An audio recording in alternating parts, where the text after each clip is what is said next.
Alright, so welcome everybody to yet another episode of this Fire Our Reckoning Sentinel, right? We are, I think, at around Act 3 in Ultimate, right?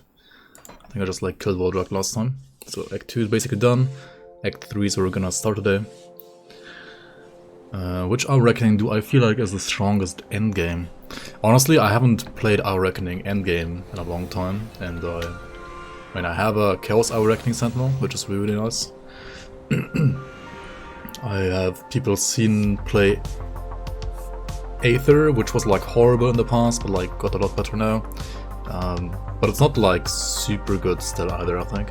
I mean, the best ones are probably still something like Warborn, Warlord, Physical, maybe Fire, Our Reckoning, either Sentinel, Paladin, or Shieldbreaker. And then I guess Chaos and Vitality is actually pretty good as well. And also Acid. Oh yeah, Dune Fiend Acid is really good right now as well. Acid, Dune Fiend, Witch Hunter / Sentinel as well is really nice. Yeah, Vit is really strong. Vit used to be same-ish as Aether, kinda bad. But then they buffed it even more than Aether, I think. And Chaos used to be stronger than Vit for sure. And I think now it might be actually Vitality being a little bit stronger than Chaos for... What class do you play though? Oppressor probably, Necromancer secondary? And you can also play Sentinel, right? I mean, you can play pretty much Sentinel for everything, right? You can play Sentinel Physical, Fire, technically also Cold and Lightning, but it's not that perfect, I guess. Fire, of course, Chaos, Vitality, right? Acid as well. Sentinel you can play technically as every single damage type, apart from maybe Aether. Yeah, apart from Aether. Also Bleed Our Reckoning was horrible in the past and kind of exists now at least.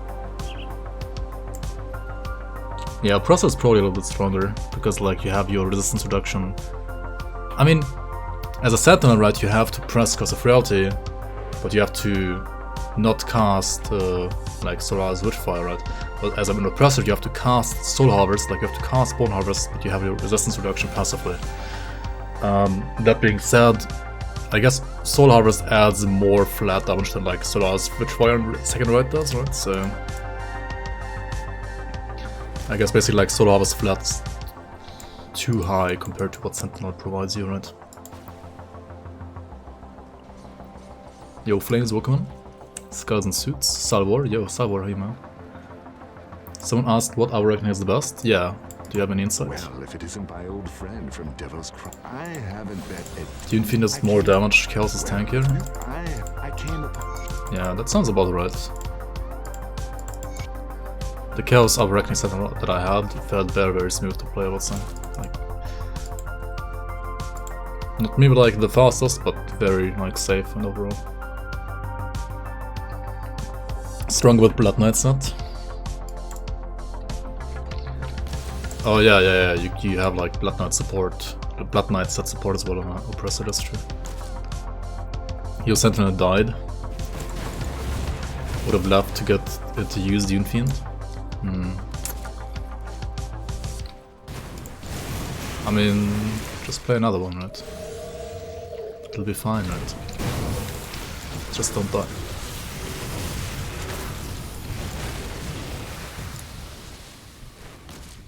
You play Dervish.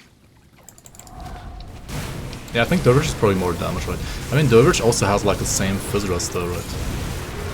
I mean, Sentinel gives you, I would say, more absorption, right? It's you have Path of the 3 as a Dervish, right? Which is more CDR for, I guess, Ascension, for example. Whereas Sentinel has Possession, which is absorption, right?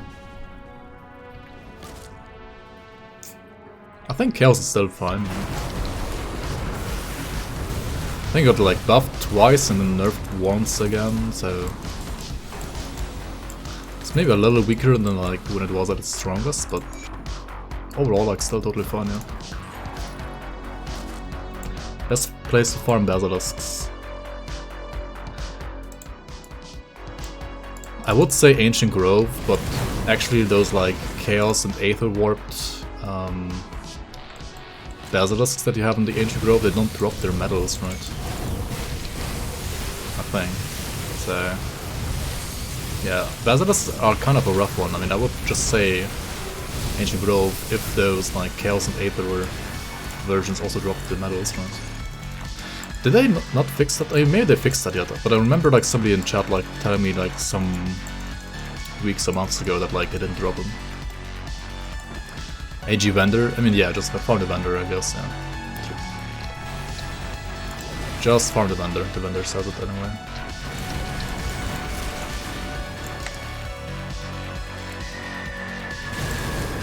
At least if you're not playing the league, right? In the league, like, vendors are notable because, I don't know.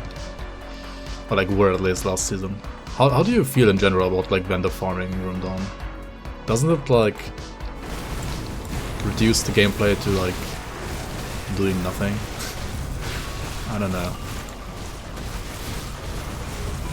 I feel like it's fine that the vendors exist and that you can get like some decent items there, but yeah, I don't know what like farming GG items like that, doesn't it like super boring and uneventful? Vendors are close to useless.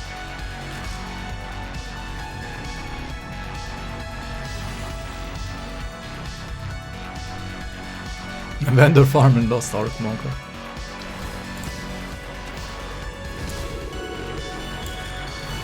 Minus XP mod. I mean, I'm playing SSF.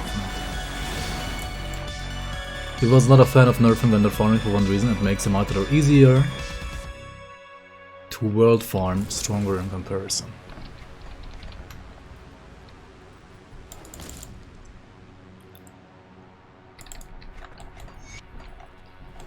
Yeah, I mean that's true.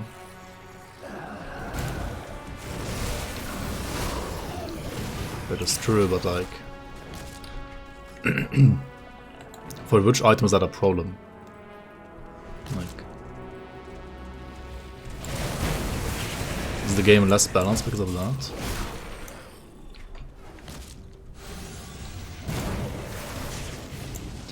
I mean, like, it's like easier to get like good Gargoyle rings than living rings now, for example. I don't know. The room chances are still like.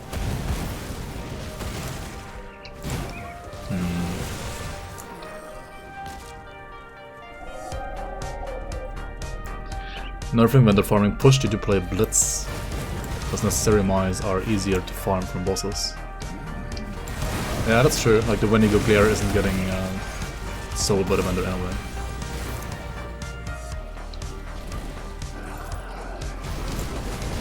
But like, aren't there? I mean, okay, yeah, like it's a buff to Blitz basically. That's true.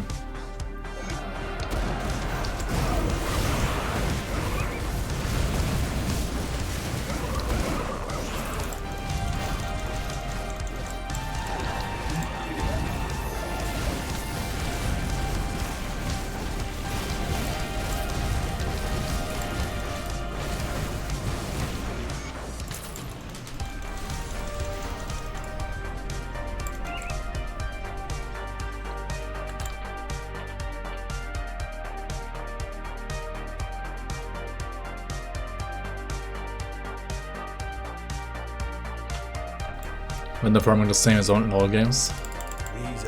Yeah, but like, is it enjoyable?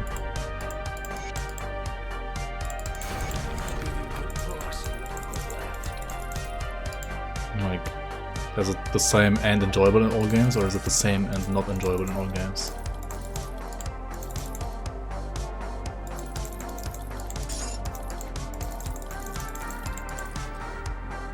Got some Handguards of Justice, like those are pretty good at first, but I mean, are they better than +2 Hour Reckoning? They actually are not, right? It's kind of funny.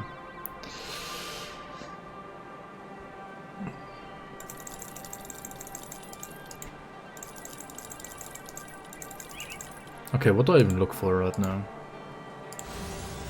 What should I be looking for? Like, you always should be looking for like at least one item, right? Like one item slot if you're playing SSF, right?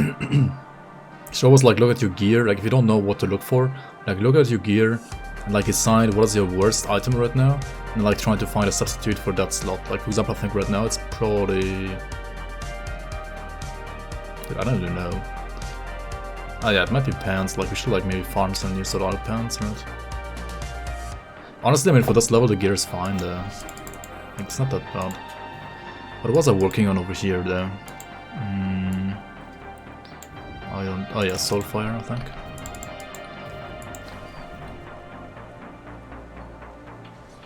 When the farming is Gamba, obviously it's enjoyable. Just swipe the credit card, right? It's the best gameplay. So how good? The best gameplay after all. Farming in isolation is enjoyable in any game. It feels good to get upgrades while you're doing some other content.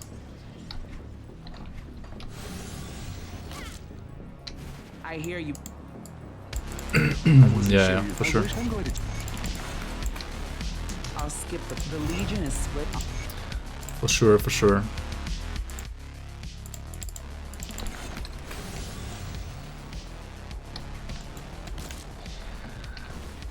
Time between rolls is too long. It's just delayed gamble. Like if you go back and forth in the dungeons, right? Like you're literally just gambling, but like one roll takes like a minute and not like a second.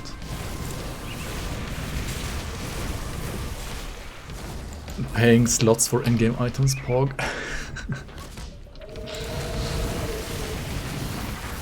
I mean, technically, right, you could always, like, bribe Ground Zero, right? If you wanted to in the league. You could always try to bribe him, right? Could always try.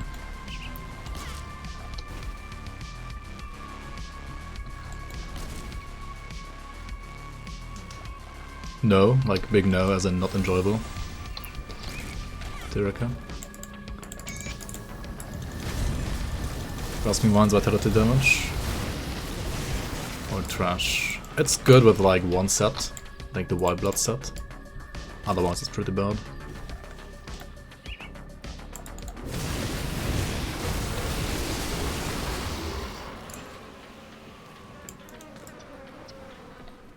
Upgrades are necessary, but good goals. For example, getting a skill to level X, finding an item for level Y, or finding a certain item that you need. Small things are enough to keep them enjoyable.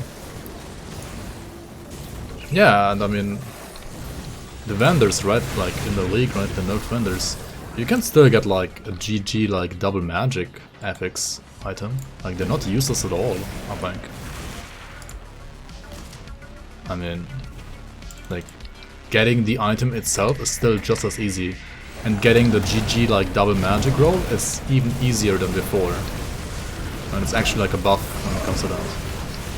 It's just harder to get like rare plus, or like it's impossible rather to get like rare plus magic, and like double rare is impossible as well. Like to get the GG version, you're like forced to, well, farm something like Shadow Realm, or like farm the boss, like farm the bosses or the monsters that like drop the items, and not just talk to a vendor.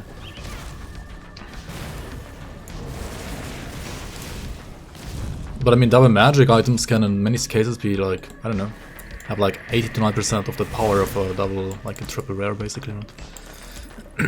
You are forced to GD stash. I mean, if you're GD stashing the league, then you're not, you're just being disqualified, so.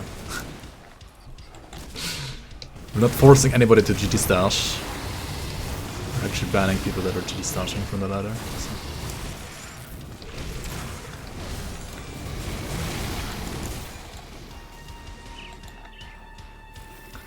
Yeah, I was thinking about it as well, Sabor. Like,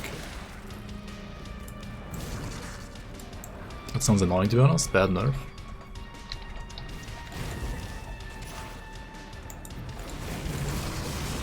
So you all like render farming or what? I don't know. I mean, I guess you do. I feel like so many people like vendor farming literally more than running SR, for example. I don't get it.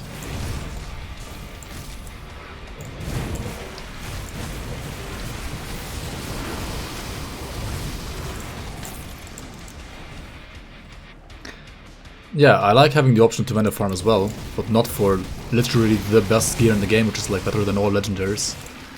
for that slot. I hate it for that. Like, I don't know, like, where's shouldn't in a game like an RPG, shouldn't there always be like some kind of like risk reward thing? Like Shadowrun, for example, is hard, so like you get good rewards. Or like Crucible is hard, so you get good rewards. Like, where's the risk when it comes to vendor farming? There literally is none. It's just a stupid time investment and grind, right?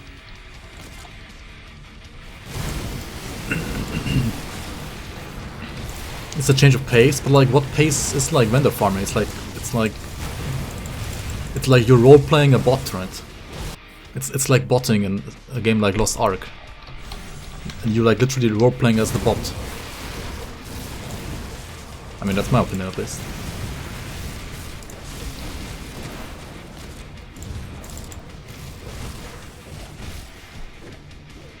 You saw 5 double rares in 10 minutes of vendor farming, you had 7 hours of SR and got 1 double rare.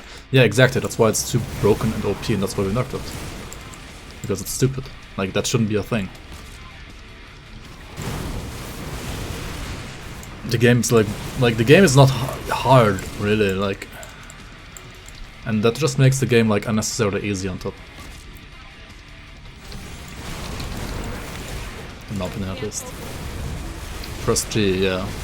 It's literally like almost like the same gameplay as like pressing B all the time.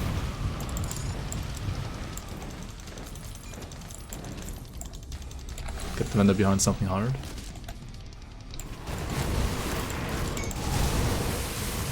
I mean, in my opinion, right, vendors would be fine as they are if you can only talk to the vendor once per dungeon, right? Like, if you cannot reset, then it would be fine. But the problem is, like, it's not as easy to, like, change it to be not resettable.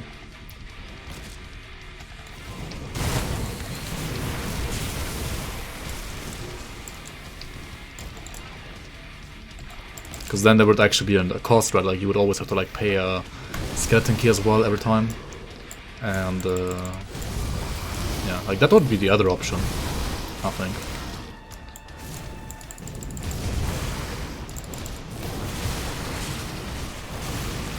No, like, I mean, having the vendor at all is... the vendor is fine and cool and all. Like, the problem lies either within, like, resetting the vendor, because then you have, like, 0 cost, apart from, like, time investment, and also, like, 0 risk at all. You can just like do it until eternity. The only thing that like keeps you from getting your best slot item is like the game crashing or like you falling asleep or something like that.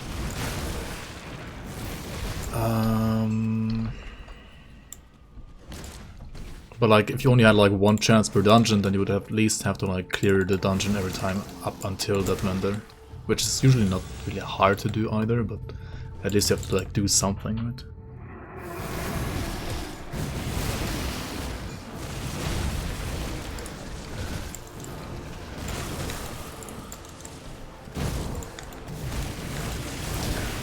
The problem is like trying to figure out what other ways work for the vendors with like GRIMTOOLS engine. It's kind of like the amount of time that the developers would need to invest into like trying to figure out how to nerf them in any other way than how we did it in the last league. It's like not worth it, man. Like, I don't know. Maybe I could like check the data again maybe and see like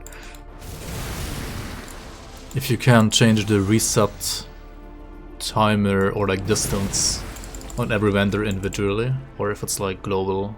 If it's like individual per vendor, you could just like put the reset distance and so on for that vendor to like close to infinity, right?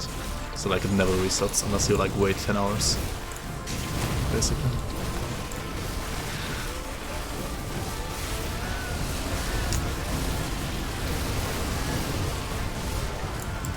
But the problem might be that some maps are too big, right? And because they're too big, you are always like able to basically like reset the vendor, like despawn the vendor and spawn him again. Like you can't ever like make the vendor not despawn and spawn again, basically. Reset distance from 10 meters to 1 Euler 69 kilometers, yeah.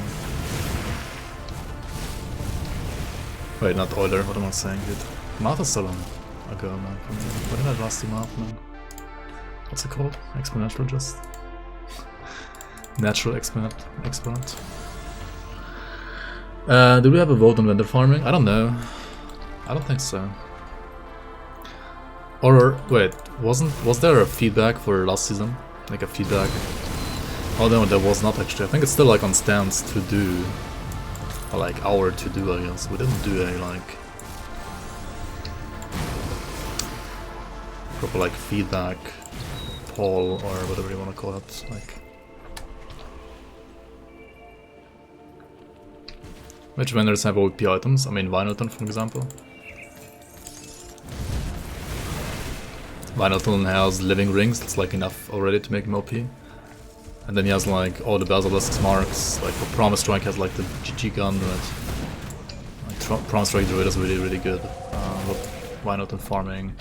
Bastion of Chaos has the Force Wave Cleaver.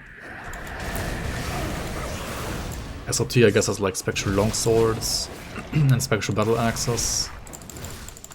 Which are like really good for Reapers and so on, but I wouldn't say they're like the SLT vendor is not like that big of a problem.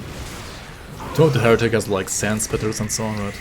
Which are like ridiculously good for, I don't know, like, or at least were ridiculously good for Retaliation Warlords and other like ranged Warlords.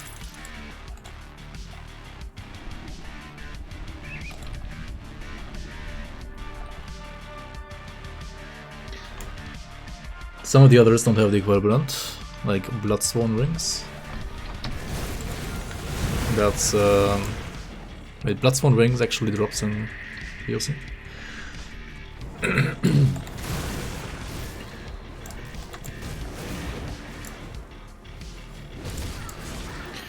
I mean the what's it called? Vinylton also drops or like sells the Bargoyles route, right? Which is like the GG item for Blitz Shattering Smash Warlord, which was like the best build in Season 3. For example. Yeah, Bargoyles route.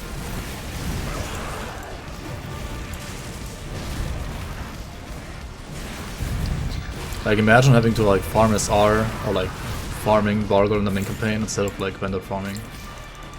I think it was good that people were like had to do that.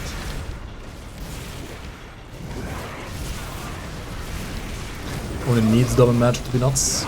Yeah, I mean so do like most others.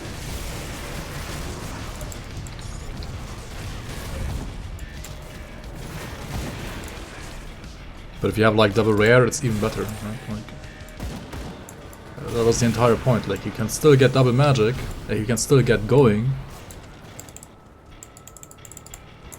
But if you want like the best, you can't get it from the vendor.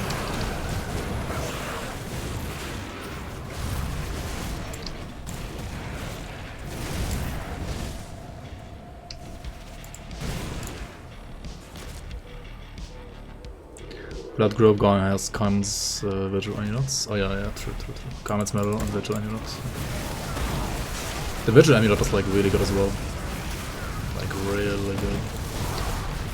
For Vigilists, for example. True.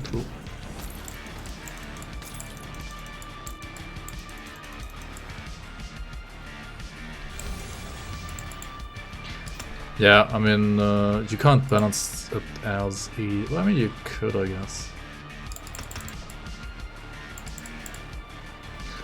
But like, you change one item, right? You know, like, rather you change like one item dropping with affixes and the other one not. And then like next patch, Xantha like nerfs X item but buffs Y item, then you have to like change it again. Like, I don't know, it's like, in my opinion, either you like buff or nerf all of them, right? Alright, we did Abomination, we did the Queen here as well, so the farmlands should be basically done when it comes to like the important quest at least. I mean, there's another like side quest I haven't done. Hey, we found Eternal Bound, that's actually pretty lucky. I think I was talking about this one earlier, like trying to get it, right? Let's look at these, right? We got, for example, freaking Demonic of the Flesh Hulk. Like, what the fuck is this item, dude? That's pretty good, isn't it? What the... okay. Just get it, right? Just get it. Holy... It's insane.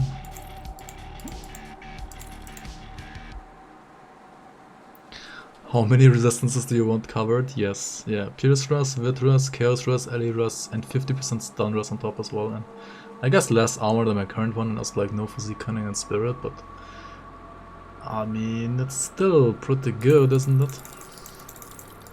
That is definitely gonna be equipped. It's just gonna like free up so many things, right? And you can also use this one, I think, instead of the... yeah, which one actually do we take out here?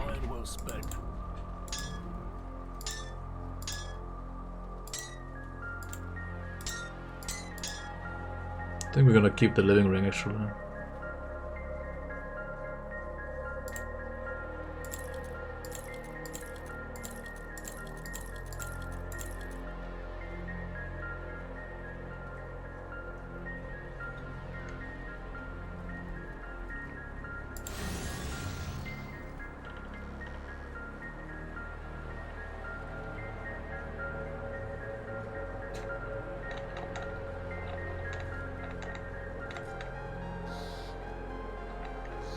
I mean, Pierce Rush is definitely fixed now.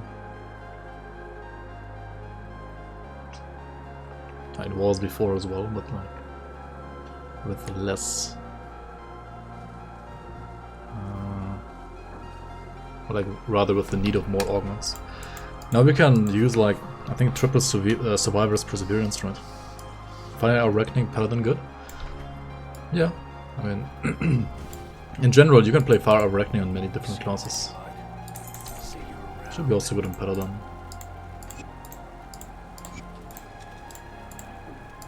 Still like this.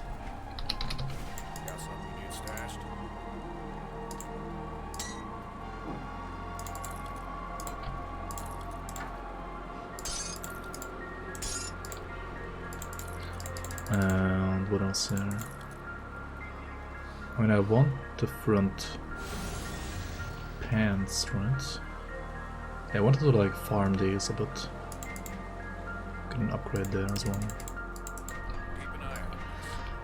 I don't think I'm gonna use these, honestly. Like, sure, they have fire damage and so on, but I don't think they're necessary. Yo, JFF for you, man. Welcome, welcome.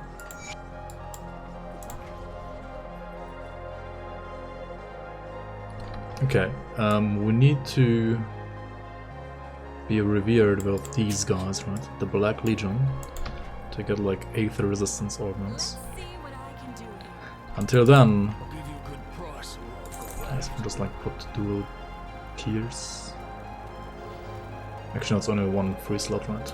Oh well, whatever. I mean, ideally I want like Aether Pierce, but like Aether Pierce is I think Mammoth, right? So like, it's gonna take a while until we get it. Okay, let's do Pine Barrens actually. Right, I haven't done this part yet. What is a good value for physical resistance? It depends a bit, it depends. I mean, if you're playing melee, then I would say you want usually at least 30%, but also like it depends on your armor or like your other absorption. If you're a caster, you can get away with less, but like the less armor you have and like the less other like sources of absorption you have, the more you want to not die, unless you're like just playing on like a totem build or a pet build maybe.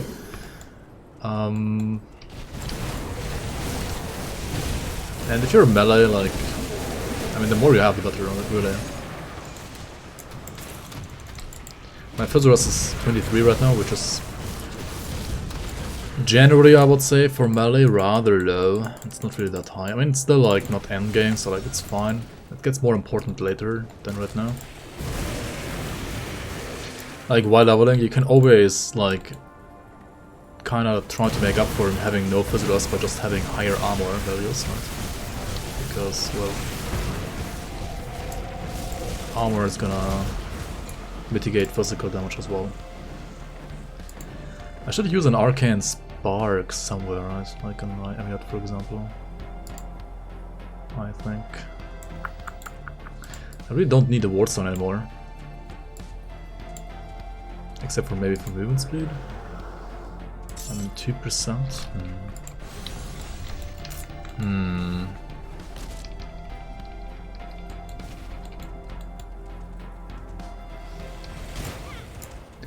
80% is a good value for Visitors. I mean, that's the best value. Right? Let's just go back to town real quick. I know I just like unsummoned my guardians right now, but it really doesn't matter. Just go back and try to craft the arcane spark. Cover lack of Visitors by being a warlord. That's one way to do it. Yeah.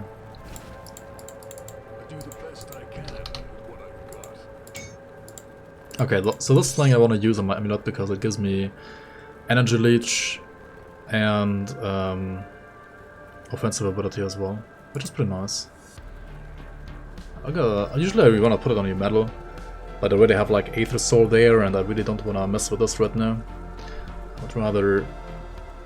I'm gonna like change my amulet at some point very soon anyway, I think, so... Let's rather mess with that for now.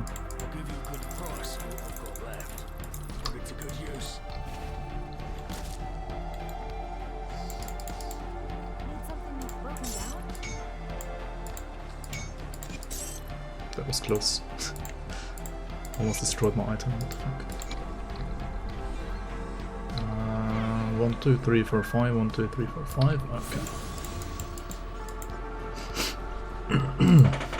Let's go to Ponderance. When not being a warlord, always consider being a warlord. That's some... I guess that's advice, yeah. I don't know if it's good or bad, but it's certainly advice. It certainly is advice.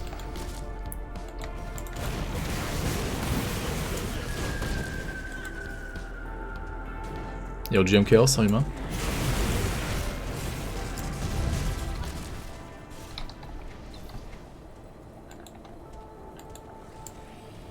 So 6 is the new sweet spot on the beta patch here, right?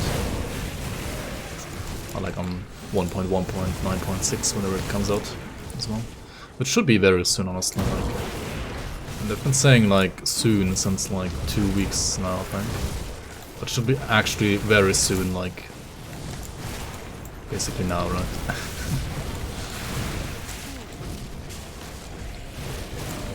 I mean, I guess it's gonna be June. Oh, it's basically June already anyway.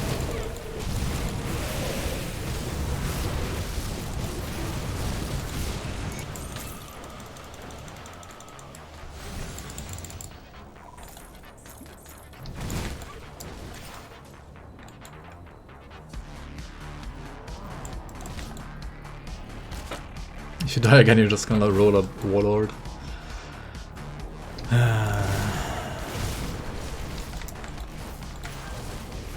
Why great?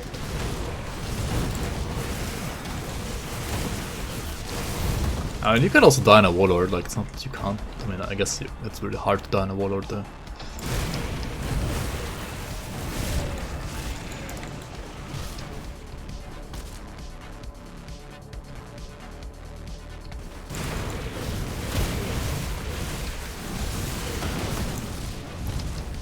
Oh, totem. We're gonna look out for the, again, cave that is not marked on the map, right? Oh, also reflective. Maybe use Ascension against reflective, yep. Oops.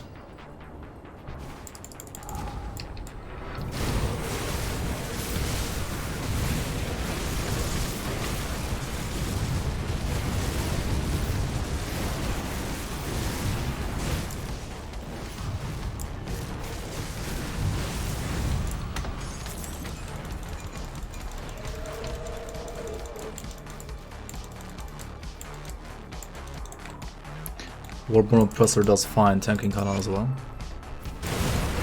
Like spin to win or or actually RF. Because I know you can actually play Warborn Oppressor also just with weapon pool skills, but not Speedrun. I mean, Warborn in general is just like a really strong set, to be honest. Especially the helmet just makes it so strong defensively. Like having permanent walker uptime is, I feel like, very underrated by softcore players on the forums mostly. Which, I mean, they have shown that like Warborn is good, of course, but I don't know. They also, at the same time, have like asked for the set to be like buffed some time ago because it wasn't like dealing as much damage as some other sets. However, like other sets, of course, can't like have permanent walker uptime, so I don't know. I know, big surprise, Warborn is like, I would say, probably the best physical set in the game. Or like one of the best at least. Actually, I can't think of anything that's better than Warborn right now. What is better than Warborn set right now? I mean, custom bullets without Warborn set is really strong as well. Or like without any set.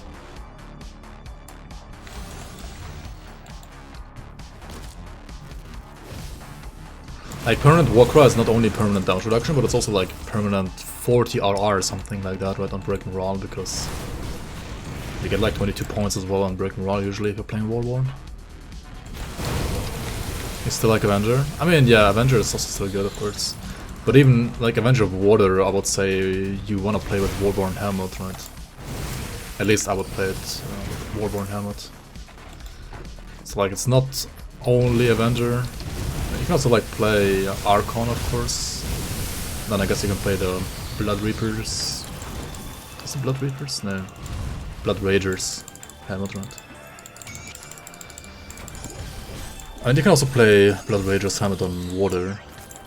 I just think it's, like all things considered, always worse than Warborn helmet. Ribbon of Valiance. These like Valiance items are really nice.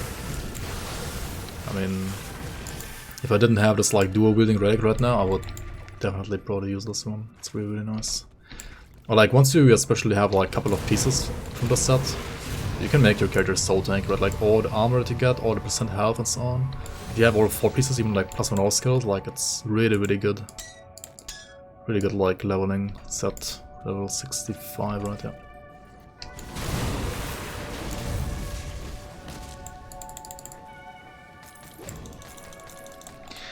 It would be actually kind of interesting to like know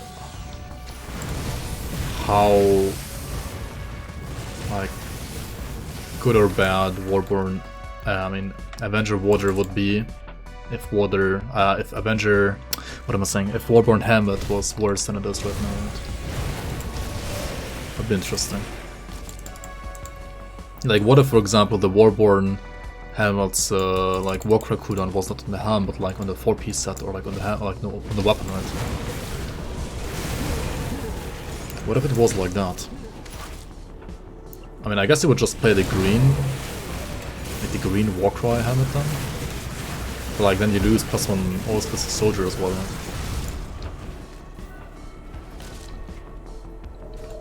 So that would be like a proper trade-off for it. Yo, Spice Weasel and Atakan, welcome guys.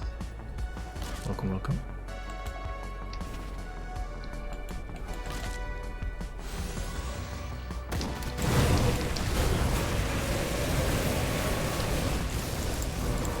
Ah, enchanted flint. And maybe I'll like kill these guys first, like what am I doing?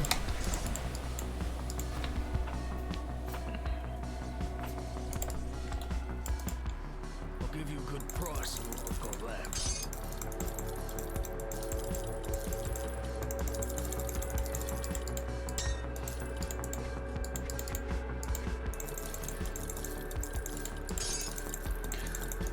I feel like apart from maybe like my pants or my shoulders, my gear right now is good enough that I don't have to like look at gear for like the next probably like 10 levels or 5 to 10 levels at least.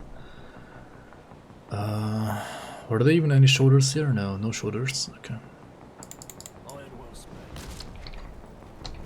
Got any more scrap metal?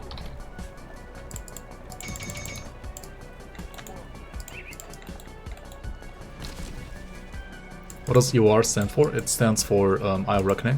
It's basically like spin to win. That's Oathkeeper ability over here.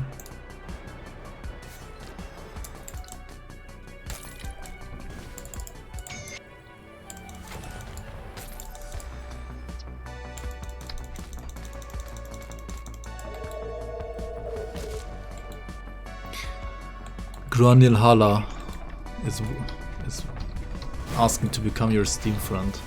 Guys, if you add me on Steam like randomly, I'm not gonna accept you. Like, I've had like a couple of like friend requests that are just like randomly on Steam, like trying to add me. If you want to add me on Steam, like generally that's fine, but like either like PM me on Discord or like tell me in chat right now that you want to like add me. Because if I don't know who you are, then I'm just gonna block you, or like ignore you, not block you, but like ignore you. Just saying. Because, yeah, I don't know.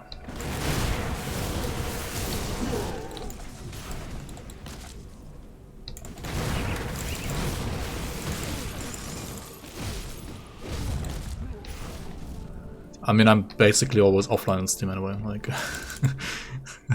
like, being my Steam friend must feel kinda lonely, honestly.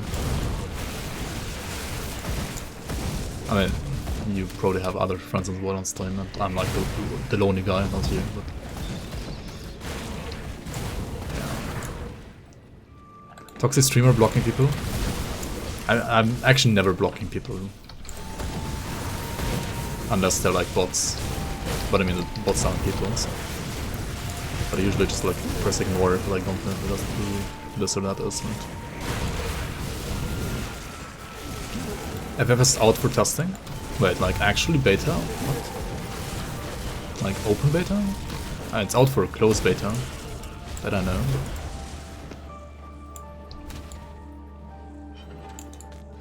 You don't want to be seen playing hentai games, you made profile invisible? My profile is not invisible.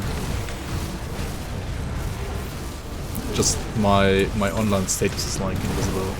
Because I had like a couple of like Steam friends with whom I played in the past quite a bit and it was fun.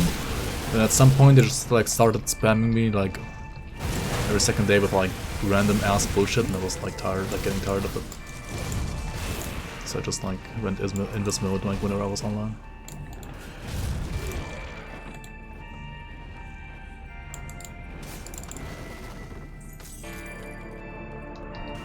Wait, is my profile off? What is offline? Is it just my impression, or are the Ugdenborg belts basically the best in the game? Yeah, they're pretty good. They're like really good. Especially the soldier one, and I mean, yeah, it's like also one of the reasons why soldier is so good, because that belt is absolutely broken. And that's also an item that's getting sold by Vinelton and the Ugdenborg, I mean the Ancient Grove, right? Which is another reason why we nerfed that vendor, right? Like, the Vinelton Ancient Grove vendor is just ridiculous. It's so broken. It's not even funny.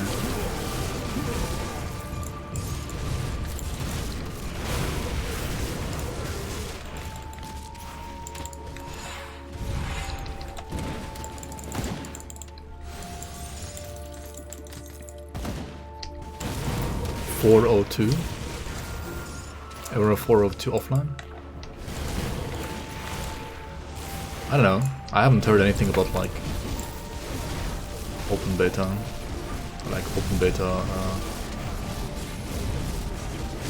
like a date for open beta or like early access, whatever you want to call it. Right? Hey, we got Blooded Crystal. That's a really good component that you can craft. That I could already craft right now, honestly. Get some more armor and defensive ability for my ring. I mean, I found it, right? So why not craft it? Come see what's left of my wares. Why not use and craft what you find? Blooded Crystal is basically like an endgame component already, right? Like you can use it all the way to endgame, and it'll be very good. This chest might look like it's good, right? I mean, it's not bad. The problem is like my current one is just way too many resistances, like I probably can't use this right now. Let's see what we need for Blooded Crystal, right? We need like, I think 4 Silk Swatches and 4 Hollowed Fangs. And also 8 Ugdan Blooms. Like this is basically the start of... It's gonna be like the start of your Ugdan Bloom career, right? Because yeah, for endgame, for components, you need tons of crystals and tons of Ugdan Blooms. And this is how it all starts, right? The Ugdan Bloom addiction.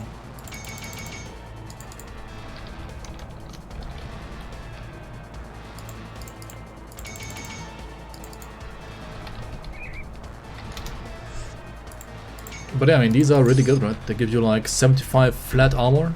Flat armor on rings is just like flat armor on belts. It's global armor, so like all of your pieces are gonna have like plus 75 armor, which is insane. Bleed Rest is like whatever, honestly, it's kind of whatever. But it can sometimes also be good. And then defensive ability is obviously also never bad.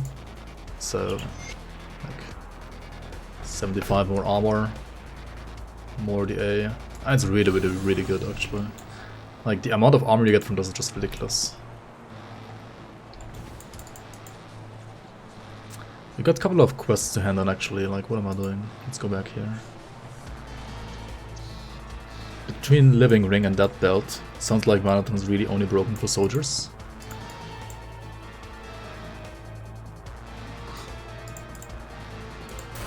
I mean, Living Ring is not really good for soldiers, right? But the belt is actually good for soldiers, right? The Inquisitor belt is actually worse than the Soldier belt.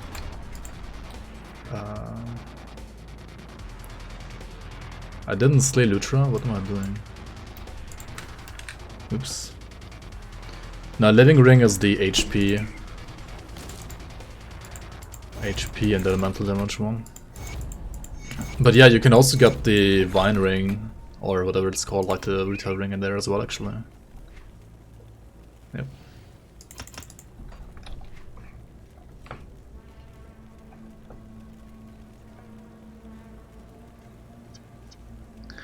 Removing the belt hurts Inquisitors more than soldiers. If you do Ancient Grove run, isn't it like the same? Like the Inquisitor belt drops from Ghost Crabs and the Soldier one drops from like non-Ghost Crabs. Like the best way to farm the Soldier belt is to farm Caraxes, if not AG, right? And Inquisitor is like the mine, right? Like Nax and Shade. I don't know, I think it's fine.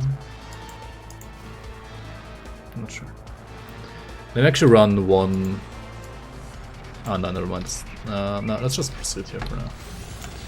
Let's just proceed, it's fine. There was much ice. My scouts have reported back. Just the person. There are 2 other groups. Yo, Sabby Wabby. Scraboo with the raid. Welcome in. Welcome, welcome. Thanks for the raid. How's your Death Knight doing? I have come to...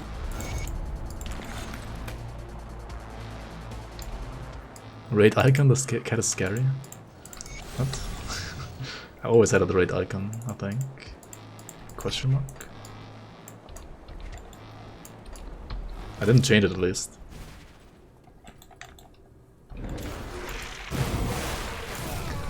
Did the cat scare Serby? Did it scare your cat? My cat scare your cat? All glory to the Hypnocat. I know, it's like... I mean, it's one of those like default picks you have at Twitch and I never really bothered to change it. But like it's one of the less boring ones at least. And the zombies I guess pretty iconic as well. Anyway, we are here in... what was this? Blood Grove, right? Blood Grove? Yeah, Blood Grove. Alright. What do we do in Blood Grove? We kill Bolvar, we find Black Legion insignias. We rescue the witch. We find the farmers, rescue the farmers, right? We could also do this like optional thing with the cave, right? Like the cave and the witch, the other witch, right? That you don't wanna save.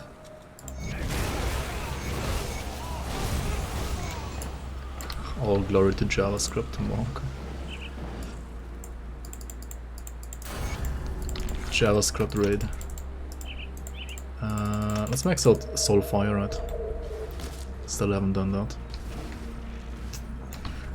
Why do we want to max it out even? I have actually no clue. I mean, I know why, it's like damage reduction. But damage-wise, like I'm not converting the lightning nor the physical from it, right? Because it's like a different effect. So it's not being like converted to fire really, it's just still physical and lightning, right? I mean, the damage reduction is still very good though, especially for ultimate, like you really want to have it. I'm not sure like how reliable it really is though, like I mean, I guess it is somewhat reliable. Because once you like start spinning and hitting the enemy and like spawning the like soulfires, I guess, you will have a very consistent uptime on them.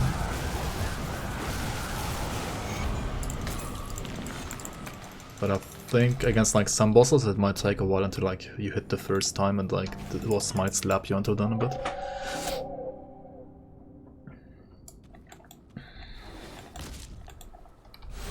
Soldier Belt drops in the mine as well. Really? Are there like non-ghost crabs in the mine? I mean, Soldier Belt like drops from normal crabs and Inquisitor Belt drops from the ghost crabs, right? And in the mine there are definitely more ghost crabs than like normal crabs. There are also some spots in Ugdenborg where there are like actually only ghost crabs and like no other crabs. So if you want to like farm the Inquisitor Belt, like just farm those places, right?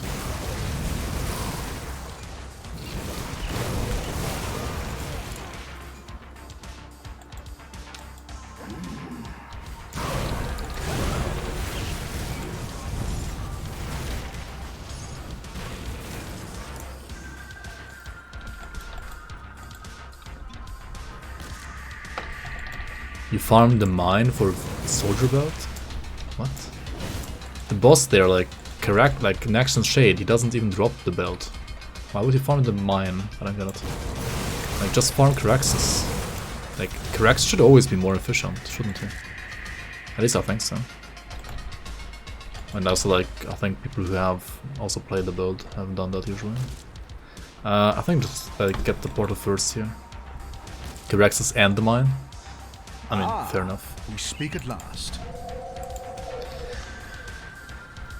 Yo, Grim Shred, welcome, thanks for the follow. I mean, it's always like depends, I guess, also like on your setup, right? Your PC, like how long are loading screens for you, right? Is it like quicker for you to reset the session, or is it quicker for you to like run the mine and Caraxes? And also like how it like affects your sanity, right? Can you stay sane for longer if you don't farm the same content over and over? But like at least farm 2 different bosses or like areas over and over.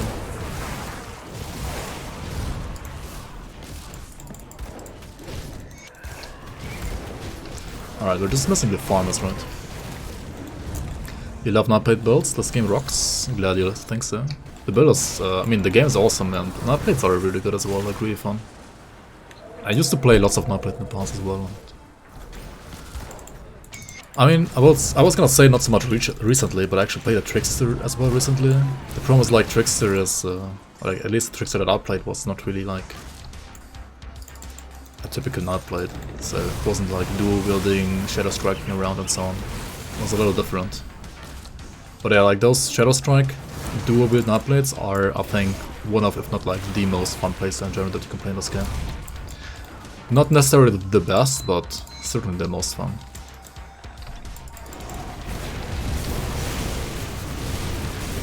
Alright, Ascension up. Make me stand inside that crap and kill the Arcane. There we go. If you get Arcane here, you're just like dead, right? So you wanna like burst the Arcane. And also, first of all, you wanna like spot the Arcane, right? Spot the Arcane, burst the Arcane. Otherwise you are just gonna die here, right? So don't die, please.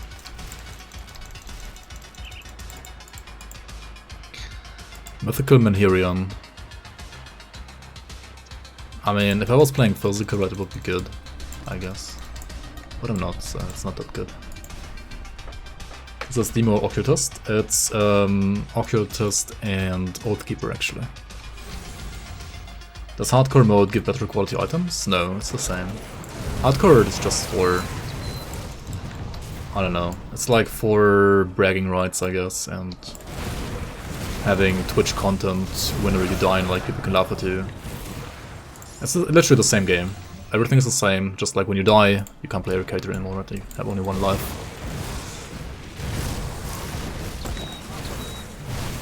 It's for masochists. In a way, I guess. Honestly, also, like, once you've played, like, through the game once in softcore, like, if you want to play the game for, like, a longer period of time, and you want to have, like, fun for a longer period of time as well with the game, if you play hardcore, just because of, like, dying, you get more content out of the game, right? Like, if you want to play the game for longer, then hardcore is, like, the way to, like, extend your content, I think. And also, one thing you will never forget, like if you die in softcore, right, you might forget like this death or that death, and you're gonna die the same way again probably at some point, because like you well, you forgot about the death, right, like how you died. But if you're playing hardcore, right, like if you die, you're gonna remember that death like basically forever, and you're usually not gonna die a second time the same way ever, because like that death is gonna be like burned into your memory so painfully that, yeah, you don't want to die the same way again, and you're like gonna pay like extra attention to it.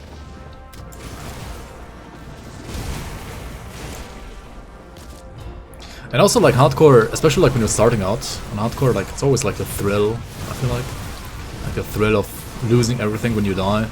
I mean, it can be frustrating as well, especially at first, or even later sometimes as well, but I mean, yeah, it's like, it's just more exciting, I think, personally. But then again, I mean, enjoy the game as you like to, right, in whatever like you want, in whatever way you would like to.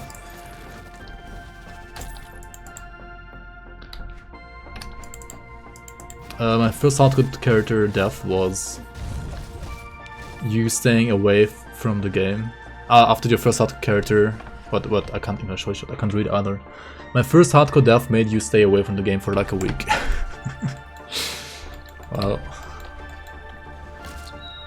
you certainly had something to digest, I guess.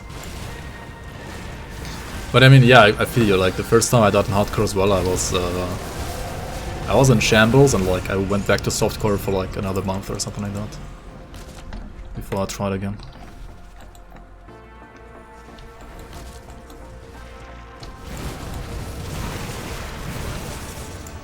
You would hate your life if you played hardcore, die in Act 1, start over, die in Act 1, start over.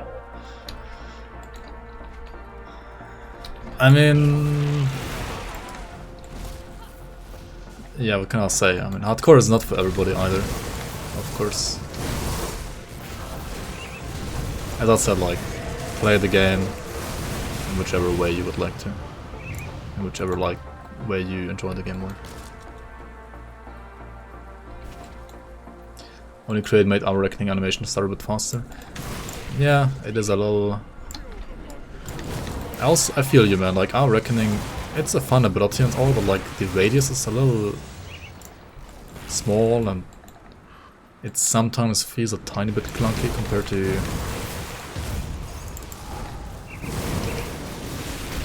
some other spin to win like abilities in other games at least. That's not bad. Still really fun. But I also had like sometimes issues with like when I hold on the mouse button and I got like stunned or something, and then like still holding down the mouse button, that the character won't start spinning again. You have to like re-press the button, which is sometimes a little bit annoying. It doesn't always happen though, I don't know, it's kinda weird. But like sometimes it actually happened. Yeah, dude, like the freaking blade arc, man, I don't know. Just make it not knockdown, please.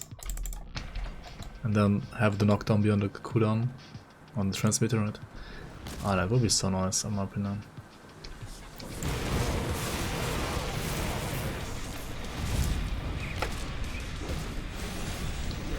You don't see it in the middle of the combat sometimes? Yeah. I mean, it depends.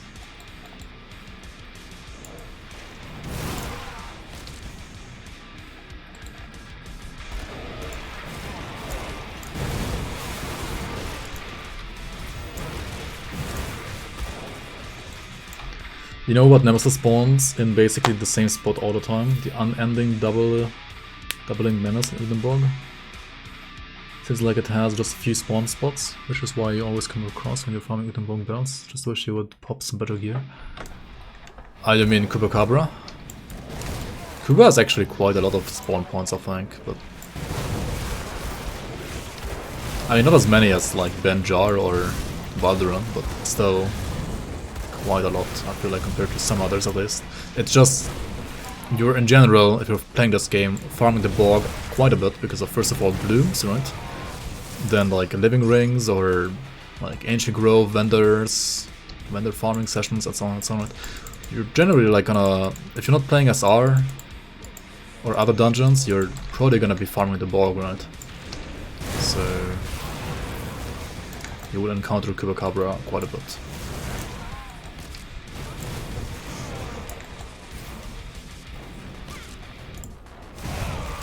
Yo, Landspeaker, welcome, welcome. 안녕하세요.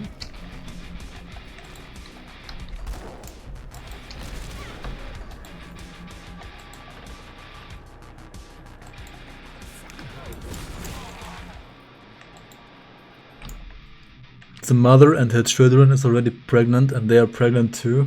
Yeah, that's how it works, exactly, that's how it works. Yeah. Confirmed Korea boo. Not a weeb, what are you talking about? Not a Korea boo either, what the fuck.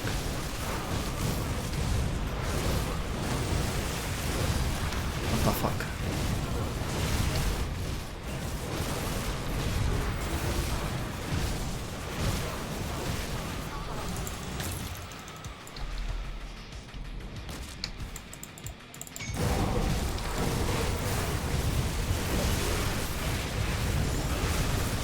Score is the part of compound. Yeah. Score of like literally what? How do you say that? Read English is hard now. Alright, let's go back to Devil's Crossing. Matroshka? Yeah.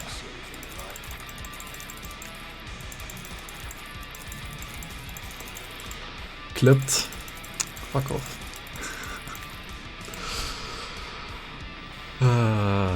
Alright, what do we have here? Seraphims of the Fox. It's not too bad, is it? Resistant of Arcane Balance. I mean, it's no stun rest, but do we still need stun rest? We have like this Giga chest now, right? This Giga chest now. So we could use this one, right? Because it's like fire damage, my current one is not. Because my current one is physique cunning is spirited in a way, and this one is like... It also Aether is, and this one is no Aether is. Just like a bunch of garbage rest, right? So, feels bad, man.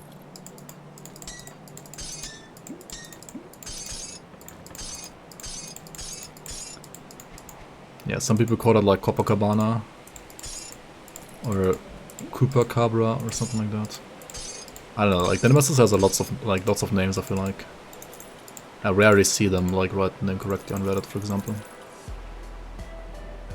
This is generally like really nice as well, like this helmet, like if you don't want to play Fat and Mask, but I mean it's like +1 all skills, like why wouldn't you play this, right? Then you could also play this, right? But also it like needs a ton of spirit, right, which you don't really wanna have, so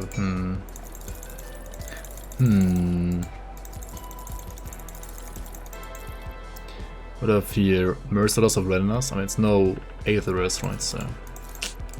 Should be looking out for, sorry about that, for Aether resistance anyway, right? Yeah, no. Yeah, no.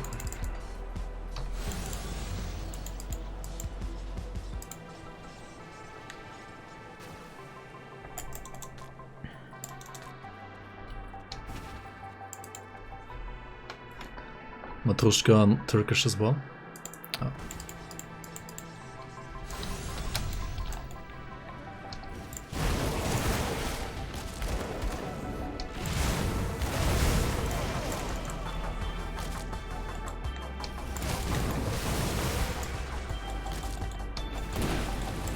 Wait, really?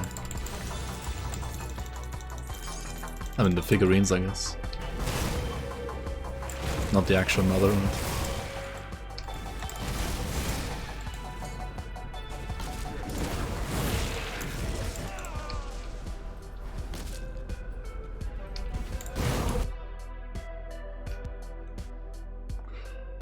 Recommended charts to farm as art for legendaries? Yeah. At least 65 to 66. I mean, I always like to recommend 65 to 66 because I'm playing hardcore and also because I'm usually like too lazy to grind higher than that. But you can also do like 70 to 71 or 75 to 76. We speak at last. I think people on softcore usually play 75 to 76 for like legendary farming. Coincidente, welcome on, thanks for the follow. The figures, yeah.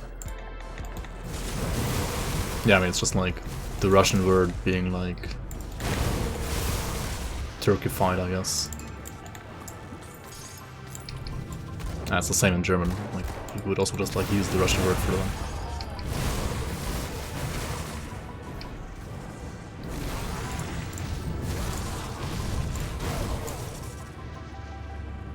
Why am I going up here? I don't need to go up there, right? Where am I going? Where are you going?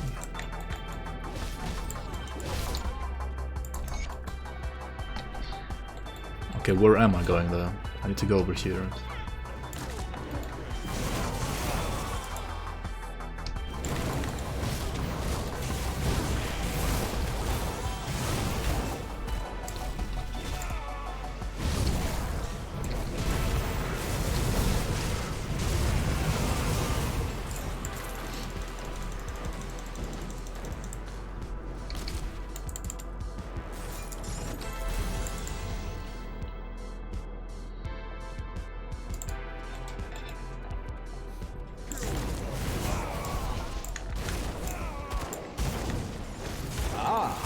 Speak at last. Yo, Crystal Nova, welcome, welcome.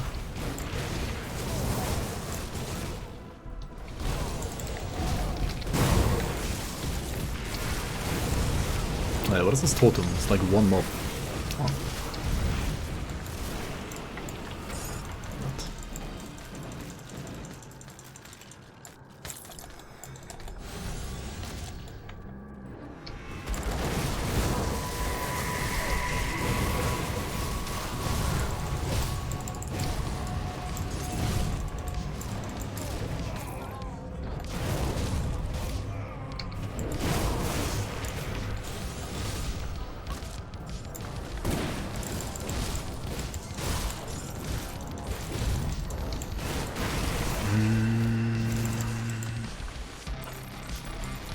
What loot are we looking for right now? What did I say? Pants, right? Yeah, I want to farm pants after killing Kairos. Oh yeah, Boilbar as well. True, I need to farm Boilbar again. I get another, like, proper pendant. I don't think he dropped his pendant. Maybe I just sold it. Oops. Maybe I just sold it. That might be bad.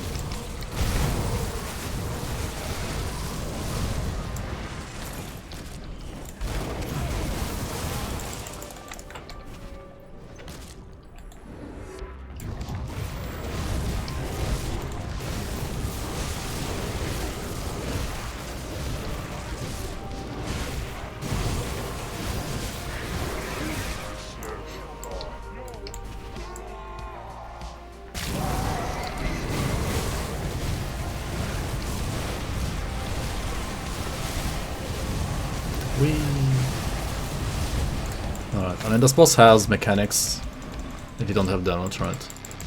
Like spawning pools underneath you and like cursing you. If you stand like in a pool while he has like a curse on you, or if you get like zapped by his crystals while you're like being cursed, then you're gonna take some serious damage there, so yeah. Please make sure your Vitality and Chaos Rust is either overcapped enough or you're like not standing inside his pools whenever you have like the curse on you, right? Or you're like killing the crystals whenever he spawns them before like they can even zap you. Alright, actually let me go one more Rift Gate here and like travel one more Rift Gate real quick. before we farm Bolvar and the pounds.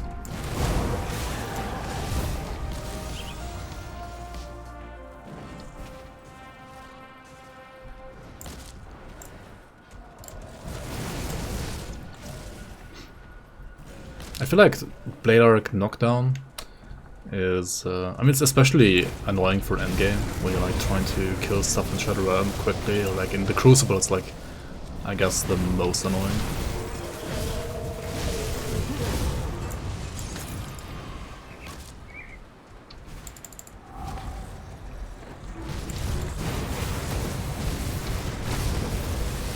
Because like, the thing is, it only knocks back stuff that you don't want to knock back anyway, right? Like, it knocks back trash, but you just want to kill the trash, right? And like, the bosses, they usually have like knockdown resistance anyway, so... yeah, I don't know.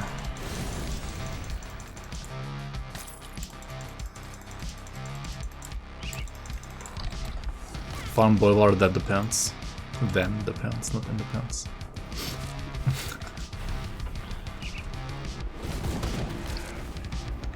Yeah, also, if you're spamming Blade Arc, right, on any build, then Blade Arc is always your main attack. Unless you're like playing a Pepega build. Like on every single build that's not trash, that has Blade Arc and doesn't have the cooldown at least, right, that spams the Blade Arc, will always also have Blade Arc as his main ability, right? Because everything else just doesn't make any sense. So, yeah, basically all like main Blade Arc builds are being affected by that. Negatively, in my opinion. Okay, let's reset here real quick, sell our stuff and then farm Bolvar and then do Hidden Path, right? Yeah, DPS loss makes the gameplay clunkier, feels bad. Yeah, all of that basically. It's just annoying. Like, really annoying. And like, you knock back stuff that does need to be knocked back in a way. I mean, it's kind of, you could like make the same argument for like Blitz. I mean, but like for Blitz, I think it's like really cool, like thematically. And I think for Blade Arc, it also would make sense on the transmitter, where like you make this Blade Arc like, you're not like spamming it, but like you're putting all your power together into like one big heavy swing, right? So like that one having knockback makes also kind of sense. But like you knocking back the enemy on every single attack, like that doesn't even make any sense to me either. Like lore-wise, even, or like I don't know, it just doesn't make any sense. And yeah, like if it either made sense lore-wise or if it felt good, then I would maybe like defend it as it is right now. But it's just bad in all situations, I feel like.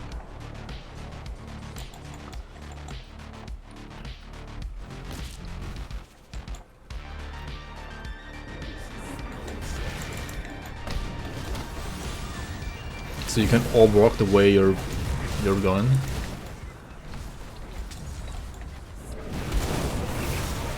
I mean, when does that matter though? You mean like when you're just like running through an area? I mean, the problem is like when you're running through an area and you're just like knocking back enemies with one hit and you're not killing them, and you're not getting any XP, right? So it's like, it's literally only good if you don't want to level. Like, I don't know, man.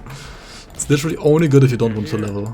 If you hate getting XP and you don't want to level, then it's good. At least in my opinion. Like if you hate leveling up, if you don't like loot, you don't like XP, then it's good, as it is. Okay, what now? Where do I put my points? Crushing Verdict?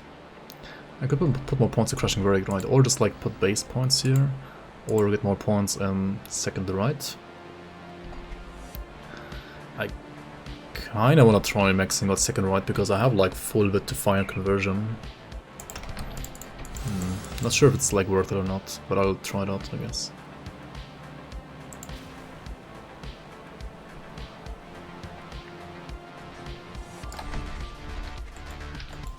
It's trashed that is what you're knocking down and you don't need 200% attack speed on it. I mean, yeah, if you play Bam Blade Arc, then you should always try to get like 200% or like as close as you can to 200% attack speed, right, as you can.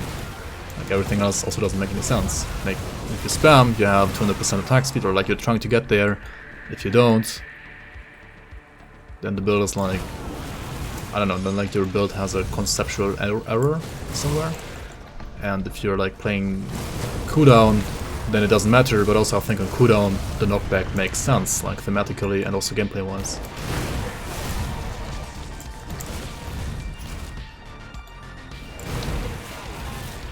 Okay, where the frick is Bolvar?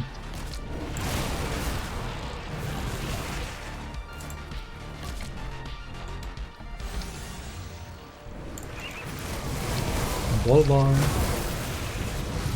where are you?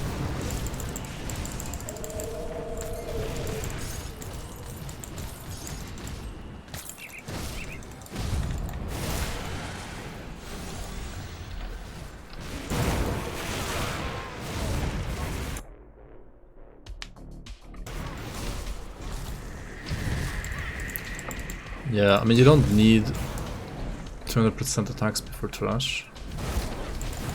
But you also don't need to knock down trash. Unless you wanna like not kill it. I mean you can of course like knock down trash, but like I don't know, I feel like it's so unnecessary. Holy shit. Oh yeah, there's a freaking Harbinger next to him, of course. Has like RR aura or some bullshit, right? No drop. Yay. Says he is safety and techness and SR.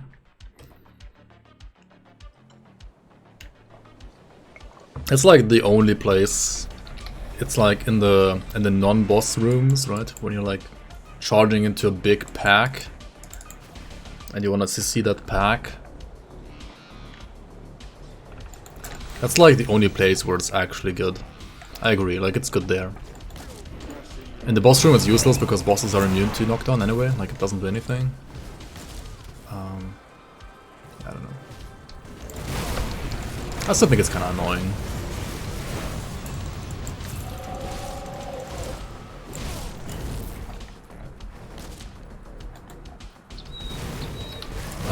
Amulet, Bolvar's pendant. I know it's like vitality damage and bleeding damage base, but I just want anything that's like better than Cutthroats of... I mean Cutthroats of Prowess isn't like that bad actually.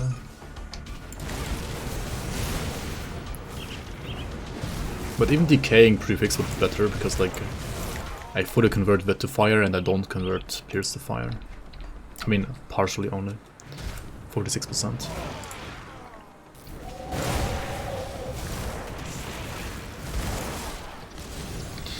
And I wouldn't need to farm him right now, I guess. Like my current one is still somewhat fine. But maybe I get lucky and get a good one, right? Maybe. Should be over here, I think, or maybe here as well. I really don't have this farming route well planned out, to be honest.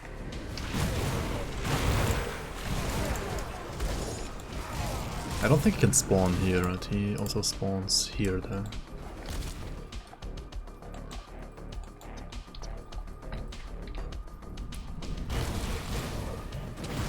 Yep, there it is.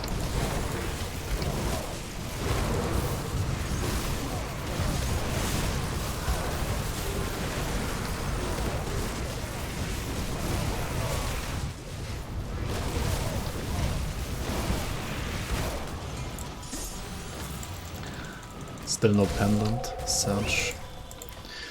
Dude, I just want one at least, and if it's trash, I move on. But at least give me one.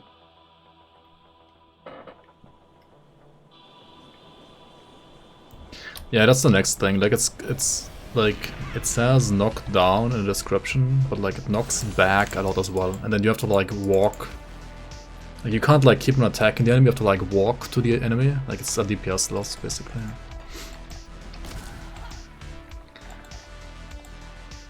Overall, I guess like it's more annoying on soft character than on hardcore, because like on hardcore on average you will like the knockdown, the CC more than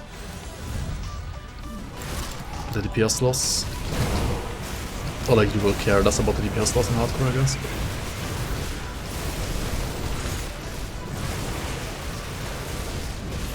suppressors.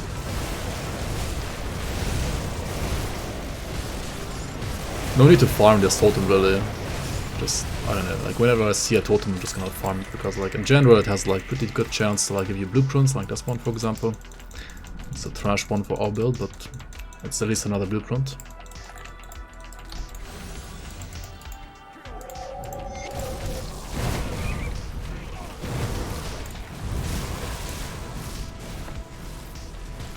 Imagine if you could vendor farm the pendant still. Oh yeah, that would be such engaging gameplay in it. I would do so many totems alongside and like... it would be so much more fun, right?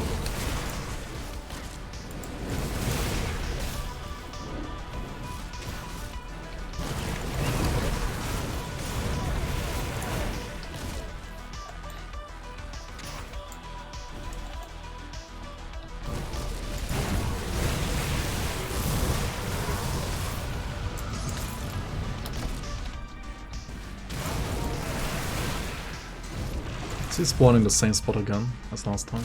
Actually I didn't check this one yet, right? Didn't check this one yet. Yep, he's in the same spot as last time. So over here. Yeah.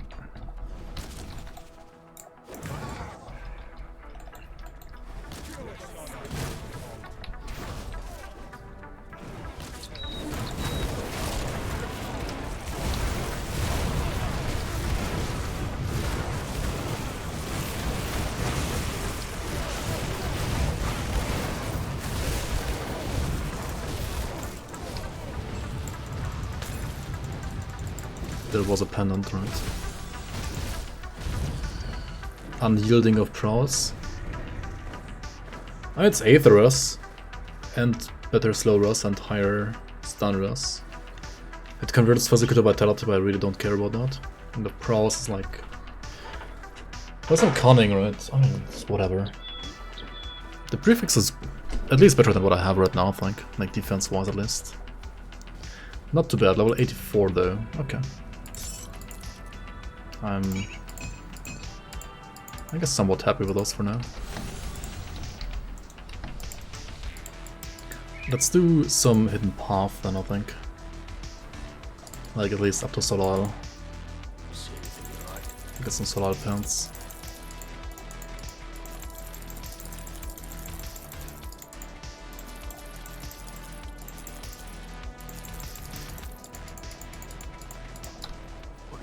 Hidden path and ultimate is kind of like no joke though. It's actually not that easy.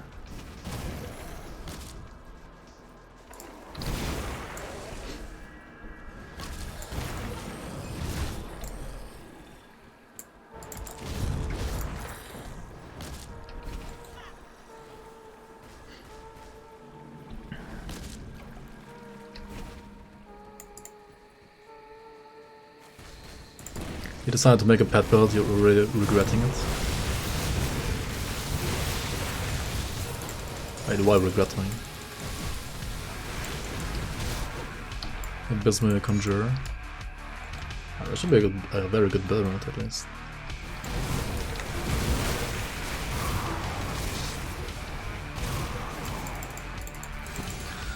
Maybe boring, but certainly good.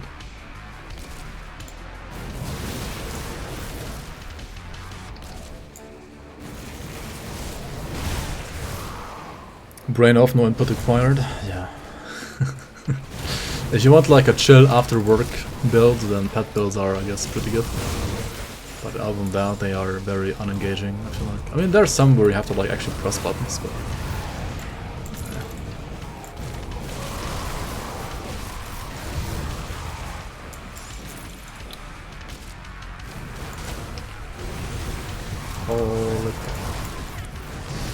Too many of these eyes. Wait, what did spawn like 6 mana from this time? What the hell?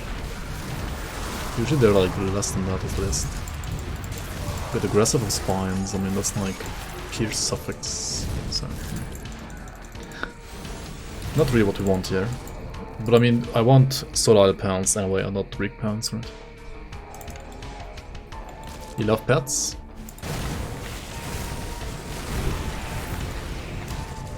Have you played a Manticore build already? Like a kitty cat build? Should play a kitty cat build maybe.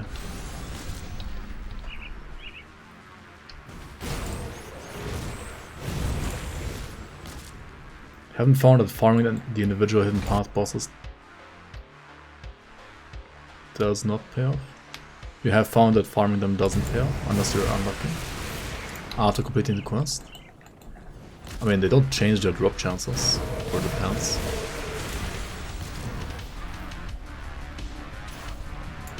I think the pants are like still really nice. You're probably just being unlucky with the affixes.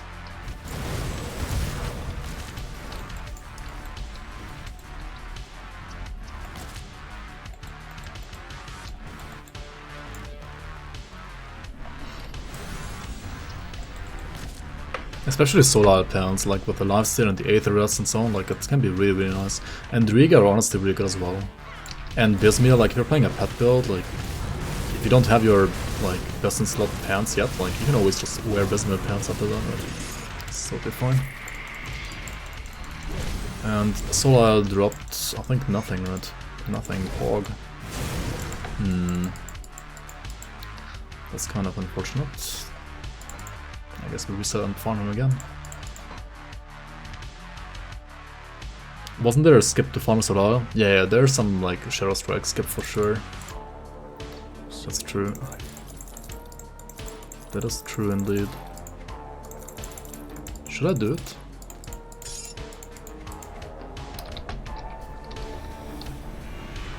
I would save some time for sure. Right?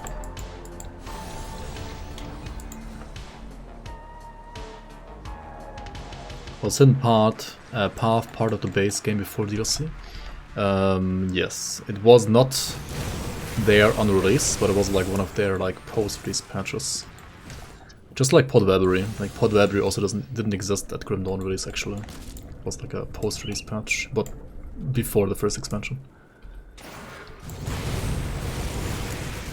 You can use any like targetable, like infinite range movement ability. Like you can use Blitz, you can use Shadow Strike, you can like use any of those runes as well. Like I could just like use another rune, or like put I don't know, Vanish on my rune here, for example, and do like that. Well, or we just play this instead of Boilers, right? We just play Alazra's Ruby. That's pretty good as well. Holy, +1 Oathkeeper. Fire damage, attack speed. The problem here is the resistances. However, my current one had like trash resistances anyway, so like...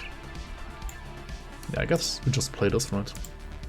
Level 82, required level 82, I mean... yeah. Just get the item at exactly the level where you need it. Dude, this guy, like, this playthrough is yet again kinda scuffed, right?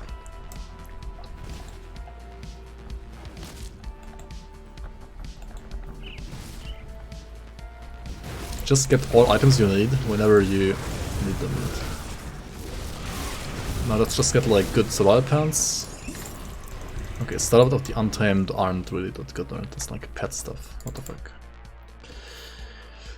Yeah, Grim Dawn is like full of secret places. It's really nice. I like it a lot as well.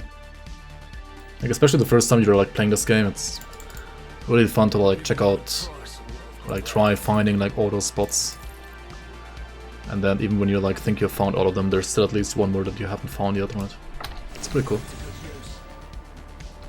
Come see what's left of my wares. Alright. So gonna lose, what is this? 7% Pierce Rush and 20% Slow Rush. Actually my Slow Rush is really good already anyway. Hold on. Okay. Keep add-on, put it on this. Put this one here, sure.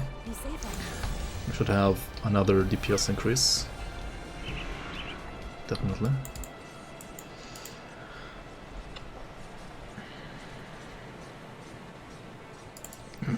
Just pre-build level 100 using stash and be done. Yep. Yeah.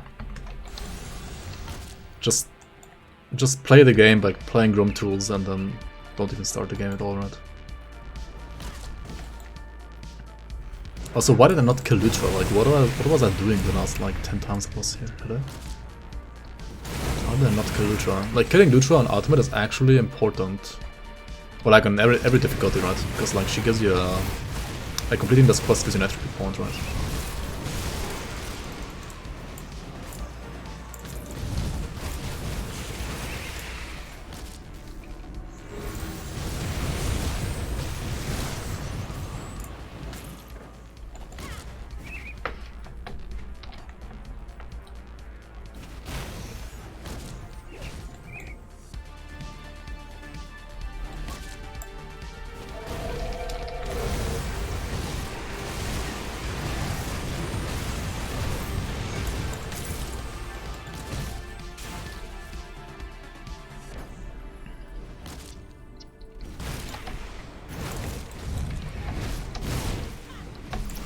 Beep beep, wrong way.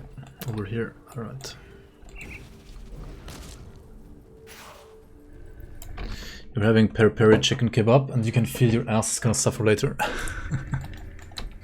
Is it worth it at least? I mean... It should be. I have 150k DPS right now, what the fuck? 173k with Ascension up, okay. Dude, level 82 does like more DPS than like some of my endgame builds have, what the fuck? I mean, not quite, but still. Not too bad, right? Not too bad.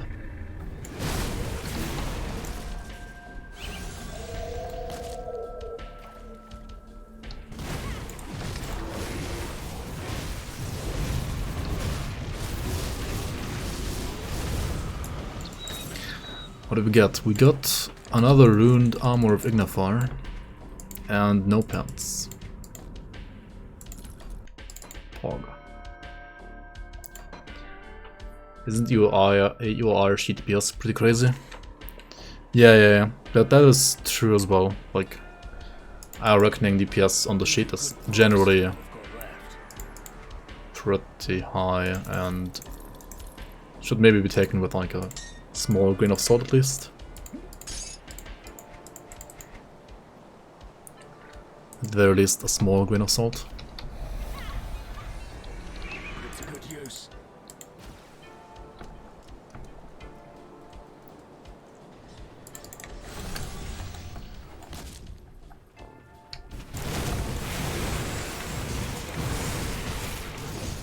Okay, what else do we do even? Oh yeah, speak to Minova as well. Maybe next year, I guess. To get the attribute point.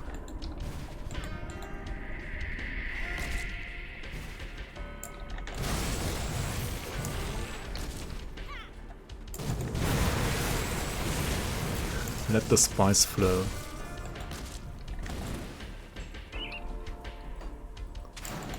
Let it flow. Let it flow.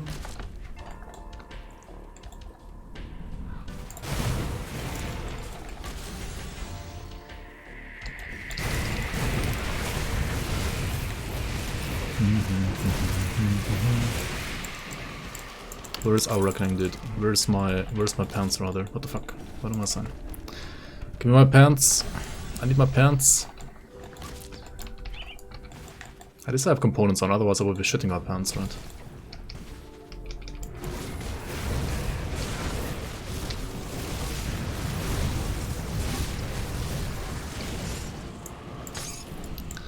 Aggressive of Thorns. Oh my god, dude, Thorns is like retaliation. I'm not playing a Thorns build. What is this? Nodders. See what's left of my wares. Okay. Good use.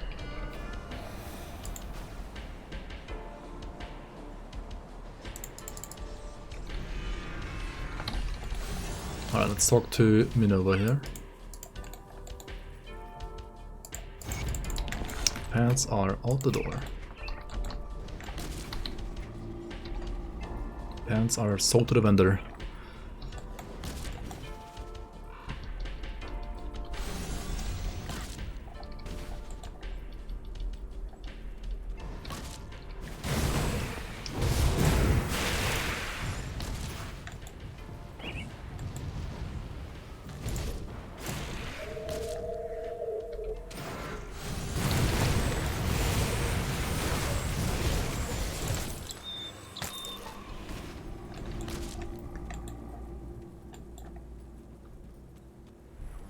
Those birds are so annoying.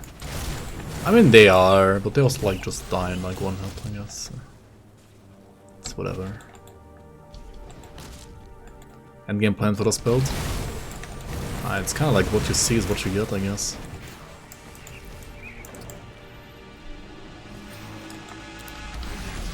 If you wanna like have a min-max version of this, I mean, maybe Aladra's blades are like better at. Aladra's Phoenix blades.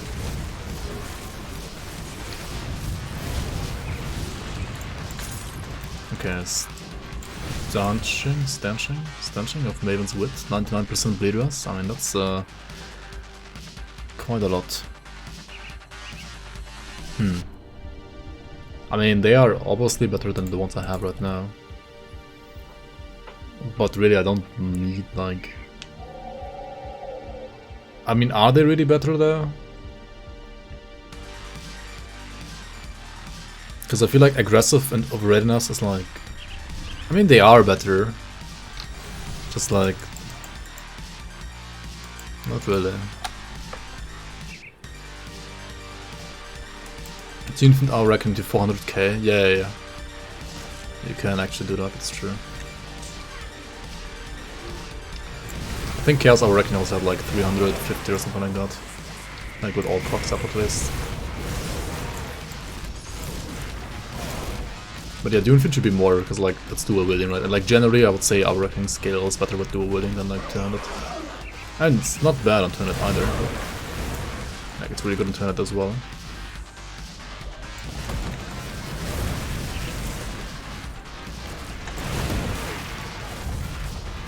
And the plan, just like with all these like beginner builds, was that I wanted to choose the damage chunk that's like the easiest to build and to play, which is Fire, for our reckoning, in my opinion.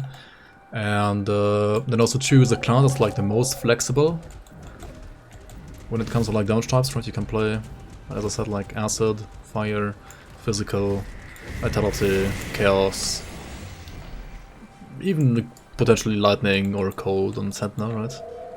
Literally everything, but also Bleed could also be played on it. Like literally everything, but Aether can be played on Sentinel. So like people have a like good template to like work around with.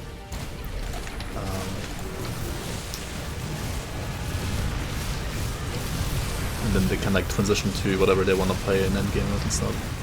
Like Acid, Chaos, Fire, whatever, right? Or like choose a different second class as well, is fine as well. Alright, do we do Mad Queen here? Mad Queen level 82, that's gonna be super monk on it. Alright. Let's not die here, right? Let's actually not die here. This is gonna be so scary.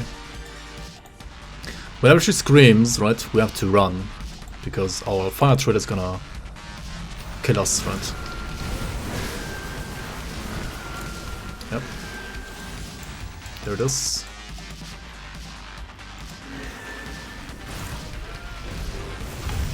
Oh my fucking god. Yep.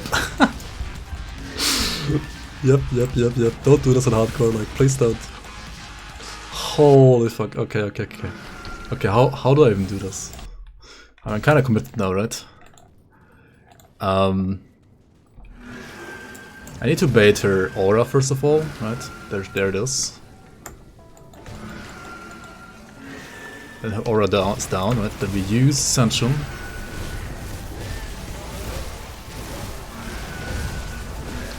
Then her aura is up again. Oh shit, I'm sweating already. What the fuck?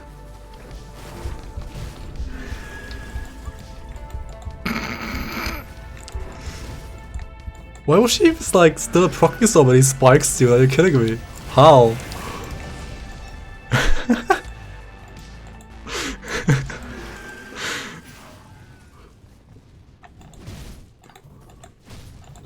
Dude, can you scream? Activate your fucking aura. Do it. Hello? There we go.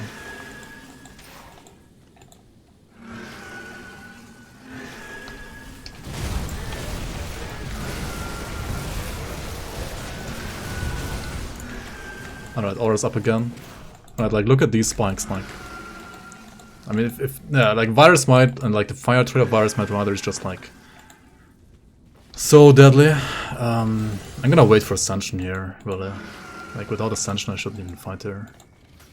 It's just unnecessary risk to do that. But now she has like aura again, right? Let's wait for aura now. Whenever she drops it, we can engage now, right? And kill her. There we go. Holy, okay, that was a little bit like too close to comfort, right? Yep, the Mad Queen. Almost the queen that was my death here. And yeah, I mean, if you're playing softcore, I mean, yeah, like feel free to try her. Like, what we have to do is, right? Just try her. Right? If you're playing hardcore though, either don't. Like, wait until you have like a properly decked out character. If you are as crazy as me right now though, then first of all, don't walk into her spikes like I did. And if you do, have your cluster ready and press your cluster, otherwise you're just dead.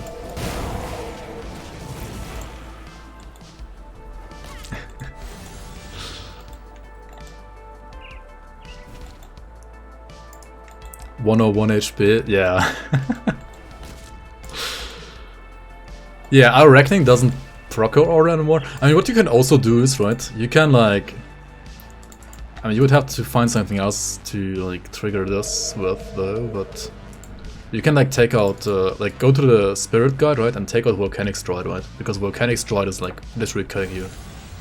It's like the thing that's like the deadliest when you're fighting in Mad Queen. Rashalga top 5 boss? I We speak at know. last. I mean, I feel like Rashalga is very much about like the build, and it's also like very much about like you knowing how to spot the aura, and then like you like not making her like trigger the spikes and then like not walking into the spikes if you trigger them. And if you like know how to play around that, she's not that hard. But if you don't know how to play around her, or like fuck up like I did, then she's pretty hard, yeah. I don't know, I think she's easier than Lokar. But if you don't know what she does, like she can like be harder than Lokar, yeah. And if she's harder than Lokar, then she's basically top 5. Right? She would be exactly the 5th hardest boss in the game, right? Pretty much.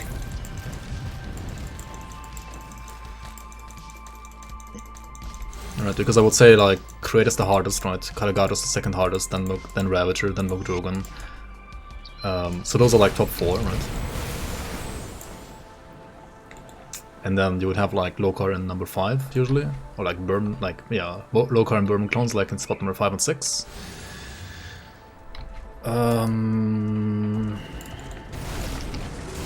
Or maybe, I mean, it kind of depends on some builds. Though. Like in some builds, like on some lightning builds, for example, I feel like Morganath is harder. Like Morganath is, I would say, almost, or like Gargaball also can be almost as strong as like Lokar and Burden clones, right, in Ultimate. And Mad Queen is somewhere in there as well.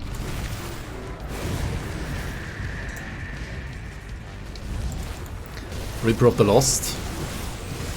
I mean, the Nemesis. I mean, Reaper is also like only hard because he has like because both he and his minions have resistance reduction, and if you're like trying to fight him while his minions and he himself have like their resistance reduction on you, then he hurts a ton, right? But if you make sure to not fight him whenever like his minions are around, or like at least whenever his minions and he himself don't have like their resistance reduction abilities on you at the same time, if you make sure to like not fight him during that period, then he's not that hard either. But yeah, I mean Reaper or Alexander, like those are pretty hard Nemesis mobs, for example, definitely. You can definitely like die to those as well, if you're like not careful. But Alexander is kind of like similar in a way, I feel like just dodge the meteor, and if you dodge it, then like you should be fine.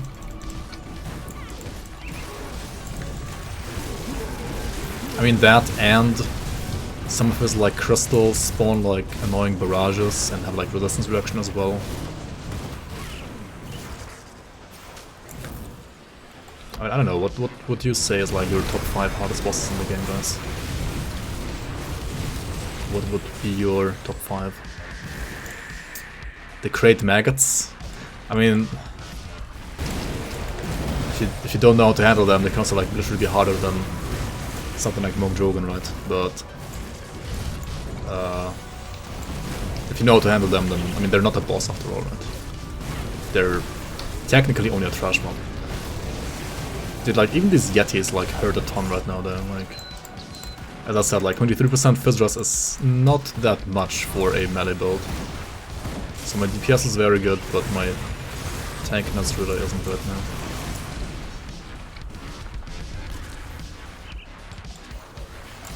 Morganeth when you are in starting gear. Morganeth on a lightning build. Shit, I didn't go to Fort Heron yet, right? Or did I? I think I didn't do this part yet, right? Oops.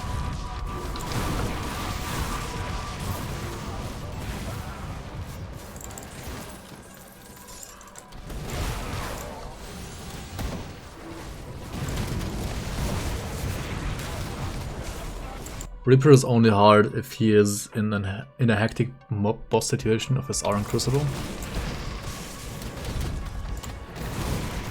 Yeah. Yeah, I kinda agree, yeah. Direct by Protoss Arena chat is the hardest. Did you actually manage to beat me before dying on your Vitality caster? You never rotate the map when playing Grim Dawn?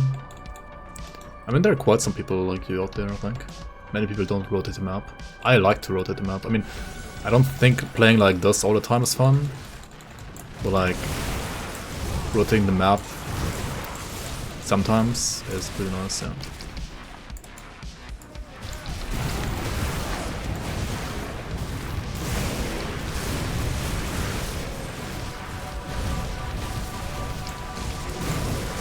Boss monster secret from FG. You mean the Creative Entertainment boss? I mean, that's literally the hardest boss in the game. Like, I rated that one top 1 basically. I would say. Come see what's left of my wares. Fuck me, Wonka.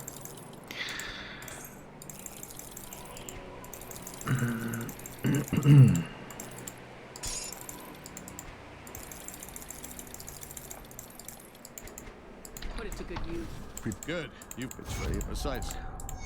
I would say direct by Protoss pit boss is like, it's like a top 20 boss or something. Maybe, is it top 10?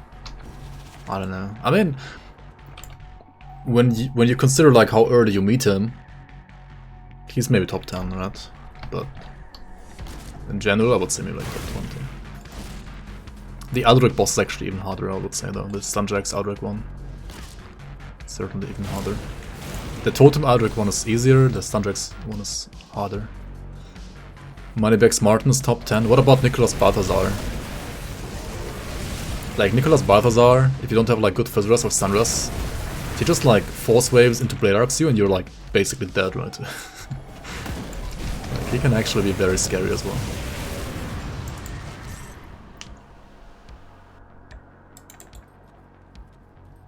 Rotating the map in Diablo 2. Right, how do you even do that?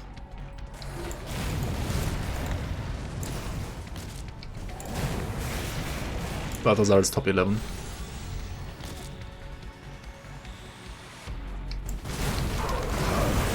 On Elite, the pit bosses are top 10. I don't know, like I feel like it always depends a lot on like what your gear is and so on. Like what build you're playing. How your stun rest is like while leveling.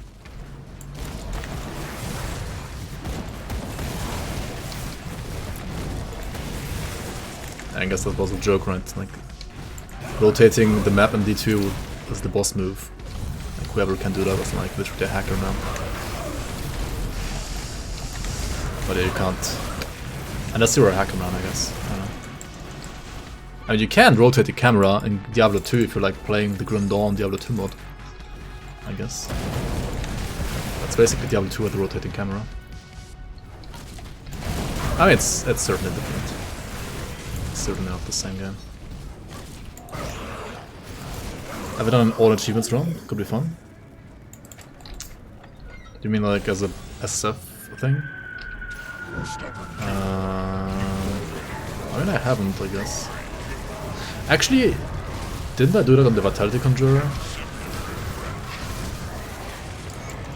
Like, the Vitality Conjurer SSF playthrough was like my first one that I did, and it was like very long with like many episodes.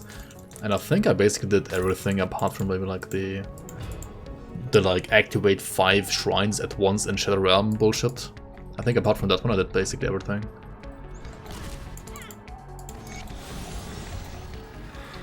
The annoying Logorian duplicating Udenborg.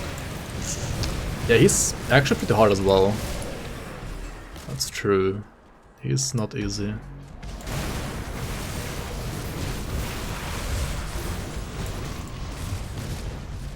The fight gets... I feel like Logorian, I mean the Kraval, what he's called Kraval, the Kraval tentacle guy, is also a bit about experience.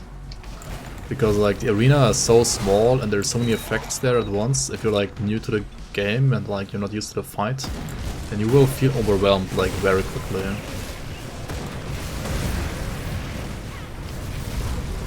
Like it's a very hectic fight kind of. I'll need to dodge those like Aether slams maybe a bit from those flash hooks. At least as long as I'm without Ascension. Ascensionless. Unascended. Yeah. If you can face tank, like if once you have the gear for Kraval, you can just face tank him. Like Kraval is face tankable if you have the correct gear for him. Or like if you have generally like a properly like decked out character. If you can't face tank him, then the fight gets a little trickier for sure.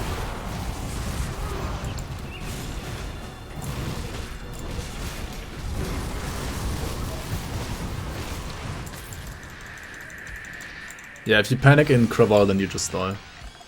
Like Kraval is one of those fights where you're not really allowed to panic. But it's still like very easy to panic because yeah, your health bar can be very wobbly when you're fighting him.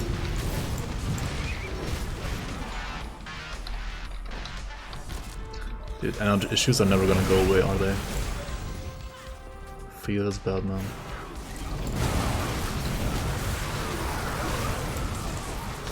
I mean, it's not like that bad, like it's never unplayably bad. I just have to like spam pots all the time. Karl.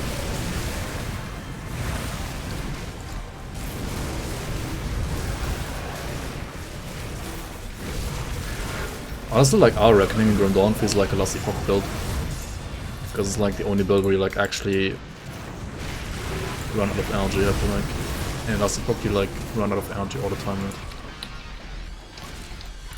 I mean, it's in line, I guess, with all the like other channeling abilities. Right? I feel like channeling abilities are the ones where you like run out of energy the most often.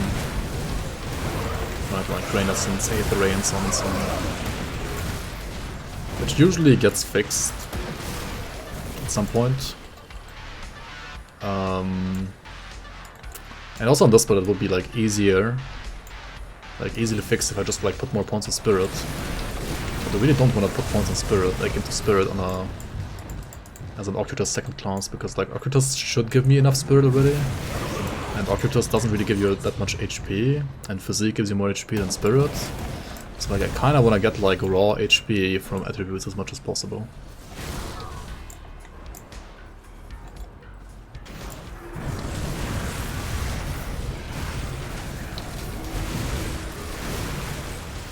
Kraval is a good defense tester, like if you can face tank him, your build is like tank enough. Yeah.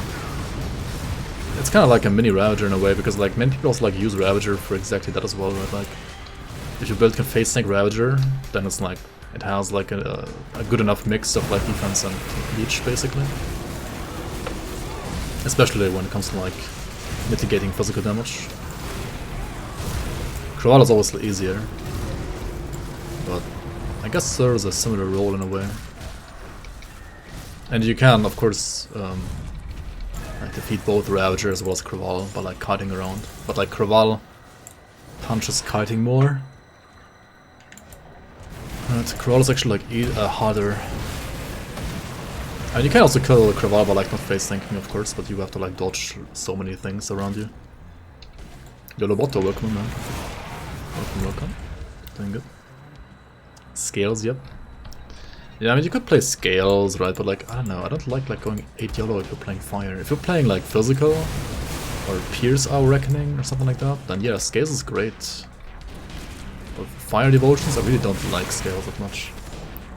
Kravala's the blue Kraken, yes. The blue Udenborg Kraken.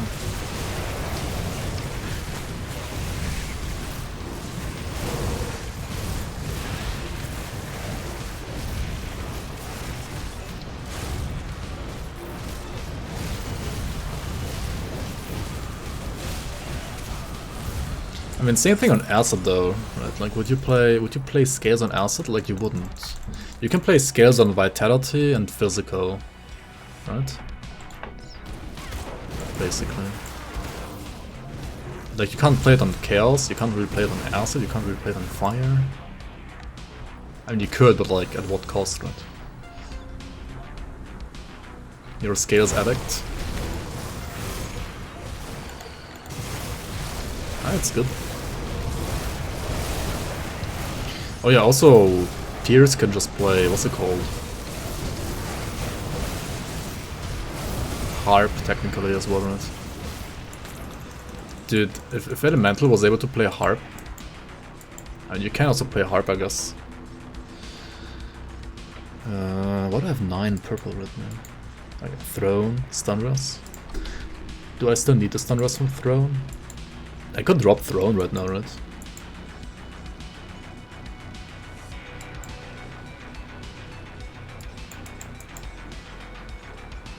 Like for Harp, I would need... I mean, it gives you 2 yellow and 2 blue, right? So I will need 1 more yellow and 4 more blue. That would be something like Panther, right? Like you go Panther and a blue here. That's 5 nodes, and then this thing is 6 nodes, like 11 nodes, right? 11. This is 4, 5, 6, 7, 8. But I need to also put 1 here then. So it's 4 nodes short. That would be exactly Ghoul. But like, do you want to give up Ghoul? I don't know about that. I don't know about that.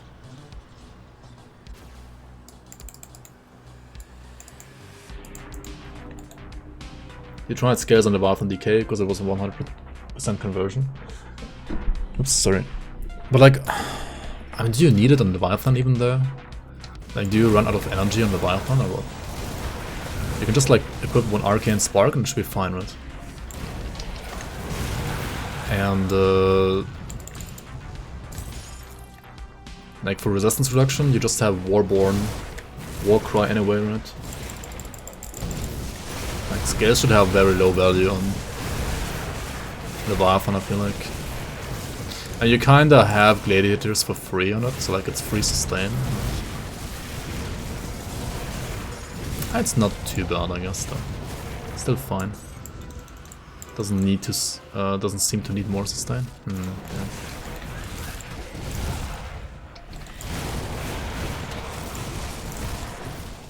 I mean, if you're not playing Bear, right, then I guess it's okay. Right. If you're not playing Bear, which you don't have to on 2-handed, I feel like. I mean, it's good, but you don't have to, right? I mean, Bear is also getting nerfed, right, next patch. A bit, like, the sustain at least.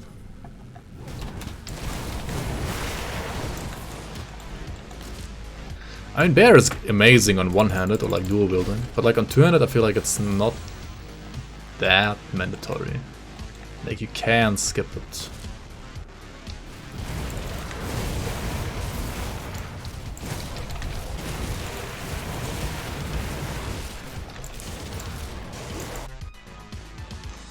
Best tier 1, tier 2, tier 3 evolution. Jackal tier 1, Behemoth tier 2, tier 3 you don't know.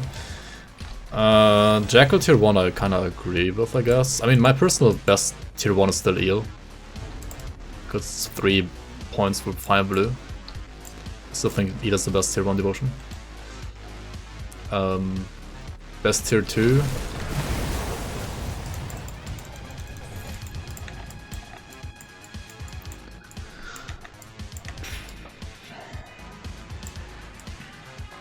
I mean, some that are like specific, like Kraken for example is obviously the best tier 2 for two-handers, or like every single tier 2 that has like resistance reduction on them is like the best for the respective damage type, like Eldritch Fire is the best for Fire and Chaos, I don't know, this is the best for Lightning and Aether and so on and so on, right?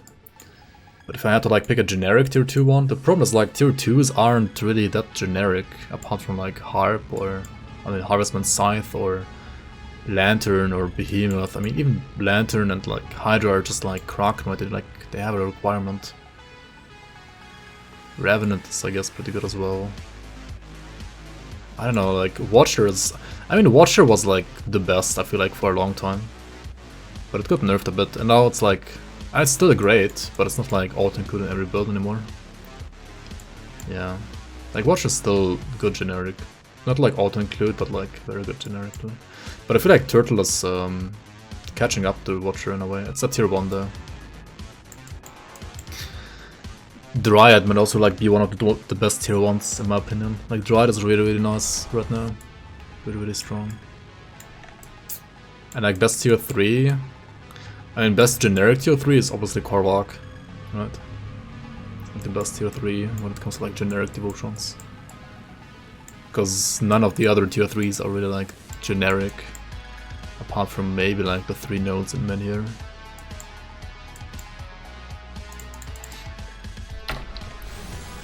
Turtle seems dogshot. Turtle was dogshot for a long time. I think it's good now. It is on casters, it's good. Generic Tree of Life. I wouldn't call Tree of Life generic because it's only good on pet builds or health and gem builds, otherwise it's just trash. Like, I mean, I feel like in general, like many people that haven't like played the game too much think that like health gen is like generically good. I mean, it's good if you like, how to say, like, don't properly react to certain situations yet in the game. Once you do react to certain situations right, I feel like health gen becomes generally way worse. And basically then it is only good on either health gen builds, like full on health gen builds, which there aren't that many of, or at least Behemoth is like, it's generally better than Tree of Life, and Tree of Life is great for pets as well. And well, Behemoth also can be good on like casters that have like very good CDR, right? Because then, yeah, you will have it up way more often. Is Eloman good?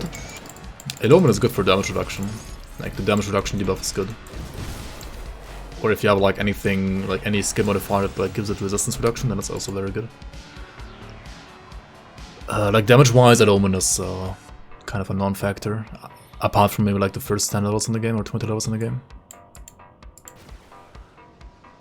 Ishtak? I mean, Ishtak is kind of like pet build only as well, right? Where's my fourth ability? What am I doing? My fifth, rather. What are you still? Why are you still here? Yeah. Okay, good. Chill. Come see what's left of my wares. Did I sell my freaking pants? I'm so retarded sometimes. Iron welding. I found out 84 pants, right, and then I'm selling them like randomly, just like while talking about other stuff. Okay, I mean, whatever. They weren't that good anyway, right? Right? I mean, they actually weren't that good. They actually weren't that good. We can farm better ones later anyway. It's fine, it's fine. Let's just kill the Logorion. At least we can't fuck that up. Crab? Crab Devotion? Crab Devotion is pretty crap, I would say. Night of Empyrean is better than Ishtak? In general? Yeah, for sure. I mean, Night of Empyrean, like, becomes bad the moment you don't need damage reduction. My, what a curiosity you are.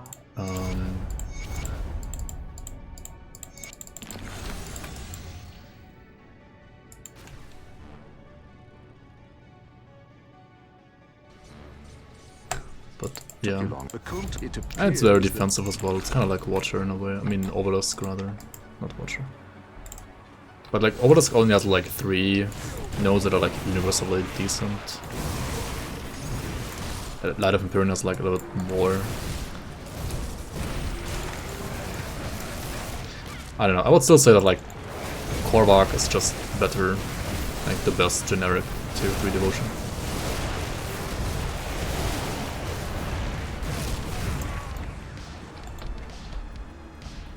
Is Raise the Dead skill effective against bosses or trash mobs?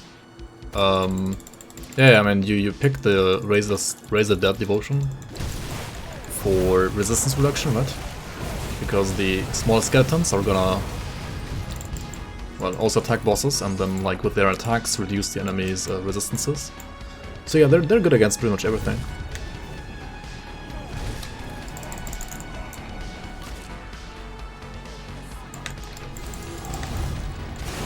Just get Tyrant's weapon prefix, yeah.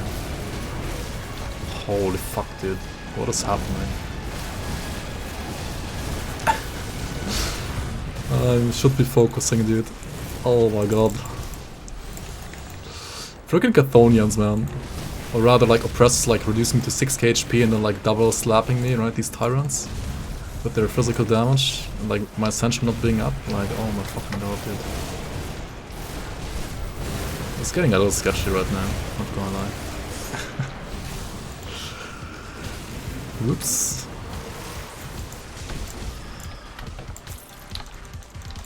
Dude, how much HP was that? It was like pretty low as well, right? Probably more than Mad Queen. 101 HP, but still like pretty low. I mean, technically totems are optional, right? Like you don't have to press these. But then again, like, where's the fun in that, right? Where's the fun in not pressing totems?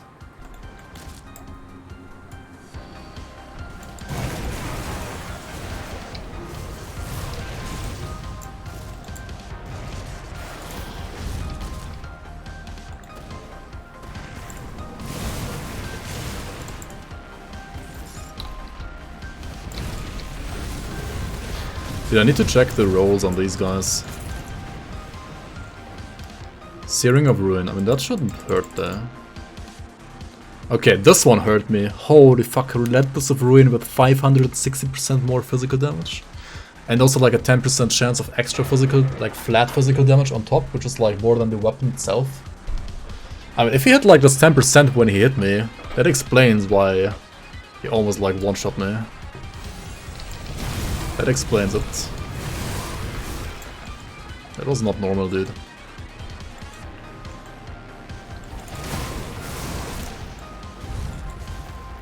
Scorpion on a ranged weapon makes sense. It's better if you have like, I mean, it's better for melee, or like if you have a pet, like for example, if you're using, I don't know, like Oathkeeper's Guardians, for example. You can like put the Scorpion to the Guardians and then it will like proc around the Guardians as well.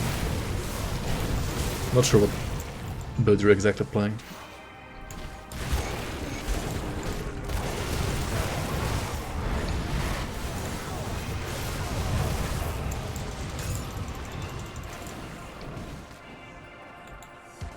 Does Raise the Dead rely upon fallen foes? No. It's like a chance on attack, right? So you just like attack the enemy and then they will like spawn. You don't have to kill anything with them. So yeah, they're also good against bosses. Fallen foes at midnight and the full moon only. And we're not playing the Rising here, we're playing Grim Dawn Rising. Ethereal's Rising and Chthonian's Rising.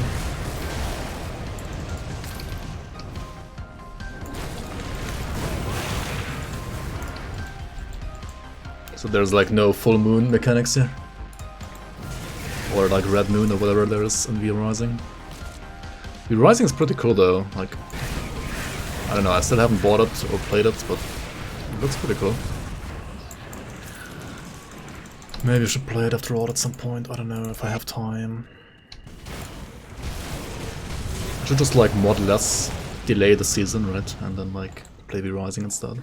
Sounds like a plan, right?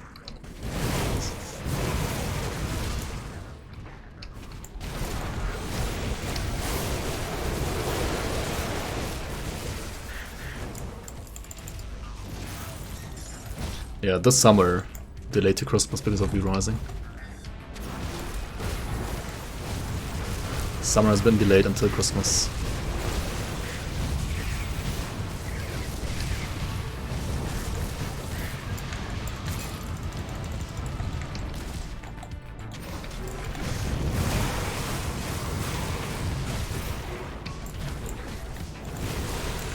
By the way, if you guys want to test the season, if you don't care about winning, if you just want to see the content earlier and if you want to test, right, you can always jump on over to the season Discord and basically like PM me on Discord and you can ask for like, becoming a tester if you would like to.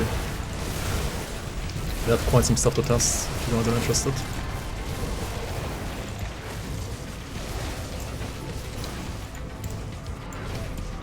I mean, that is if you like don't wanna, like if you don't mind spoilers rather, and if you don't care about like winning any prizes, because I mean, yeah, testers are obviously gonna be exempt. How do you say that in English? English is fucking hard, man. From prizes, right? You won't be able to like get prizes, I guess. But I mean, prizes aren't gonna be like any more than last season, right? Probably. I don't know. Depends on like the pool, I guess, which we should finally set up. Still haven't set it up right.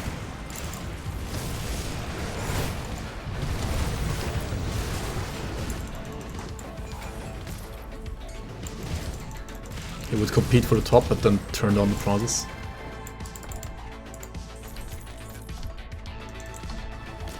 Well, I mean, yeah. Same for me, like just because I'm not, like because I'm a dev myself. I mean, competing in your own league is kind of cringe, I guess. But I still love competing. So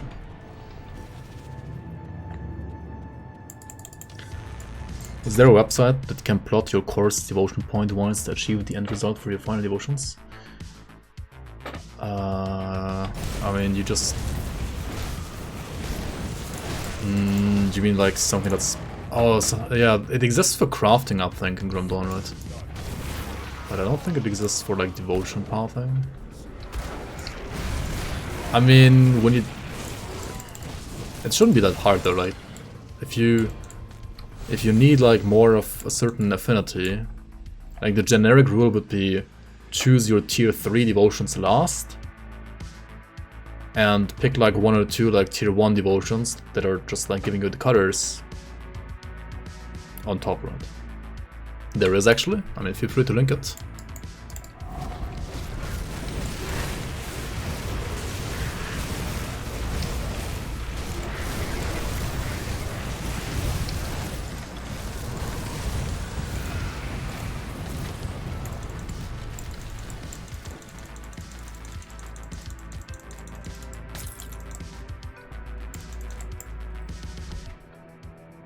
Grim Daniel, yo, welcome on.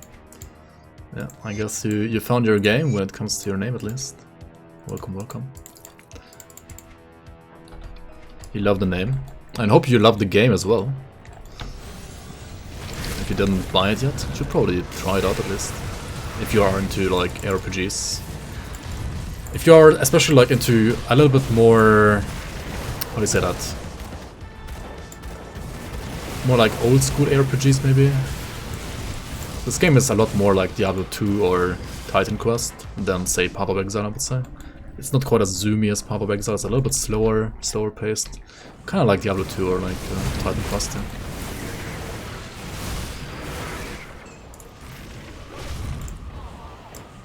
Primal Bond or Master of Death, I mean for like pet builds. Generally, Primal Bond is better, yeah. You play lots of RuneScape? Holy, I mean, yeah, that's a pretty old school game as well. Yeah. I mean, I know at least 2 people who play RuneScape and also who love this game, so yeah.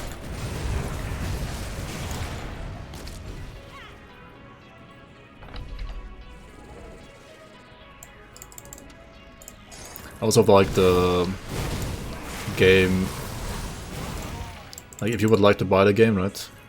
But it's like too expensive for you right now or something.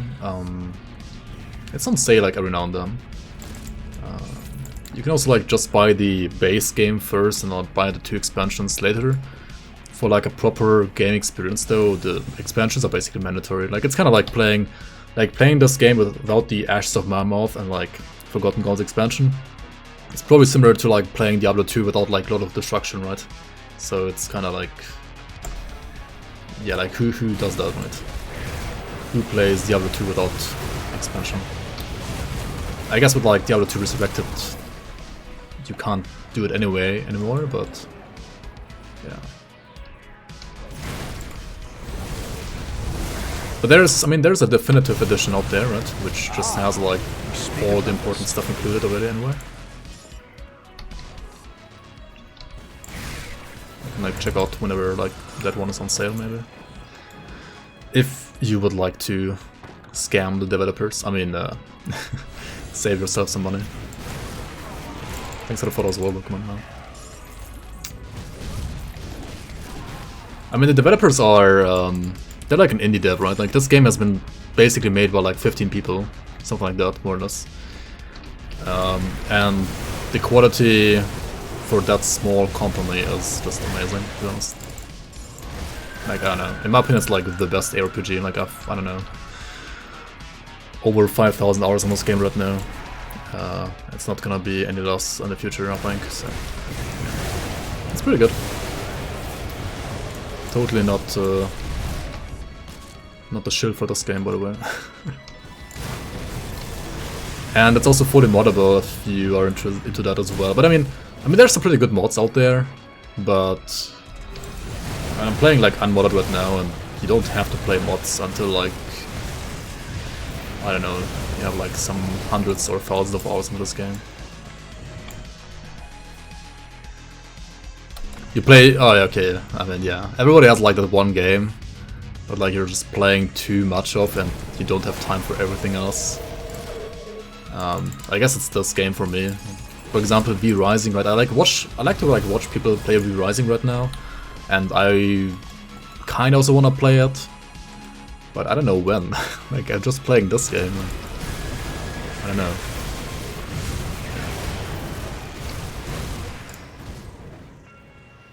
Better than Diablo Immortal? I mean, Diablo Immortal is already banned in Netherlands and Belgium before it even released because of like, you know, they're like anti-gambling laws, so yeah. Oops, nice cluster. That already like kind of tells you what kind of game it's gonna be, right?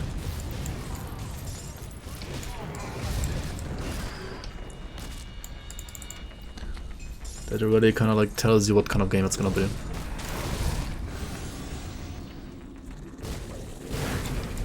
There are actually some Diablo 2 classic games out there, like non-resurrected. I mean, I guess, yeah. I also like the mods, like, what are they called, like Median XL and so on. Like, people probably still play those.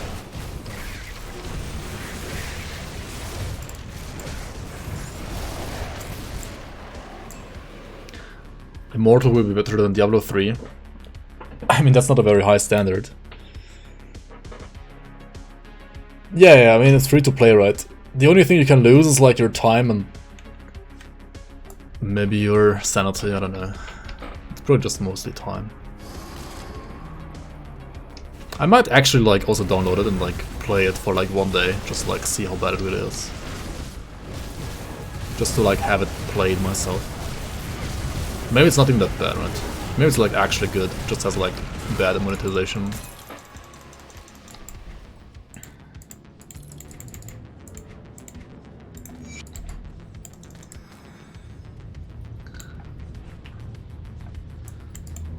Alright, Logorian, let's go. Wait, why did this elite spawn me here? What the fuck? What is it doing in here?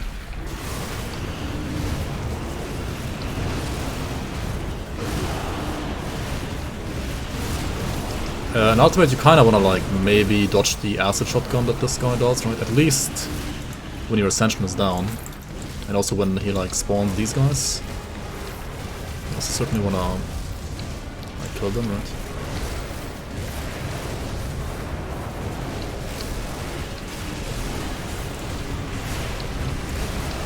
So you need mana to press ascension, right?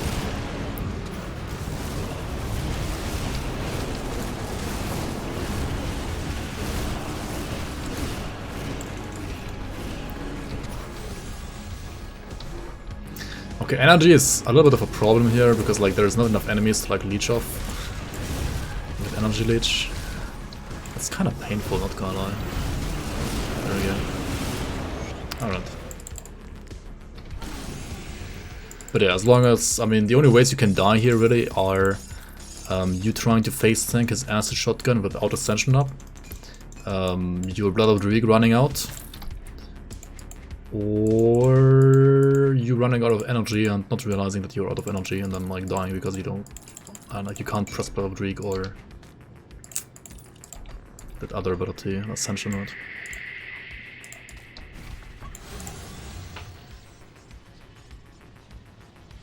You have 17,000 hours played in RuneScape. Holy shit, dude. That's quite a lot. It will 100% be dog shit. Diablo Immortal. Come see what's left I mean, we'll see, right? We'll see. No need to judge a book by its cover, but the cover is looking pretty bad, not gonna lie.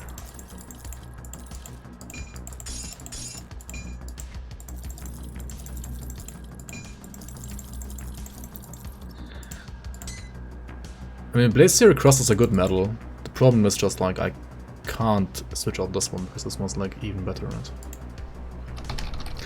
Let's look for Aether resistance here. This one is casting speed, this one is actually not too bad. But it's no movement speed and also like less armor, so.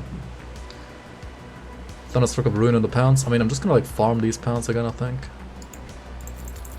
We can set everything else here, I think, as well. Don't need any of this garbage, right? Probably not. I really need to get like higher Physrus and like higher armor though. I really do.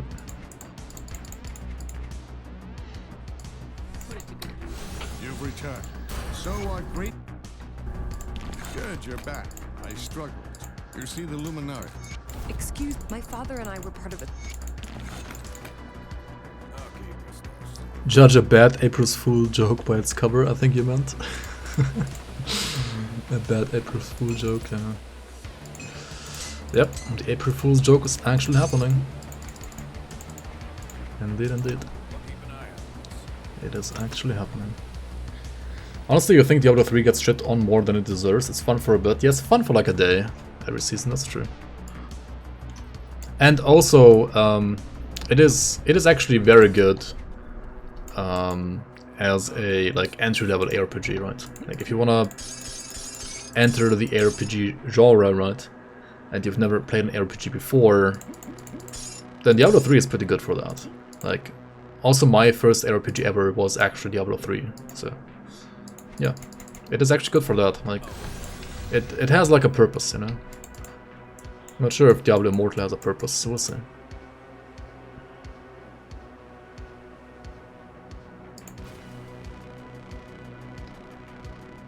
Alright, let's do...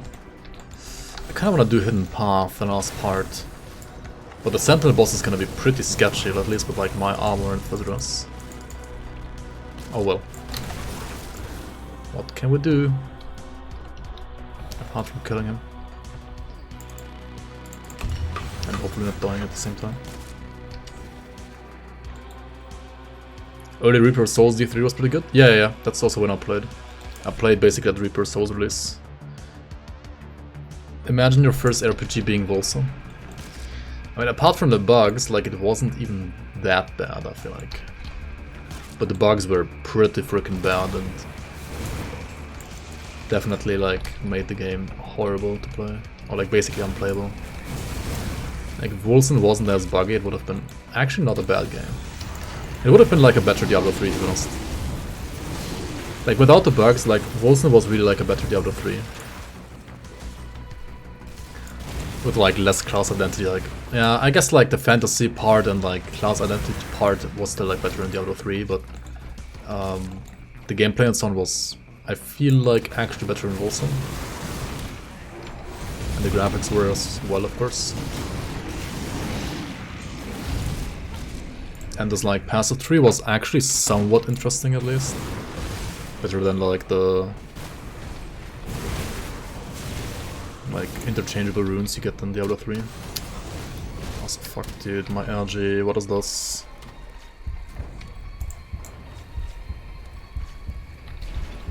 Hello?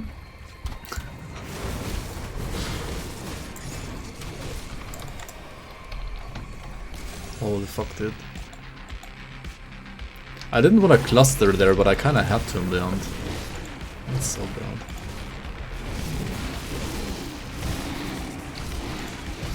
Okay, yeah, I wanna like dodge those attacks, right? We definitely do wanna dodge those attacks, those overhead slams. Yeah, the poison. Monka. Like, I needed to leech there, but also I couldn't leech because I had no energy to even spin. Yeah, the energy problem is not fun there right now. I need like Arcanum Dust or something like that. Or like switch back to one of those like elemental resistance while giving you energy augments as well. Dryad for anti-poison, like poison duration reduction. Yeah.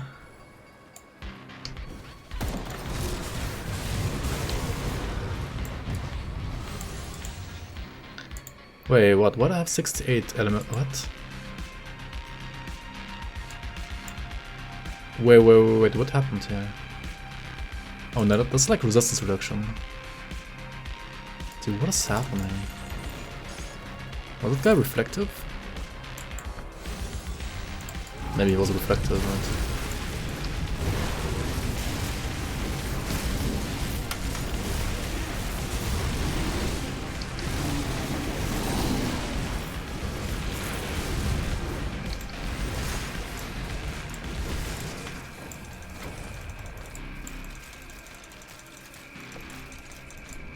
For Ectoplasm gaming. And I could also like play more Ectoplasms, right? That is actually true. But like Ectoplasm endgame just like feels so bad, man.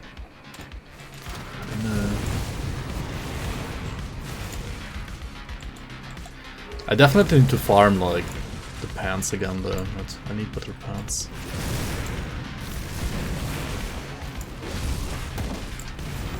Because I really need higher armor. Wait, that troll also had like a superior of shattering. Troll bone crusher, what the fuck? Not like this. There's one that energy shield on Arcanist. So you can do Ectoplasm gaming.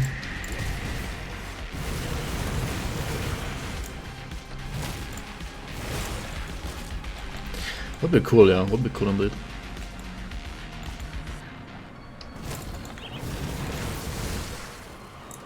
Wolcen still hasn't completed their main story, and yeah, I mean, after their release, it was kind of obvious, like the game is just gonna like become a dumpster fire, right?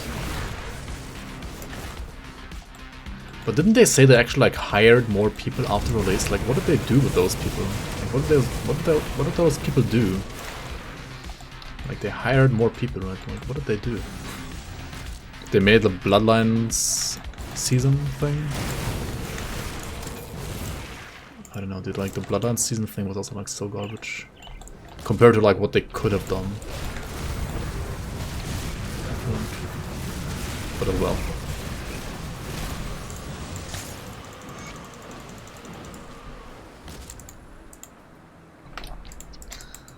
They got hired and fired instantly.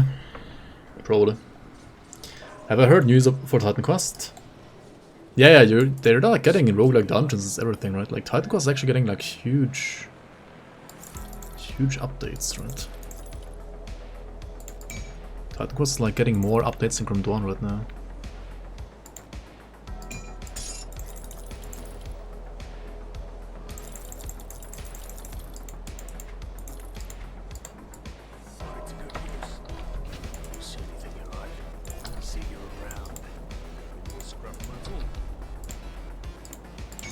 Ah shit, no, not this one, what the fuck? Claw, severed claw, not serrated claw. I have no crystals now, what the fuck? Oops.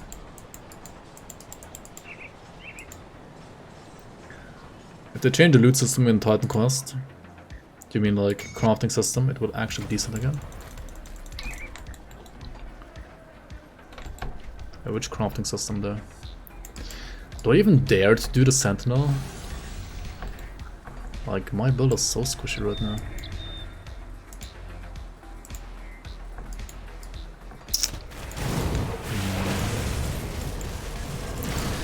I need to honestly like just farm the pants first. Like, get proper pants. Like, I don't know, formidable of vitality or something like that, right? Like, I need physical resistance, I need like armor, I need health. I need tons of stuff actually to like not die right now. I could also like change my devotions, I guess, and like play more defensive devotions. I guess.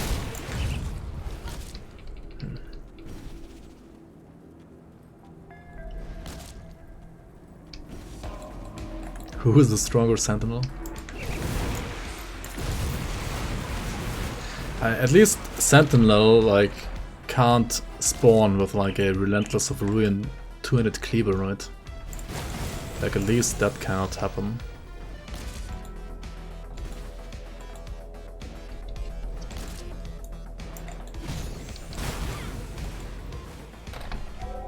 Oh wait, I already was here, what am I doing? I didn't reset. Hello? Oops. You need to merge relics and shit, and artifacts take a year to craft. Isn't it the same in Grim Dawn as well? Like, doesn't everything take a year and a half to craft as well? Good. I mean, I could put more points to Vigor as well, I mean to Haven as well, right? Like, unironically.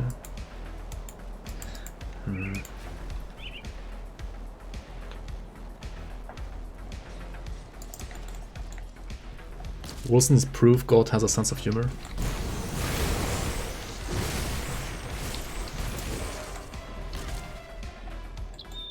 And Titan Quest takes like 18,000 times longer than Grim Dawn. Okay.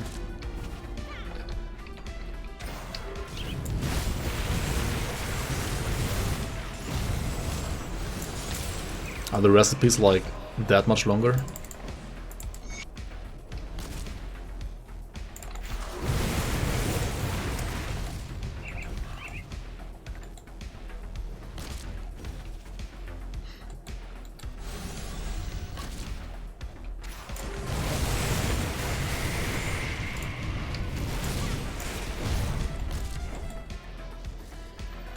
Titan Quest multiplayer good or not? It's probably the same as Grim Dawn, right? So you can play it, but it's a little scuffed sometimes. Farming is slower, recipes take forever. I mean, yeah, Titan Quest in general is a way grindier game than Grim Dawn. Like when it comes to farming and drop rates and so on, right? Like it's certainly grindier. Like also like getting to 100 in Titan Quest like takes 10 years, right? Compared to Grim Dawn.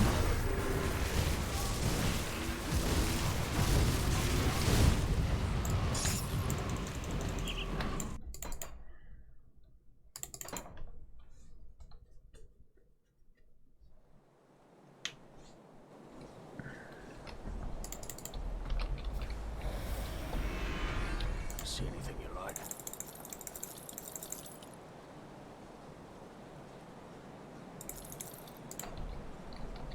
Put it to good use.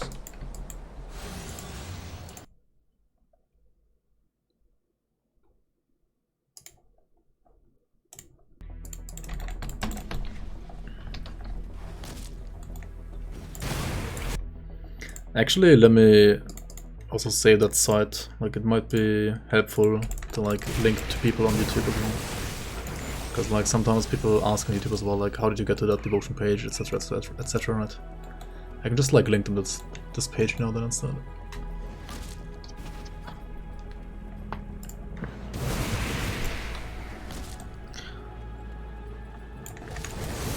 God needs a rework of blue items.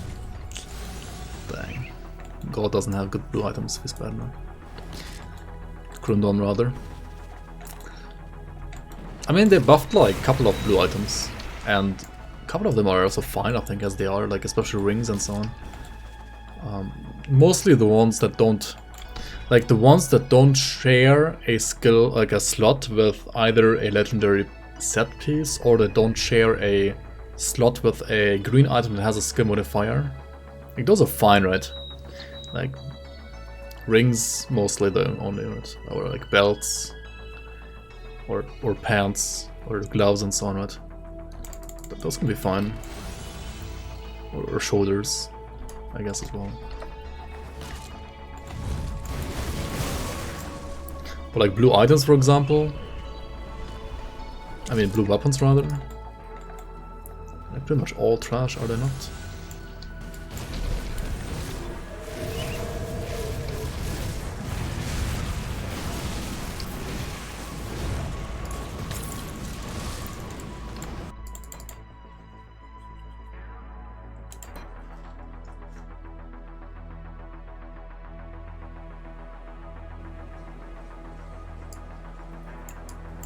Come see what's left. I think some blues should have a my-like effects.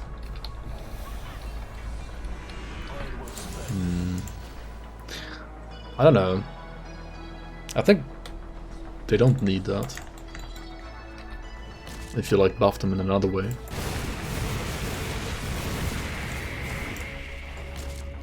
What I do think though in Grimdawn is that like some of the monster freak ones need like like some of the skill modifiers rather maybe like need a small nerf. At least, I mean not necessarily for endgame. I feel like in endgame they're fine, but like for leveling maybe. They're like too broken. Maybe some of them also for endgame, I don't know. Like if they buffed certain like skills or like put some power that like for example, I think the two-handed Sign of Screaming Veil the other day was like a very good example, right? It gives you like, I don't know, 55% weapon damage to killers, 10% something like that, right? Well, actually it's 35%, right? And the skill itself has like 60% as max level, and the weapon gives you like 35%, right? So it's like the weapon gives you more than 50% of what the entire skill at 26 points gives you, right? So they could like, you know, reduce the weapon pool, I mean the weapon damage on that item a bit and like put it into the skills, like the skill points of the skill itself instead. And by doing that, then automatically like blue items would be better with that skill. Or like the skill would also like be playable without the item, right? Because right now I feel like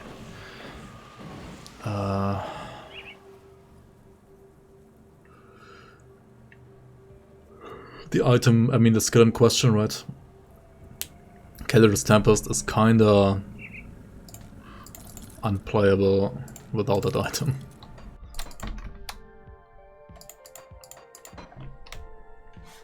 Or like without Aggravix set, I guess, as well. Yeah, skill modifiers should scale with level. The thing is, Crate actually did that at some point, apparently, while testing. Like, and then they concluded that it doesn't feel good. Ah, I've been expecting you, human. But I feel like it feels more imbalanced right now. Yo, Machtgecko, welcome on, welcome on. Thank you so much for the prime. Thank you for your support. Welcome, welcome. Welcome into the Bloomers.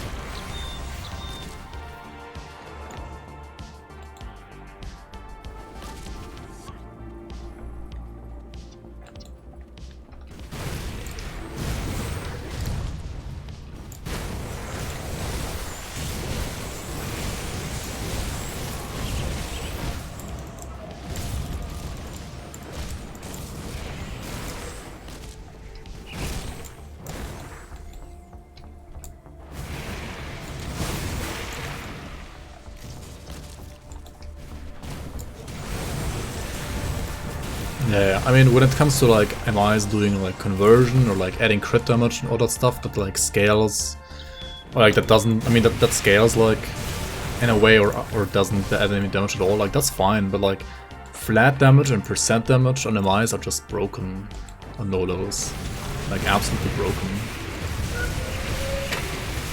Ah, I've been expecting you, human. Yo, Montharion is there as well, thanks for the prime as well, man. Welcome to the Bloomers. Appreciate the support. It's already skating with levels. I mean, it's not really.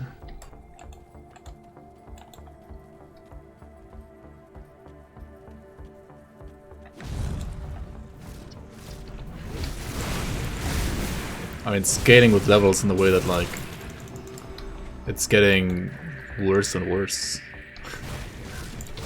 Kinda. Because, like, it gets, like, less important in a way. Stonehide prefix is really good, holy shit. Of Decay is obviously bad, but, like, Stonehide alone might be worth using. The Promise is level 90. Oh my god, why? Fuck. It would be two-way scaling. But you're already scaling your damage with levels, and MI gives you like 180 flat, for instance, and you have 300% damage bonus, and later 2.85k. Yeah, I mean, that is true, but like some also give you percent damage. Like some items, like for example Kaliska's Harvest, gives you like 120% damage sometimes, like at level 1 basically, and that's like way more than at the end game, right? Like, I don't know.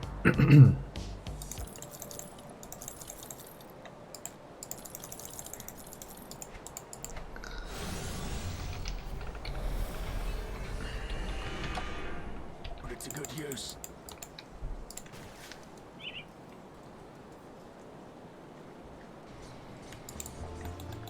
Yeah, like Blitz items, for example, were also broken because of the same type of scaling. And some other items are just like that as well. And some of them are just not as broken because the skill itself that they support is just garbage without the skill modifier. But it would be generally, like, I think, better balanced if the skill wasn't quite as garbage, but the item got the same, like, treatment as the Blitz items, for example, right? I don't know, I generally think that, like, scaling skill modifiers would still be better than it is right now, even if it is, like, two-way scaling.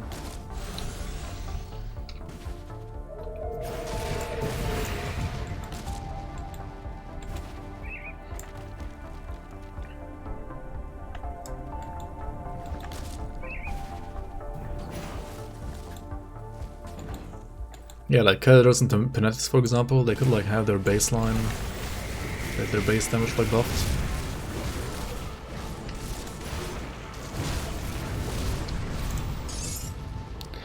It doesn't necessarily have to be like on the first like 16 points. I think like Kairos Tempest, for example, could be buffed like on the overcap points only, right? Like it only scales better between 16 and 26, for example.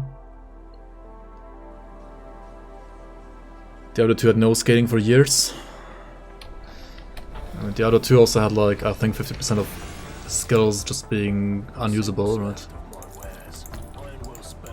Like, I'm not sure if you wanna like go or like use the other two as a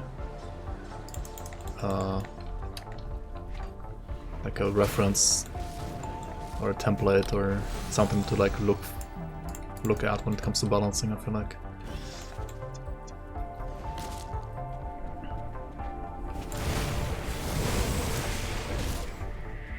Balance everything around endgame that nobody cares about the leveling process, like PoE, which is freaking pain.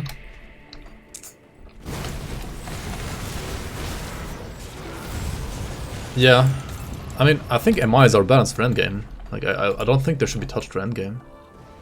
I think they're totally fine for endgame as they are. Unless, I mean, yeah, some skills still probably, like, as I said, like, even for endgame you wanna, like, maybe like put some power out of MIs and like put them into the skill instead, like Kelder's Tempest, for example.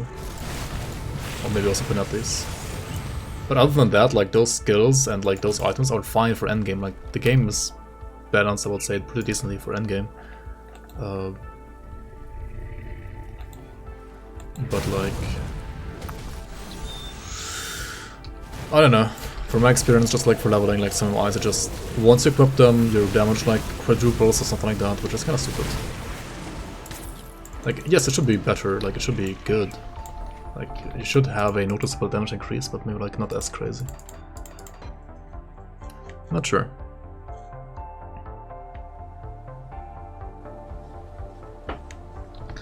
And the problem also with that is, like, once you have a monster frequent, that it was like, I don't know, level 30 or 40, for example, and then you're level 60 or 70 later, and you find like another item that is technically also good for your build, because it has like the matching, I don't know, like the matching damage type or like the matching skill points as well for your build, but it doesn't have that skill modifier.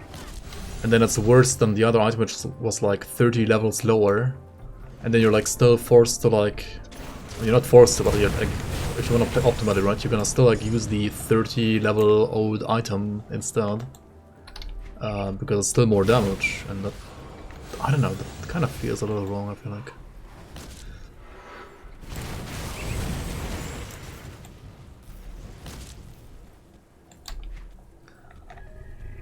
Like, I'm using a level 55 axe, right, for example, Rift Claw Slicer level 55, and any weapon that I find right now, literally any weapon, apart from getting the same item again, would be a like DPS loss.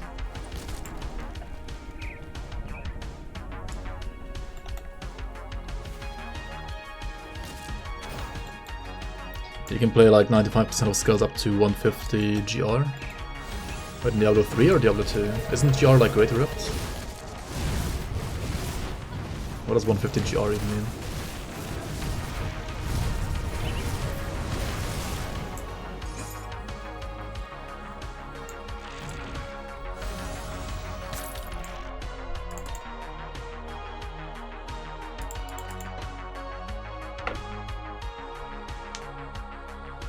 Like the weapon can literally be perfect, right? Like it can be a like super fire damage weapon and so on. Like the only thing that's gonna be better than my current weapon is a level 94 Aladra's like Phoenix, or yeah, like the same weapon that I just have right now. And everything else is just bad. Probably like even the Flame Brand is probably gonna be like worse than this.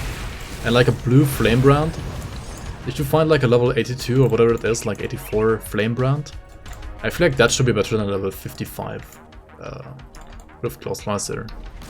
And I think it probably isn't. And that's just weird. That shouldn't be the case.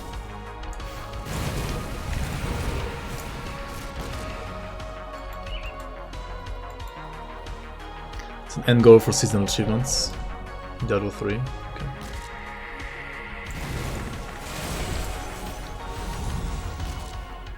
But do they care about the balance after 150, or is it just like crazy imbalanced? And like also how easy it is, like how quickly and easily can different builds like clear SR, I mean Greater Rift 150, right? Like sure, you can just like make the game so easy that like all builds can clear whatever is like the thing that you should achieve, but can they all like clear it? I mean, they don't have to like do it literally the same way, but why is he hurting so much right now? What the fuck?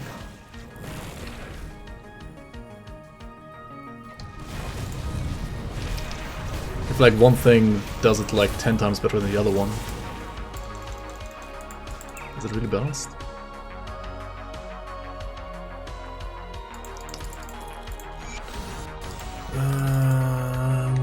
Nothing for my level, what the fuck?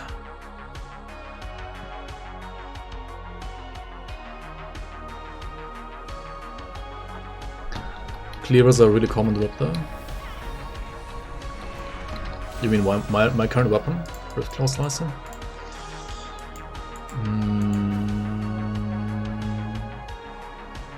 Oh, you mean Obsidian Cleaver, never mind. Took you from 30 to 48 to find Obsidian Cleaver with the Rune affix for your trauma damage that you need.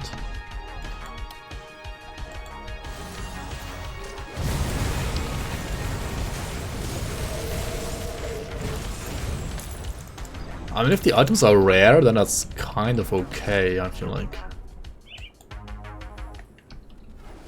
But most of them aren't as rare as you just said, aren't?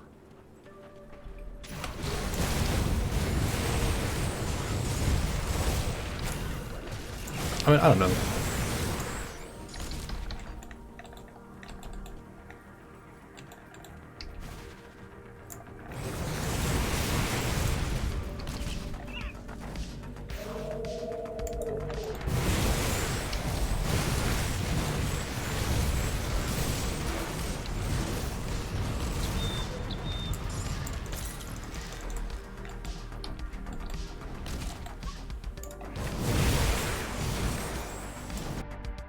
You just don't know how adult game designers can just slap 100,000% scaling on gear and call it a day.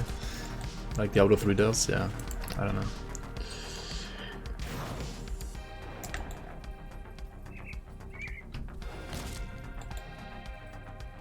I mean, campaign was pretty cool, and like doing some Brits was pretty cool also, the first, I don't know. It wasn't that bad. Just like itemization for endgame was just like so generic, I don't know.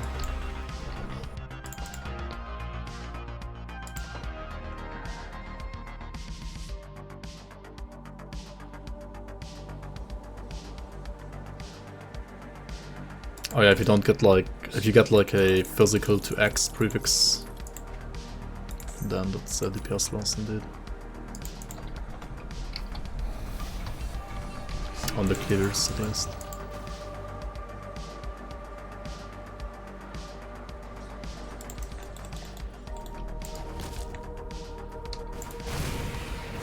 I think the existence of sets is kinda cool, especially for like for new players, but them being like crazy powerful is, I don't know, not that cool, I think. Grim Dawn has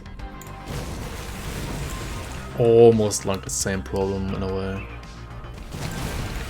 But like, certainly not as bad as Diablo 3, like, definitely not.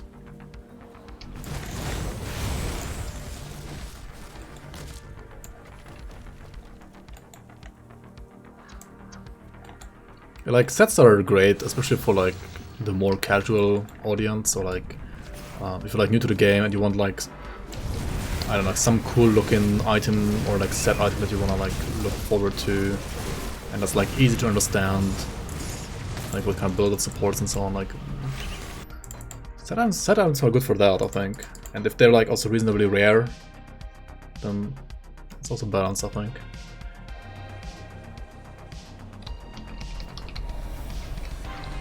But I mean, in like an ideal world, right? Like in Grim Dawn, for example, like the perfect like build would only have, and maybe not only, but would generally want to rather use like green items than purple items, and that is the case for some slots on many builds, but not in all builds, and also like not for all slots.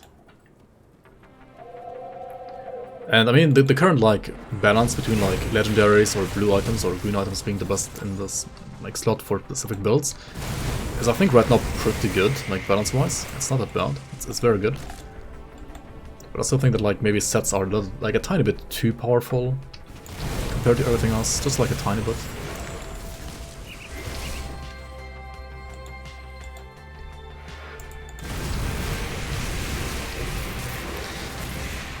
Yeah, I mean, sets also like, the thing is like sets enable some interesting stuff that otherwise wouldn't be possible. Because sets allow you to like make certain things happen while blocking other interactions, so that you don't have like overlapping interactions that can be like insanely game breaking. And then like, yeah, if you want, for example, like, I don't know, slot, like helmet slot blocked, weapon slot blocked, and like glove slot blocked, because there are already like other items existing for those slots that are like crazy, and you don't want your new item to like be able to be used alongside those, because otherwise the build will be like completely crazy. I think that's kind of like when sets are good, because yeah, you can, this is I guess good enough for now. You can block the player from like using certain slots, because and then in return you can like make the item more powerful, right? Because you are blocking certain slots, right?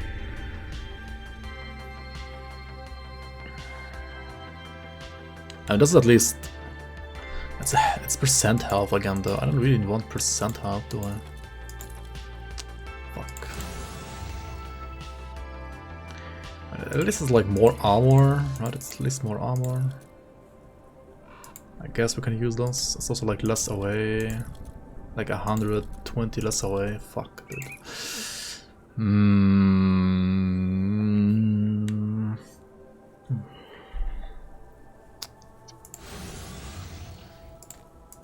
Like I wouldn't even have like 100% chance to hit with this. What are you kidding me? I kind of want to farm even more, but also I kind of want to just play the game. Like progress and not farm.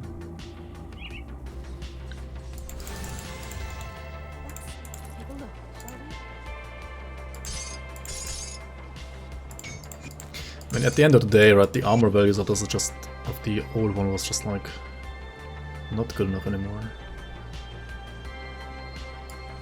What kind of shoulders can I use or farm? I could like farm flesh warped, I guess.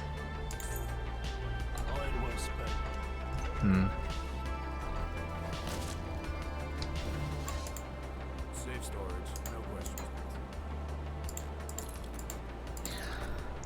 What do I have here? Glacial of Fortitude. I just need like Justice shoulders or something like that, maybe.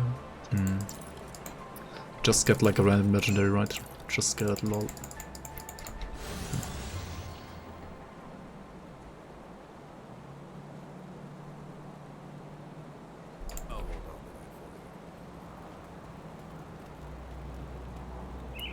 Do I even use Good, you're back. I mean, on the... Kleiner als 3 Mai, Dude.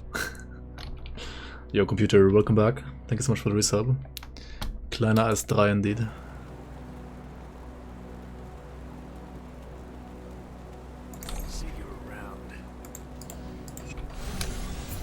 Appreciate the support. How you doing, man?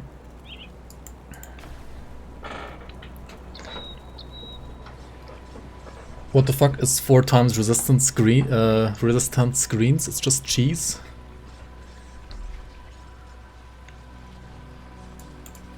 Is it? I mean, I don't know, like for Grim Dawn, currently it's like pretty standard, like how the balance is, right? Like it's not even that hard to get these items right now. May the light. When you hear non-English language, your brain goes boom. Boom, boom, boom, boom. Wait, what? I don't have seals on me? What the fuck?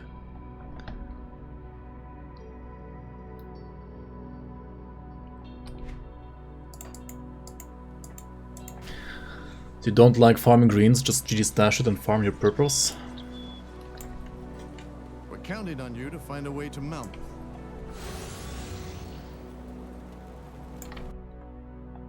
Wait, what? You don't like greens in Grim Dawn because you don't think it's fun farming a green RNG drop of a unique purple?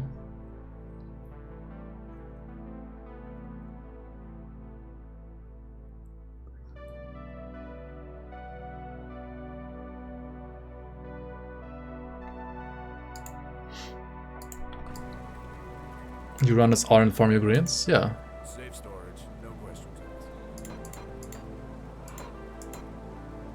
asked. Wait. I mean, I don't think like anybody in chat here cheats. I mean, at least I don't cheat my greens either, and they're like still really good. Like it's not that hard to farm them. Like to farm like not the best in slot 1, of course, right? Those are just like chase items, I guess. Like if you're getting lucky, then you get them, right?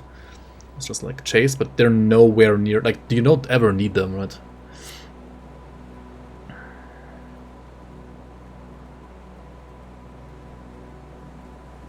Carried with rare unique items and then has a buff with legs at Omega stats, looks shit. I mean, I don't know.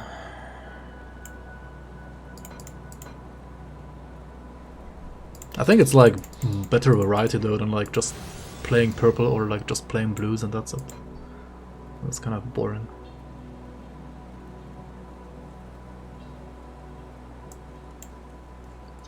What do I want to do here? What did I want to do here?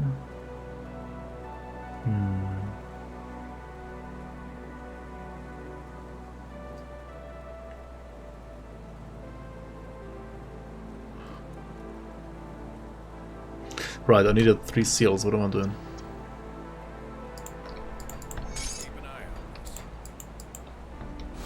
And also probably kill Master Ravok.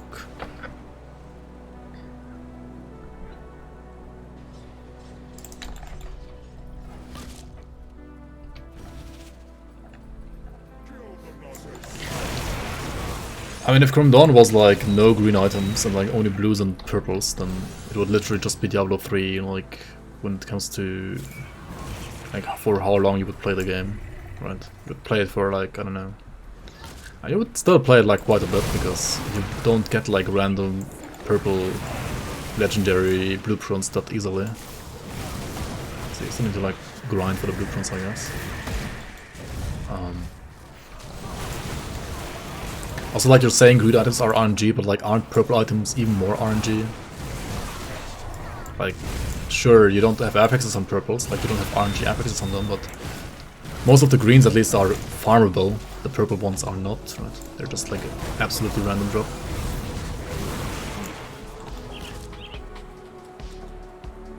In Titan Quest, you just give your some low level greens and they just stampede the game. That's a problem that I was like addressing for like earlier as well in Grim Dawn, or like I don't know.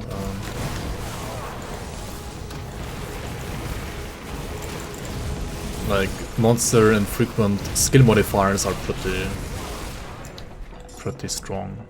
That doesn't really have to do anything with affixes though, right? It's like the base of the item being like very strong, like the skill modifier on the item itself being very strong. And also, I mean, in Grim Dawn, I mean, some people like having leveling gear, right? In Grim Dawn you have the Locar set, right? Like, the Locar set is literally a 4-piece purple set, so like not a green. No greens at all. And you use that one to like ruffle stomp the like game on like alternative characters. To like get to endgame quicker, right? And you can get to like level 94 in like 5 hours in Grim Dawn, like literally 5 hours, right? To like test more characters out for endgame. Play more characters. Also, why the fuck am I pressing another cluster again? What the fuck am I doing today? They're like trigger happy with these classes today. Yo, Dakota, welcome on, welcome on. Wait, is it like still konbanwa for you or like more like Ohio already? This must be like really late for you, like really early, I don't know. Welcome on though, welcome, welcome. Good to see you.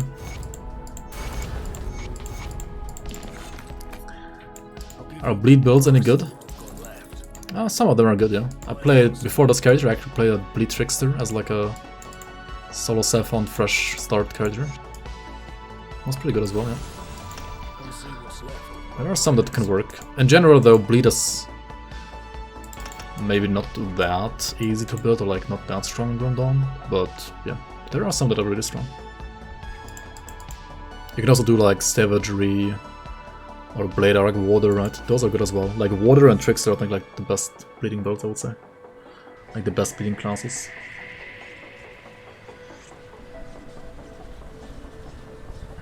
That's the fun, the purpose of what you aim for, the greens feel cheap. It's just the color, right? Like you aim for both of them in the end. I don't know. You can aim for the purples, you can aim for the greens. It's just the color in the end, right?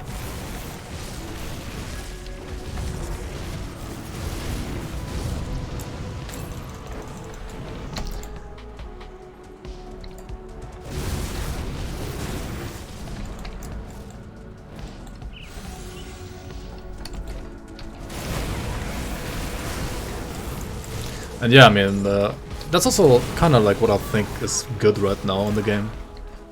Both like green builds as well as like blue, some blue builds, not that many. Like some builds like using primarily green items, some builds like using primarily legendary items like purple items, some builds like primarily using some blue items. are definitely viable in this game. And I feel like right now in Grim Dawn, most of them are generally using primarily purples, then primarily greens, and then primarily blues, right? Kind of like in that order. Like purples are overall probably like still the most important or like the best, then like greens and then blues. And I think that's kind of fine like that.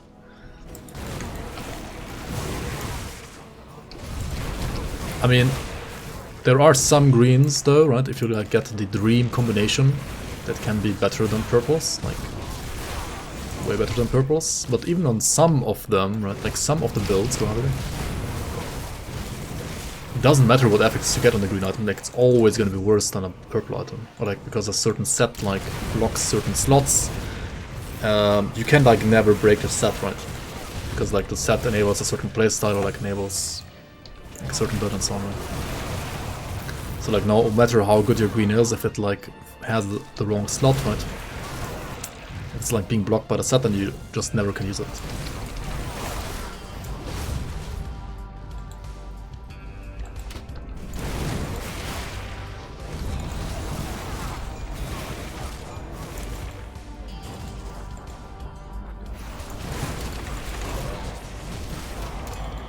Yeah, I mean, you're saying it's a system. I think it's a great system. We can agree to disagree, and it's fine. No need to like be hostile to each other. Apart from that, but yeah, I mean, legendary sets are a part of the game. Green items with the epic system are a part of the game. I think both systems have a place in Grim Dawn. I think both systems serve a purpose. I personally like the green system a bit more. You don't. You like the purple system more. That's fine. I mean, the game has both, right?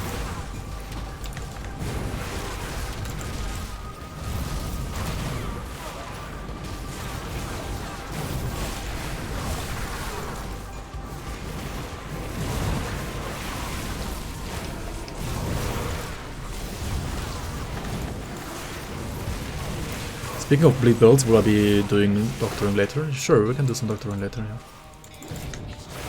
For sure, for sure. Let me in, thank you. Okay. Come on, come on.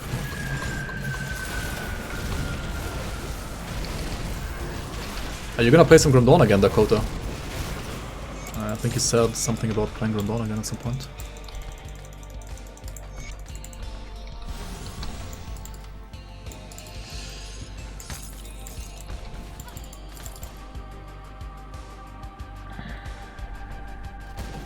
Fumble resistance in Grim Dawn?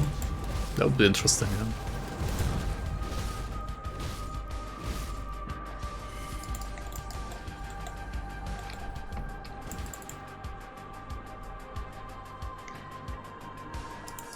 You keep dying to reflect? Oh yeah.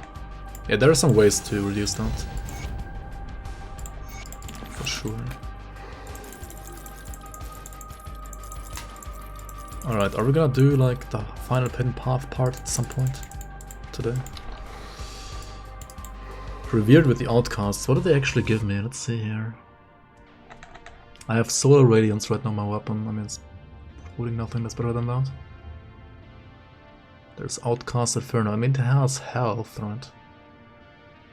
And honestly, right now, I kinda just want to have health, right?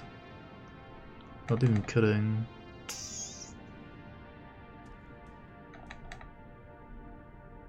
This one has an energy absorbed from spells, though. Damn it.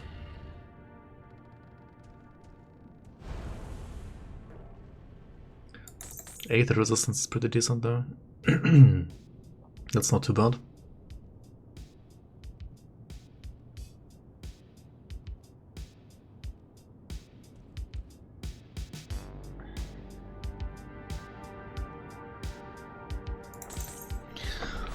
I'll still try the HP.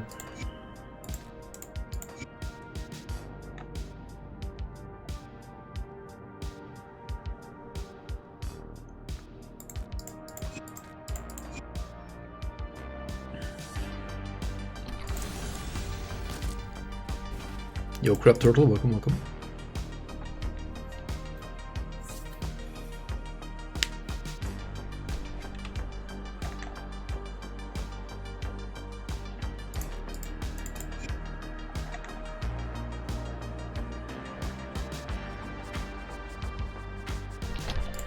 get another Fire Pierce. I don't need Fire Rest at all. I have like 200% too much.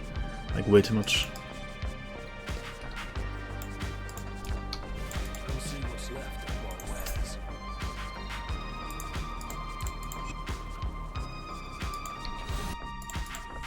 Did I do another GRIMTOOLS link today?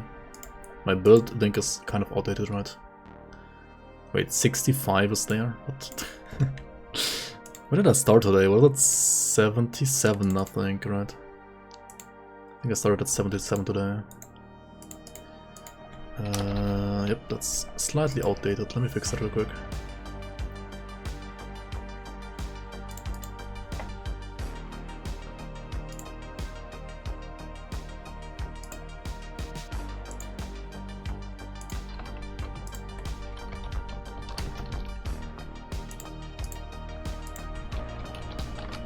There we go. At least in this game you don't have to hone. Imagine playing a game where you have to hone, dude. Why would you do that to yourself? I did like honing for one day and then I was like, yeah, I can't see where this is going. I'm just gonna quit the game.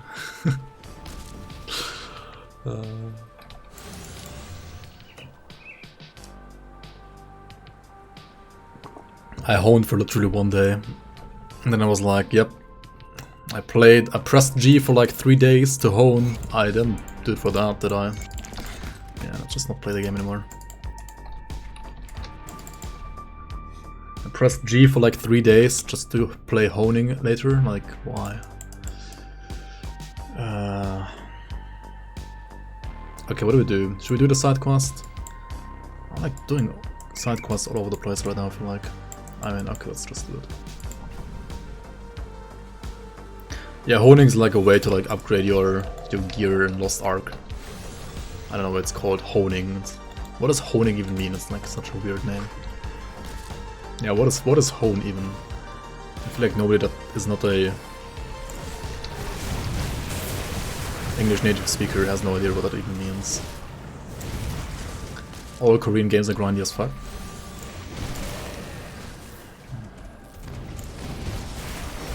I mean, yeah, but...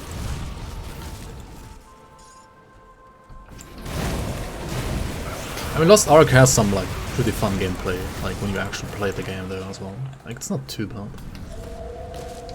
It's overall, like, a fun game.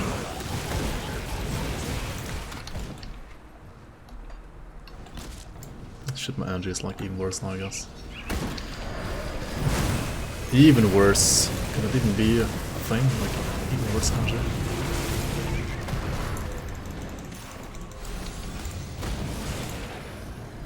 Alright, we have to find a rift here, like a chaos rift. Ideally without facing Locksmere, right?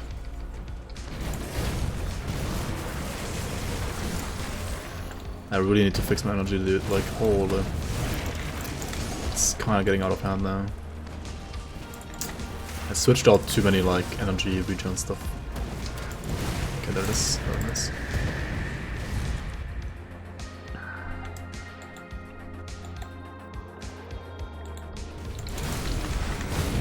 Just use like 16 more mana potions like in Diablo 2 potion manager. Okay, yeah. Could also do that, yeah. I mean, oh wait, you can't do this game. At least there is mana potions in this game, right? Unlike Last Epoch. Like, I don't know. Last Epoch's skill balance with like energy pots or like with mana in general is just like... It's so bad, man, like... I don't get it. Like, for some skills it works.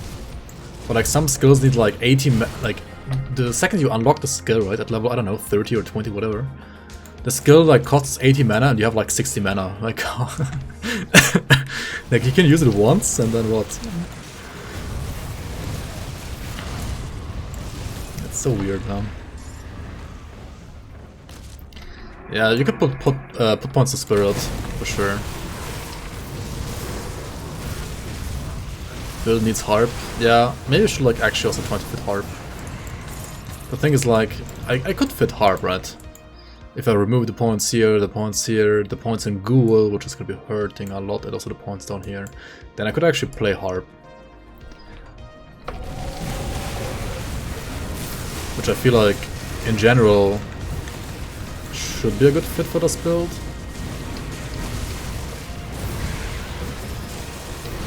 But also like losing all that attack speed. I don't know, man.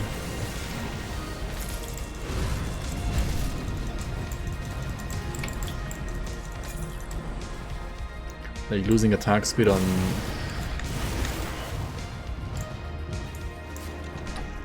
Spider and losing the leech from Ghoul. Losing the proc from Ghoul even more important though. Like the Physitas and leech proc. Which probably already like saved my life like at least twice today. That seems like a bad idea to be honest. If you have less attack speed, you need less energy to channel. Yeah, true. And then I probably don't even need Harp anymore. So it's like either I need Harp, like I need Harp if I don't have it, and I don't need it when I have it, right? It's kind of like what you end up with in the end.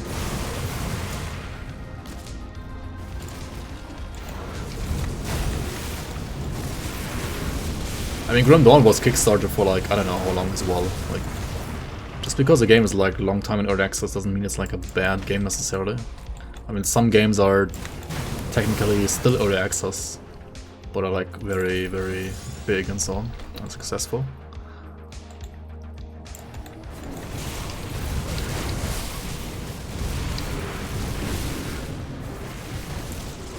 I feel like at some point in development, Last Epoch devs actually, I mean, they listen to the community a lot in general, like the communication is good and so on, but I feel like at some point, like for some specific decisions, they listen to like the wrong people in the community.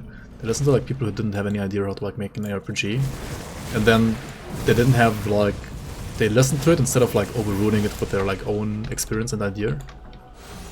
And yeah, that, I feel like it's maybe what explains like one or two decisions and like their skill trees or like their mana costs and so on.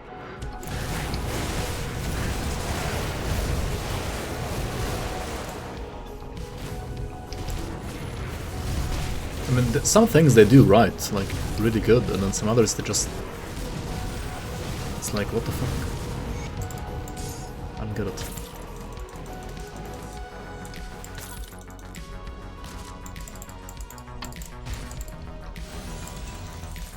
Quill Throw of Drieg?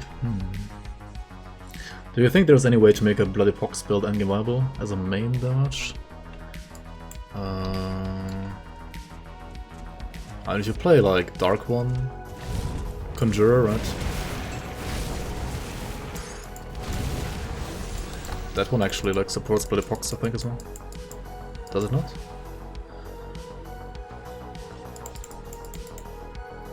Come see what's left of my wares. I think Dark One Conjurer is like one of them. Or like Dark One, yeah, I mean Conjurer for the most part.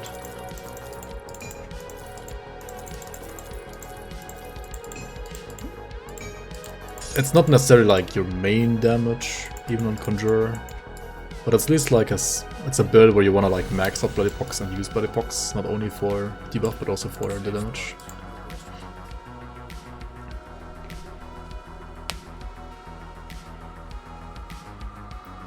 I mean, all the things said about Last Epoch is still a great game in my opinion, like compared to what other games we have in the genre, right? Like it's better than Diablo 3 for sure, it's better than, I don't know, Wolfson, I guess. Of course, obviously not. And like, visually, some things don't quite fit, like animation-wise, it don't like quite fit well in that game yet, and like some design decisions on skill and so on, I think could be better. But like the gameplay feels really good in that game, I think. Like, it feels so smooth to play. Like it's kind of like it has the gameplay of a MOBA in a way, which is generally, I think, good, like very smooth to play. But it has like everything else is like an RPG around it, right? Anyway, let's proceed here, right? Let's actually maybe do the final part of the hidden path, finally, right? I wanted to do that since like forever today, and I still haven't had the balls to go there, but I think I should finally do it. I have like more armor now at least. Not necessarily more Fizz, but at least more armor, right? Because I also just like proceed with Act 5, like just do some Gloom Vault stuff. But I guess we're gonna do this one and then probably start Act 5 and 6 next time and just do more GRIMTOOLing for the rest of the day. Like look at builds for the rest of the day, right? At least for the rest of the stream.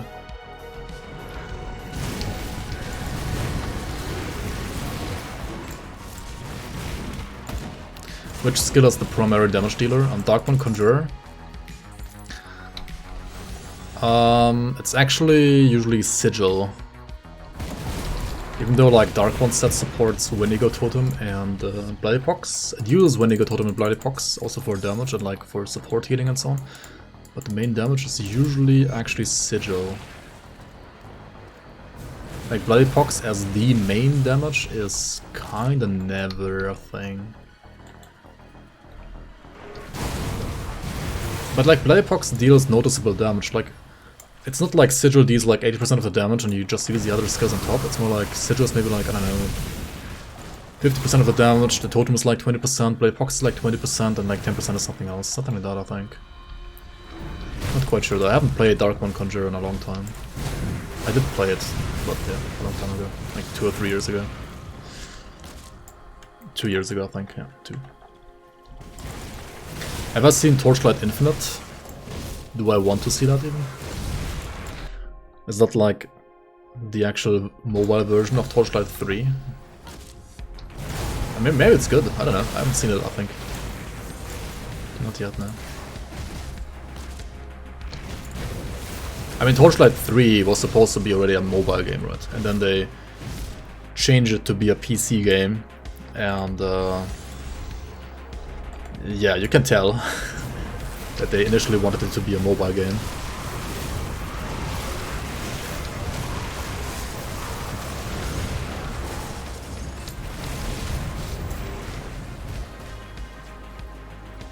Torchlight Infinite is like PoE in a way, actually a PC game, okay. It might be worth checking out then at least.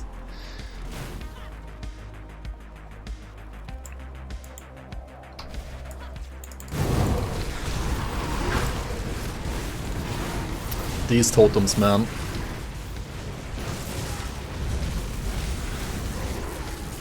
Ultimate totems, yep.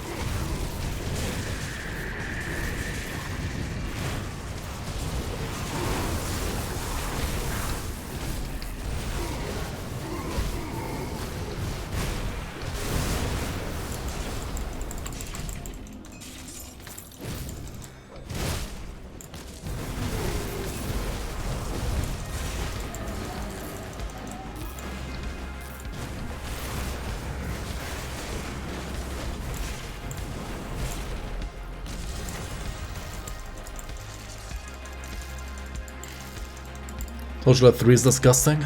Yeah, it's certainly not a good game. Am I still uploading builds to GRIMTOOLS website? I will when the next patch hits, yes. I will start uploading more stuff there again. I did actually not upload for, yeah, quite a while. That is true. I will do that again when the patch hits. The 1196 patch hits. Because they don't like, the problem is like Crate doesn't like beta builds to be posted there really. Apart from like the beta patch like feedback forum part, right? So I'm not gonna like, and usually I do wanna play on the beta patch, but I'm not gonna like post builds from the beta patch there because they're just gonna like delete my thread and my thread, right? So yeah, just wait until the patch like actually comes out and then post them. Well, I mean, they're not gonna delete the thread, they're just gonna like move the thread to like the patch, I mean the beta patch forum discussion thing. But I mean, I don't know. I kinda don't want them to be there, to be honest.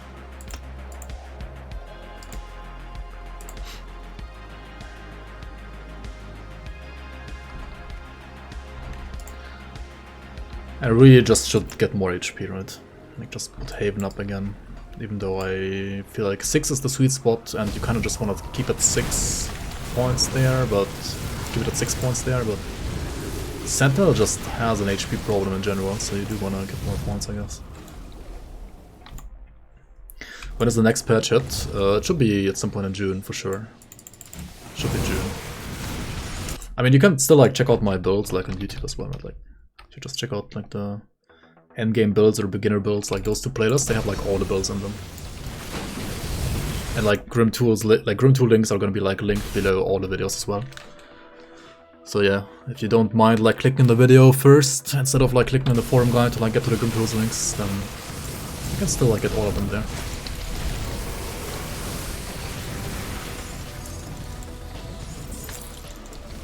Honestly, like my forum like posts or guides are very minimal compared to like what other people post there as well. I usually have like most of my guides just in form of a video, but not so much on paper.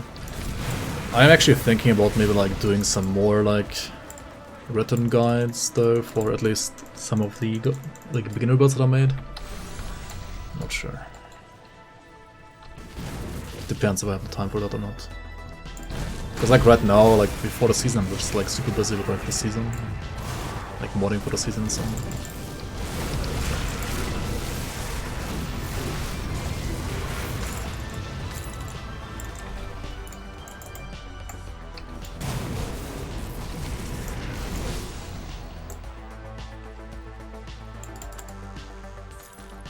Yo Marcus, welcome. You love MH Rise? What is MH Rise? Mage Hunter Rise?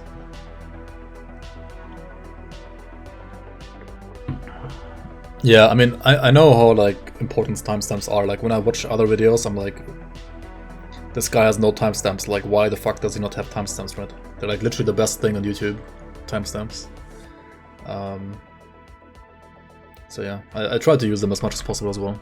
I think they're pretty nice.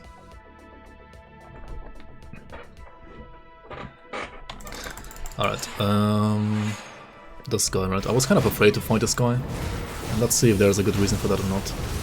I guess we'll see here.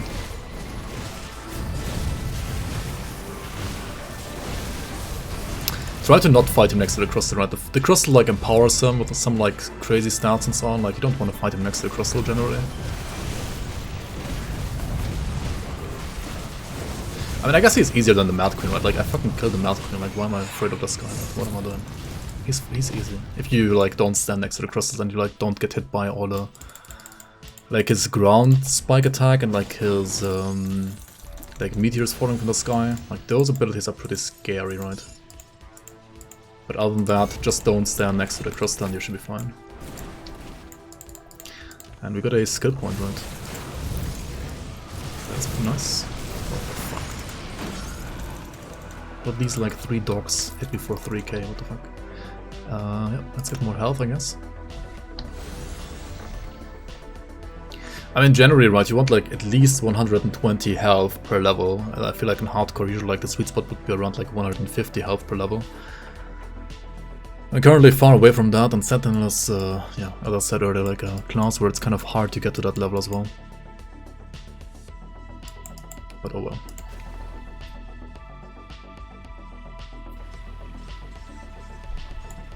You blame me for your bad sleep schedule? I'm sorry, man. And you can always just watch VODs, like whenever you feel like you have time to watch videos and aren't getting wrecked by your sleep, like don't have a, like, what am I saying? Whenever you wouldn't be wrecked, like whenever your sleep schedule wouldn't be wrecked. There's always VODs for that, I guess.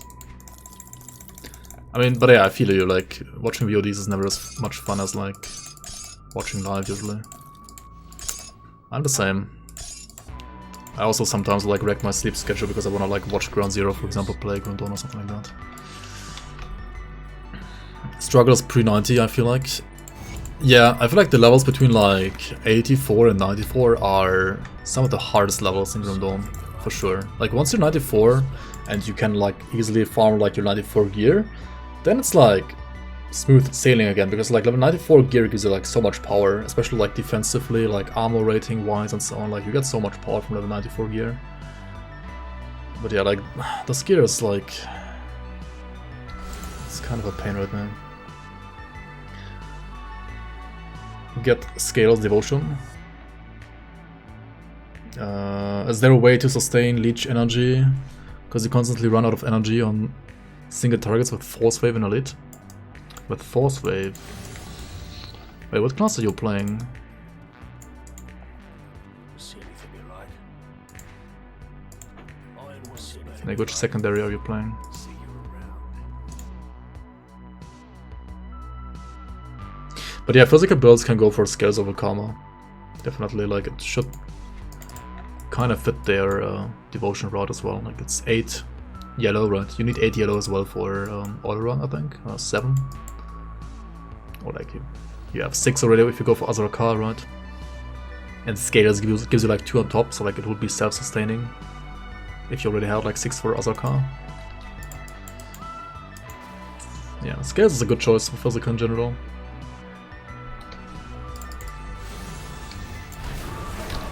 $170k, 74k DPS. I mean, this is our reckoning. First of all, I feel like our reckoning always like shows very big numbers, and the actual DPS is a little bit weaker. So like the DPS number can be a little deceiving. Second of all, I mean, yeah, this is lots of damage, but the build is a little squishy right now. And also these Rift Claw Slicers, they're just, I don't know, they're just a little broken. I don't know what to say. They're really good. What to say, what to say. They are pretty good. You're leveling at Death Knight currently, using Force Wave of main ability to level 90. Yeah, I mean, yeah, Death Knight really has no energy leech, does it? I don't think so. You can also use Arcane Spark, like if you can craft an Arcane Spark, if you're like high enough level for this and if you have the blueprint. I think you can just buy the blueprint, right? You can just buy it like from a faction. I don't know, like check out on, I don't know, Google or whatever, like on the wiki, like, or in GRIMTOOLS, where you can buy Arcane Spark, right? Like from which faction you can buy Arcane Spark from GRIMTOOLS. And then you can buy it, you can craft it, slap it on your medal and or your amulet, if you can afford like losing whatever component you're using there right now. That should also like fix your energy issues quite a bit.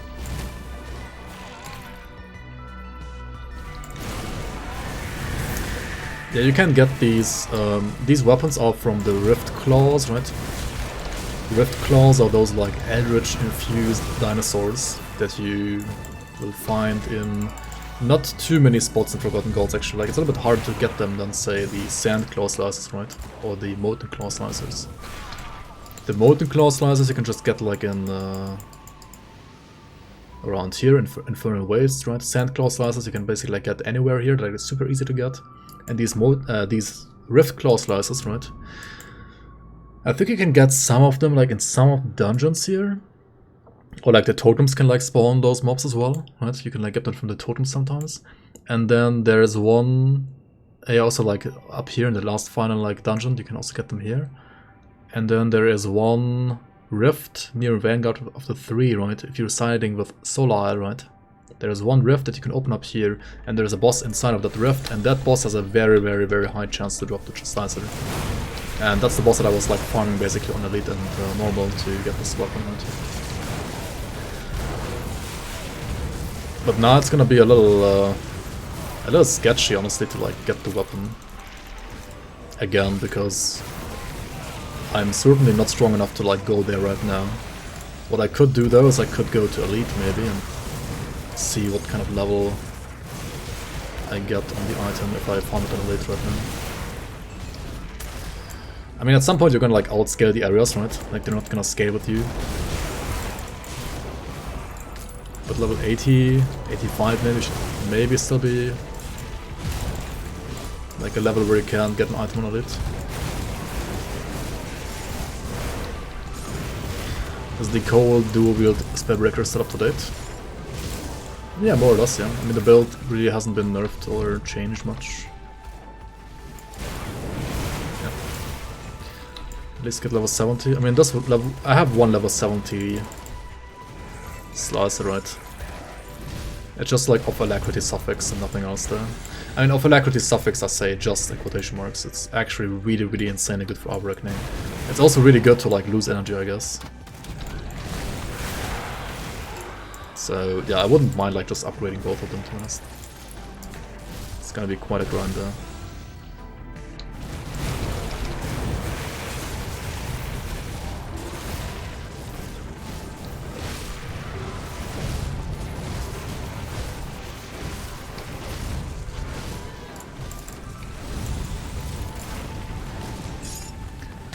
This guy is actually a little scary with his rocks. Like, don't get hit by the rocks, they are gonna hurt quite a bit.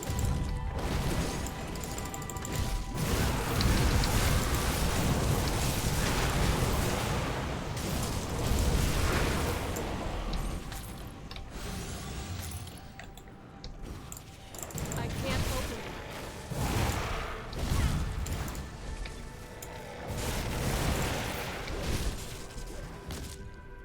Yo, Kelta, welcome. It feels like 200 hour reckoning bolts do like 3 times more damage based on stats compared to 100 hour reckoning bolts. What?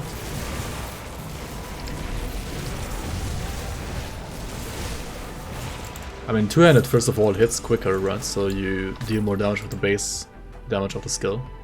And second of all, our reckoning also like hits with both weapons, right? So, I don't know. I think 200 is like, I mean, dual wield is generally actually more damage than 200 for our reckoning.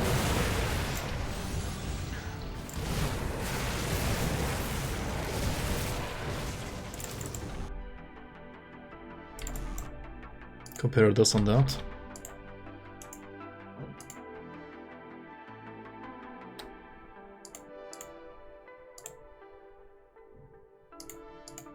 Which number are you comparing?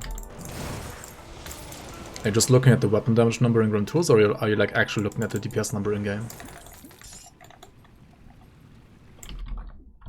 You can even get level 90 on Elite. I mean, that's pretty good, yeah.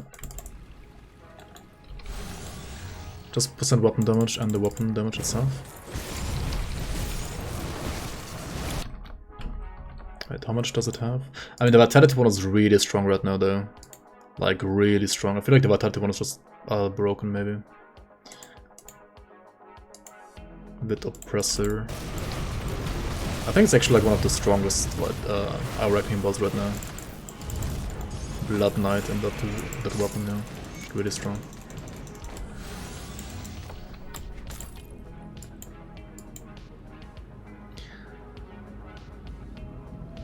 Also Cyclone, I mean Cyclone doesn't have an offhand, right? Like Cyclone, I mean it has an offhand, like it's not using a second weapon, right?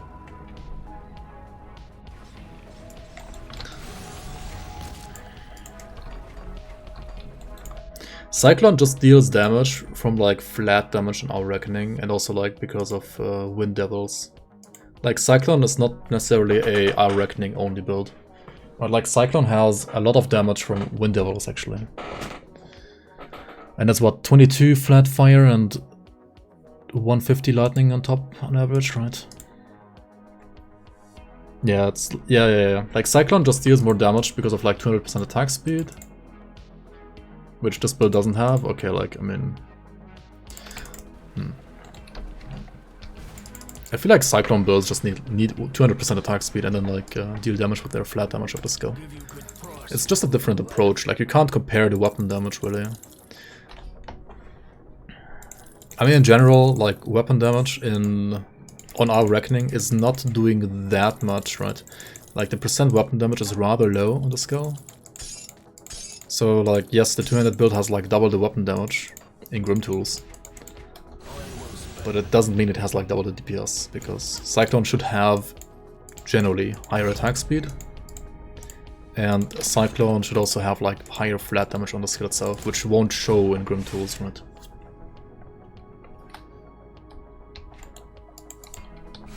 And also Cyclone, yeah, on top of like attack speed and so on, like it does damage with like Wind Devils and Totems. Like, I don't know, it's just like way more hybrid, I feel like. Like Cyclone's really like a... It's like a hybrid build in a way. like hybrid attack speed, casting totems, and it's trying to be like the personification of a storm, right? It's not like trying to just be a spin to win build, it's like trying to cosplay a cyclone, right?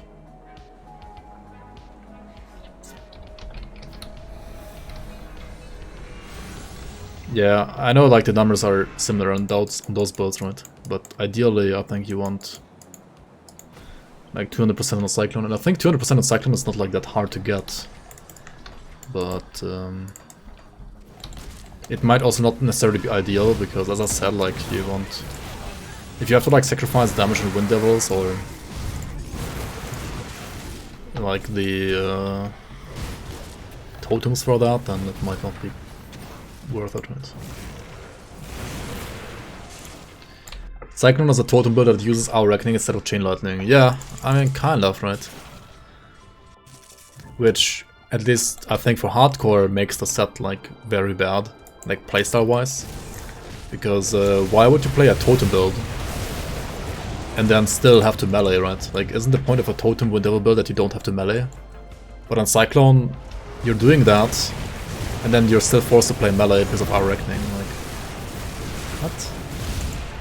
It's cool, like theme wise. Like, Wind Devils are spinning and you're spinning as well. Like, that's a cool theme, but I don't know about like hardcore viability. I think it's kind of questionable. I mean, just ask Ground Zero, right, what he thinks about the set. And to be honest, like, you can certainly like play the set better than he did, but still, like, I don't know. And also, I feel like, yeah, that Vitality build, like, if you min-max it properly right now, at least on paper, it seems like Vitality is like one of the strongest that you can play out of all the Our Reckoning builds right now.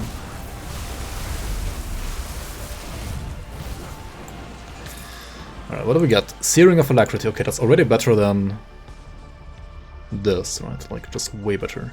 It's level 90 though. Okay. I mean, I'll take it. Spin to lose, yeah. Cyclone is a caster that spins to lose, right? Dude, how did I was like trying to get Searing of Alacrity for like 5 hours, it felt like last time, right? And I didn't get any of them. And now I'm getting it on first try. I mean, this should be common, right? This should be like the most common one that you get, basically. Like attack speed suffix, magic, common affix, basically. And like just flat fire prefix. Should be like one of the most common ones that you can get. I don't know how I got like Frostbite of Alacrity and like freaking Searing of Scorched Ruins instead. Oh well.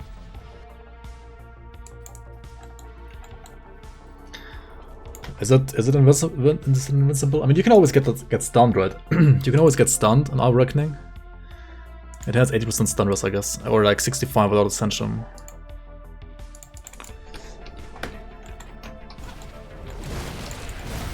That's the beauty of like Vitality casters, like for example using Sigil or like using Bat, right? You can get stunned and still you don't die. On Our Reckoning, if your only leech is Our Reckoning, then you get stunned and you die, right? Kind of, I guess. But that's also like no different than other like non-Vitality builds, right? I guess.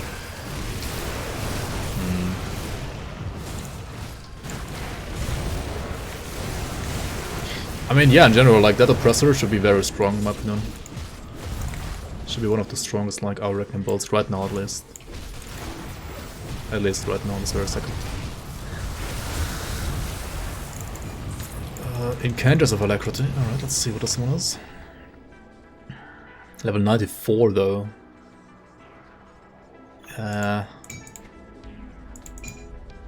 That's like too high. How did it drop like level 94? What the hell?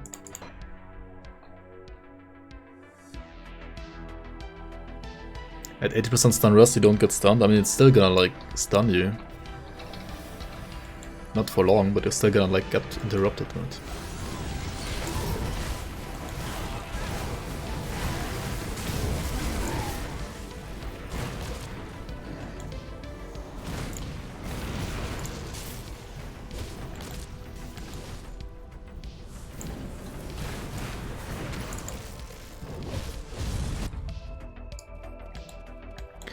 Just get scales. Yeah, I mean, just get scales. I mean, it shouldn't be a problem, right? Like, you have so many things that you can like leech up. You can choose leech on like, well, scales. You can get it on bat. You can get it on Wendigo. Like put Wendigo on like a curse like ability like Omen, right? And then you're gonna still like leech even if you're not attacking. Not as much, but still you're gonna leech. Right?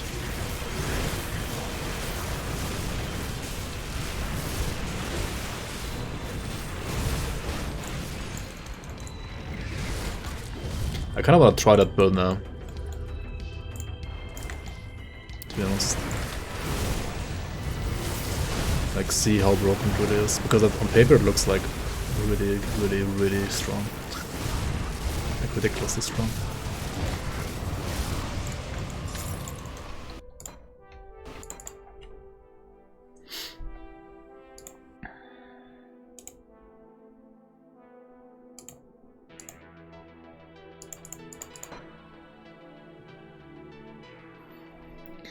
Wait, do those Reapers give you always +3 out of Reckoning? Did I already ask that once? I think I did already, right? Yeah, they do, right?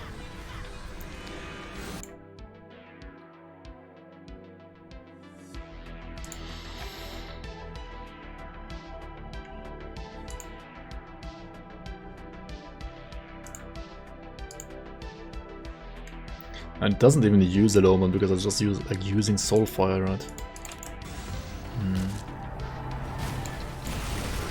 I still haven't properly figured out Soulfire, by the way. Does Soulfire like add damage to our Reckoning itself as well? No, it's just a different skill, right? Like, just those bubbles, right?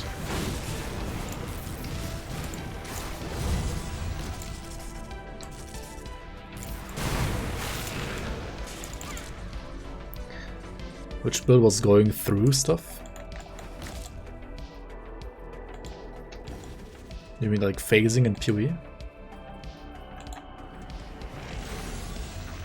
I mean, that doesn't really exist in Grim, I think. You can, like, Shadow Strike, of course, but it's not really the same thing. Fuck, we got the Arcane. What did we do? Chill a bit.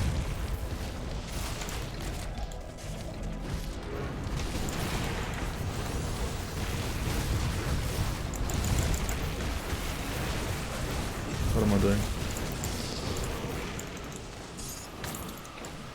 Dude, I'm panic pressing everything today.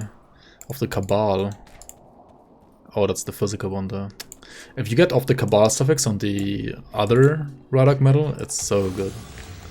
It's ridiculously good.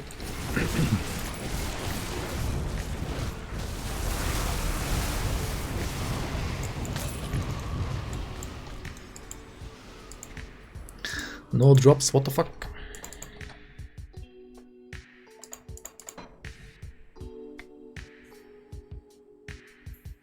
Wait, Messenger of War makes you pass through enemies?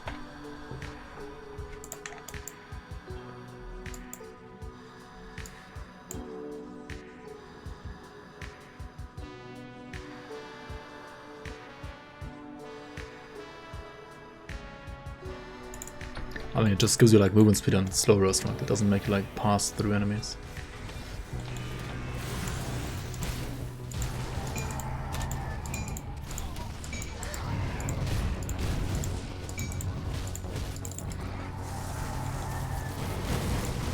Like pass through would mean that like you ignore the hitboxes of the enemies, right? And just like move through them. Which technically not even Shadow Strike does. I don't think it exists in this game. I'm not sure if that's even like possible, like... I mean, it should be possible. Like, I think there is a stat for that. At least in some like objects. Like some objects can like make you like remove obstacles or something like that. Time warped and arcane, am I seeing this right? No, it's just time warped. That's already like bad enough with all these oppressors around him.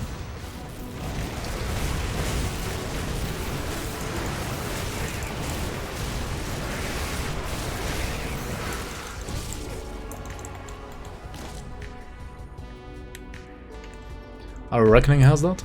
It does it actually? I think you're still getting blocked with our Reckoning, aren't you? Like, you can't like move through them, you have to like move around them, right? Like, for example, here. Wait, let's put them like here. Okay, Virus Might you can move through them while attack. But like, I can't, like, look at this, like, I can't walk through him, right? I have to like... It doesn't have it, right? It's just like on Virus Might, for example. Virus Might has phasing, basically.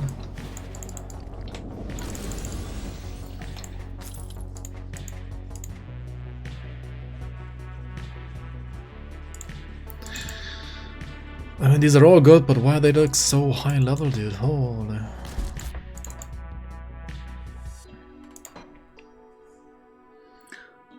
Is Judgment a one pointer or a soft capped? Oh, does spell right now? It's just a one pointer. I have +4 to all skills and Oathkeeper because of belt, helmet, relic, and amulet. Right? Yeah. 1, 2, 3, 4.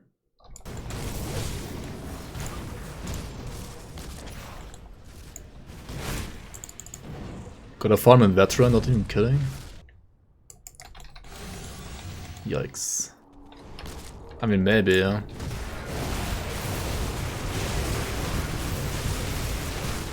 I mean, he should be dropping like 84 stuff as well, like quite often here. Like, I just want like 84 items. Like, sometimes when enemies aren't 100 and... If they're like level 100, right, they can like still drop 84 items. So why doesn't he? He's like level, what, 92 maybe? Just RNG, right? Like, I don't want the level 70 item, I want like a level 84 item, I think. Like 82, 84, 85, something like that. It's dropping me like way too much high level gear, what the fuck? It's easy, just get it? Yeah, just get it, I know. Just get it, right? Just get it, lol. My bad. Just get it.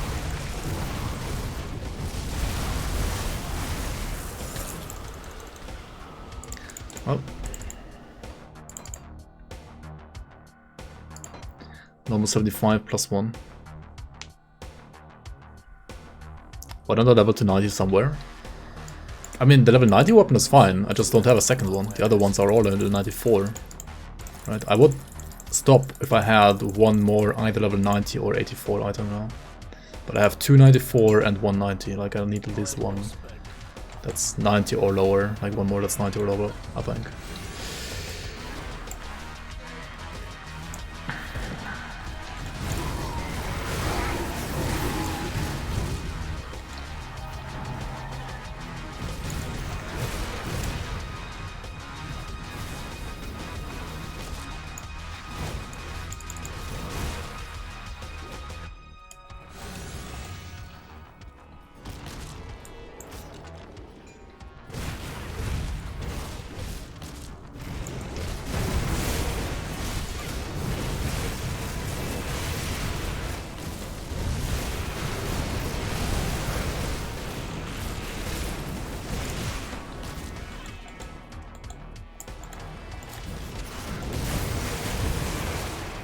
I don't know either, because like the rolls that I got are really good.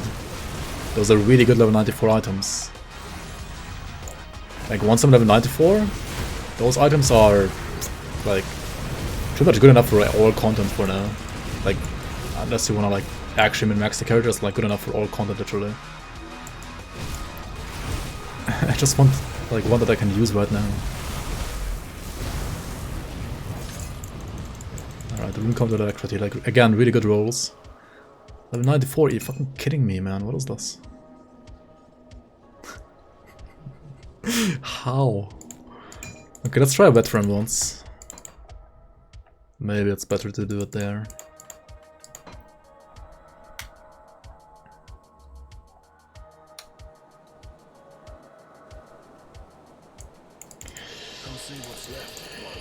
Dude, what the fuck? I'm getting too many high level items, baby rage. My drop is too good. Free.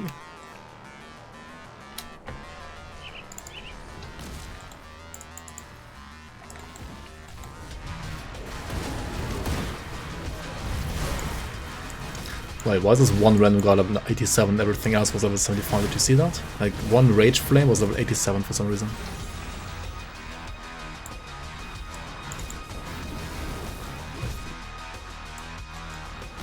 Is it because they didn't use a proper proxy to spawn him there? Because like sometimes enemies... like if you don't use a proxy to spawn enemies, but you just put the enemy there, then they can like ignore the level of the area and just always be exactly your level.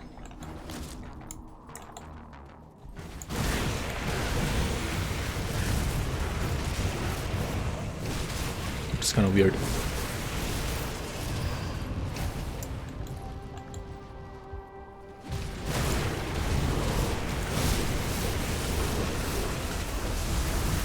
I mean, farming on normal is a lot more chill though. Searing of... I mean, yeah. Just get it, I guess. That was 70 at least. Okay. Wait, how in the world is Searing of Fury worse than Frostburn of Alacrity? Huh? Because of 3% attacks, 4% attack speed? Doesn't make any sense to you whatsoever. I don't get it. I'll just farm another one though still, like... Or just get to level 90 now, I don't know.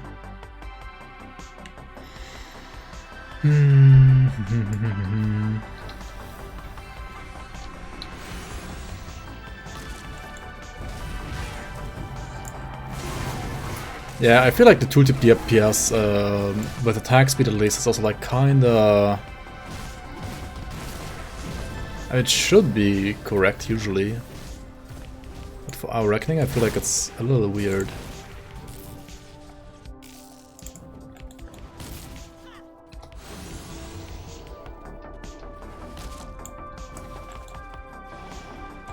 And I mean, I am also like using other skills that benefit more from like the increased percent fire damage than like the just the attacks, but of course like I don't know, Heart of Wrath and Judgment and like all the devotions, right? Like all the devotions are gonna like do more damage with the other one as well, like the new one. Searing of Celerity, I mean that's one that's absolute dog shit, right? That's just horrible.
I'm holding down control. Control removes the augment and the component when comparing things.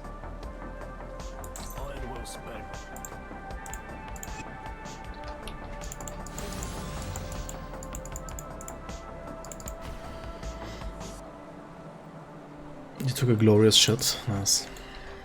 Congratulations indeed.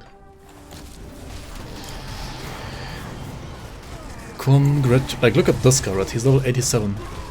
Everything else is level 75, except this guy's level 87.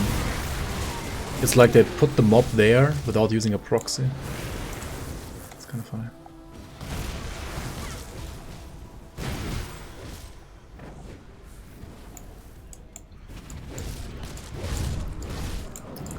Let me through, please. Thank you.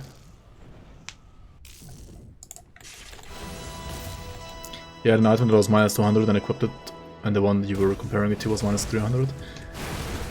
Did you also press control before comparing them, or like before and after comparing? Because usually that shouldn't happen when you press control. Assume you have like the same buffs and so on up.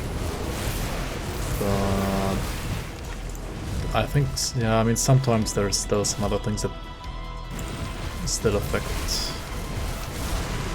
it, I guess. Void touch the alacrity, I mean...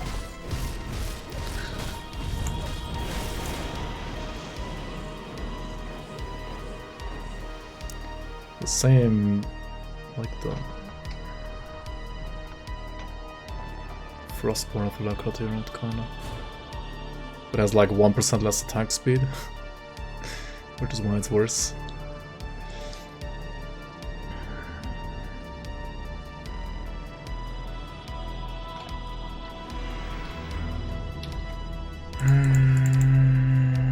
Maybe I should just get to level 90 and like use Searing of Alacrity. Yeah, let's just like, let's stop this. Like, what the fuck am I doing here?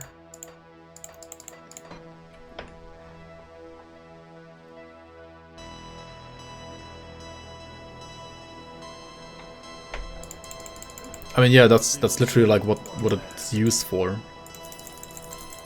Like, control is for augments and the component. Otherwise I could just like not press control, right?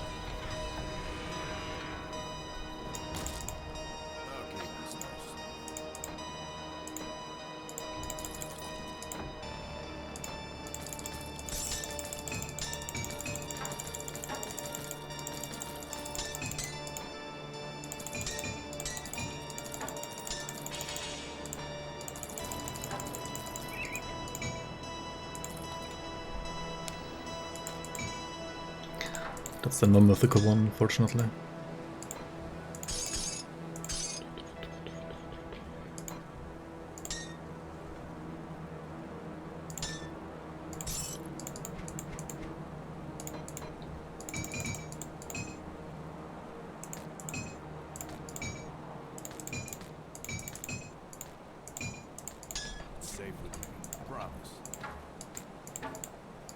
You want to keep some of these troll bone crushers because you're gonna have to eventually probably craft at least one Mistborn talisman, and you always need those to craft Mistborn talismans. Alright. Come see what's left of my wares.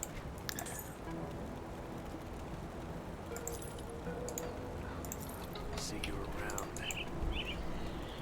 around.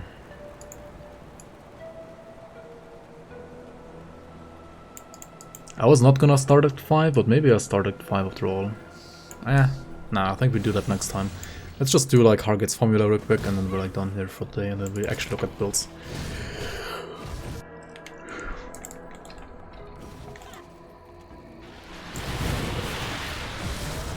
And it's a good time / level to switch from elite to ultimate. Usually around like level 70, I would say. But it depends also like on your resistances. Like generally also like whenever your resistances allow you to go to ultimate, you should go to ultimate, right? Like going from elite to ultimate, you're gonna lose another 25% to the top and the bottom row, right? Apart from Sunrise. So yeah. You will need more resistances, right? Otherwise you will die. There is one way to obviously like make up for that though. I mean, you're probably already like using components, right? To also fix your resistances partly, right? Components are good for that. And then also you can use augments, right? And augments can be used on like rings and weapons already earlier. But starting at level 70, and also, well, assuming you are revered with at least one faction, right? Once you are revered, and level 70 you can use armor augments, like augments you can put on your armor as well. And those are pretty good as well. Those help as well.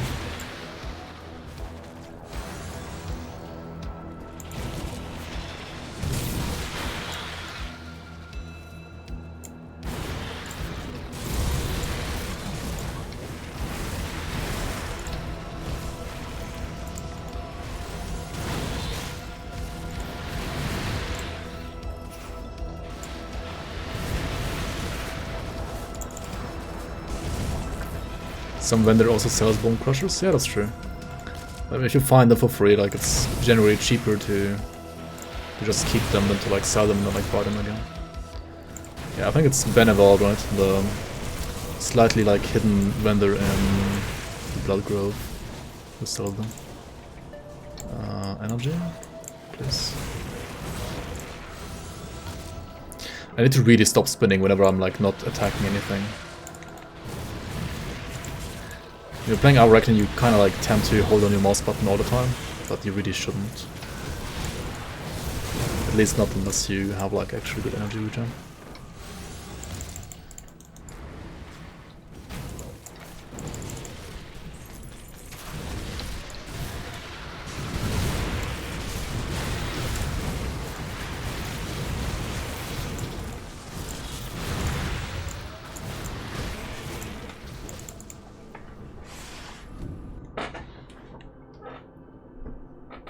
Just add an MI that removes energy cost and spin to win. Just lol. Yo, welcome on stand. Just do it. Just make the game easy. Dude, as if like monster frequency already didn't make the game easy enough.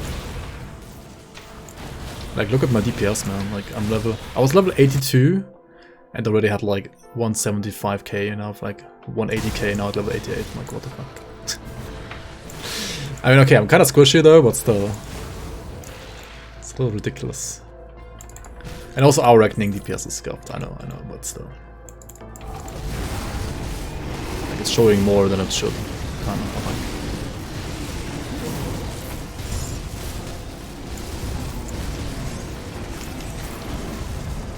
think. You really don't want to like... if you have like trolls and golems spawning here from this totem, you really don't want to just face tank them blindly, because if they actually like hit you, they will hurt a shit ton, right?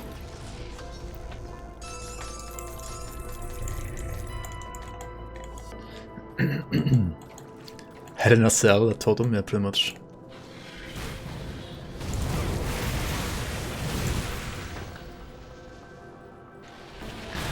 Pretty much indeed.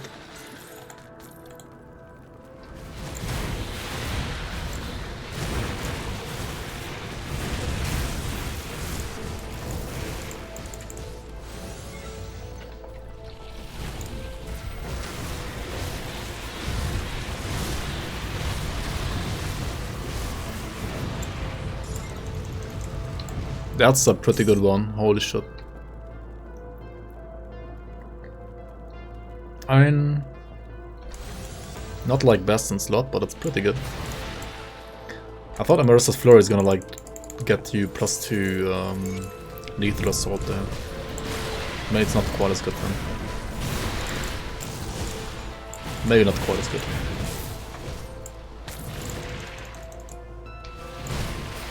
Spin to win is fun, but way too energy expensive. I mean... just use pots, right? It's fine.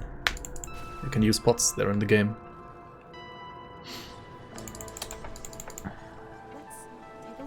Or like, as I said, like more points of spirit. Right, putting more points of spirit also fixes that, kind of.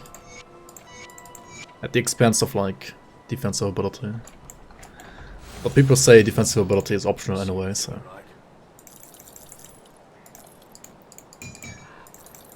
who cares about getting crit, right? And crits don't hurt that much in Grim Dawn unless you have like crit modifiers on enemies.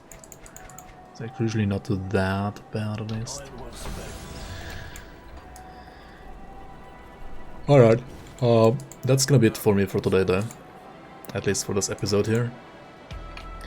Thank you so much everybody for watching on YouTube as well. I'll see you around on the next one. We're gonna get to level 90, 94 next time for sure, and then hopefully like equip some proper Riftclaw Lancers. At least we have like good Lancers for endgame already, right? That's good. But yeah, thanks for watching.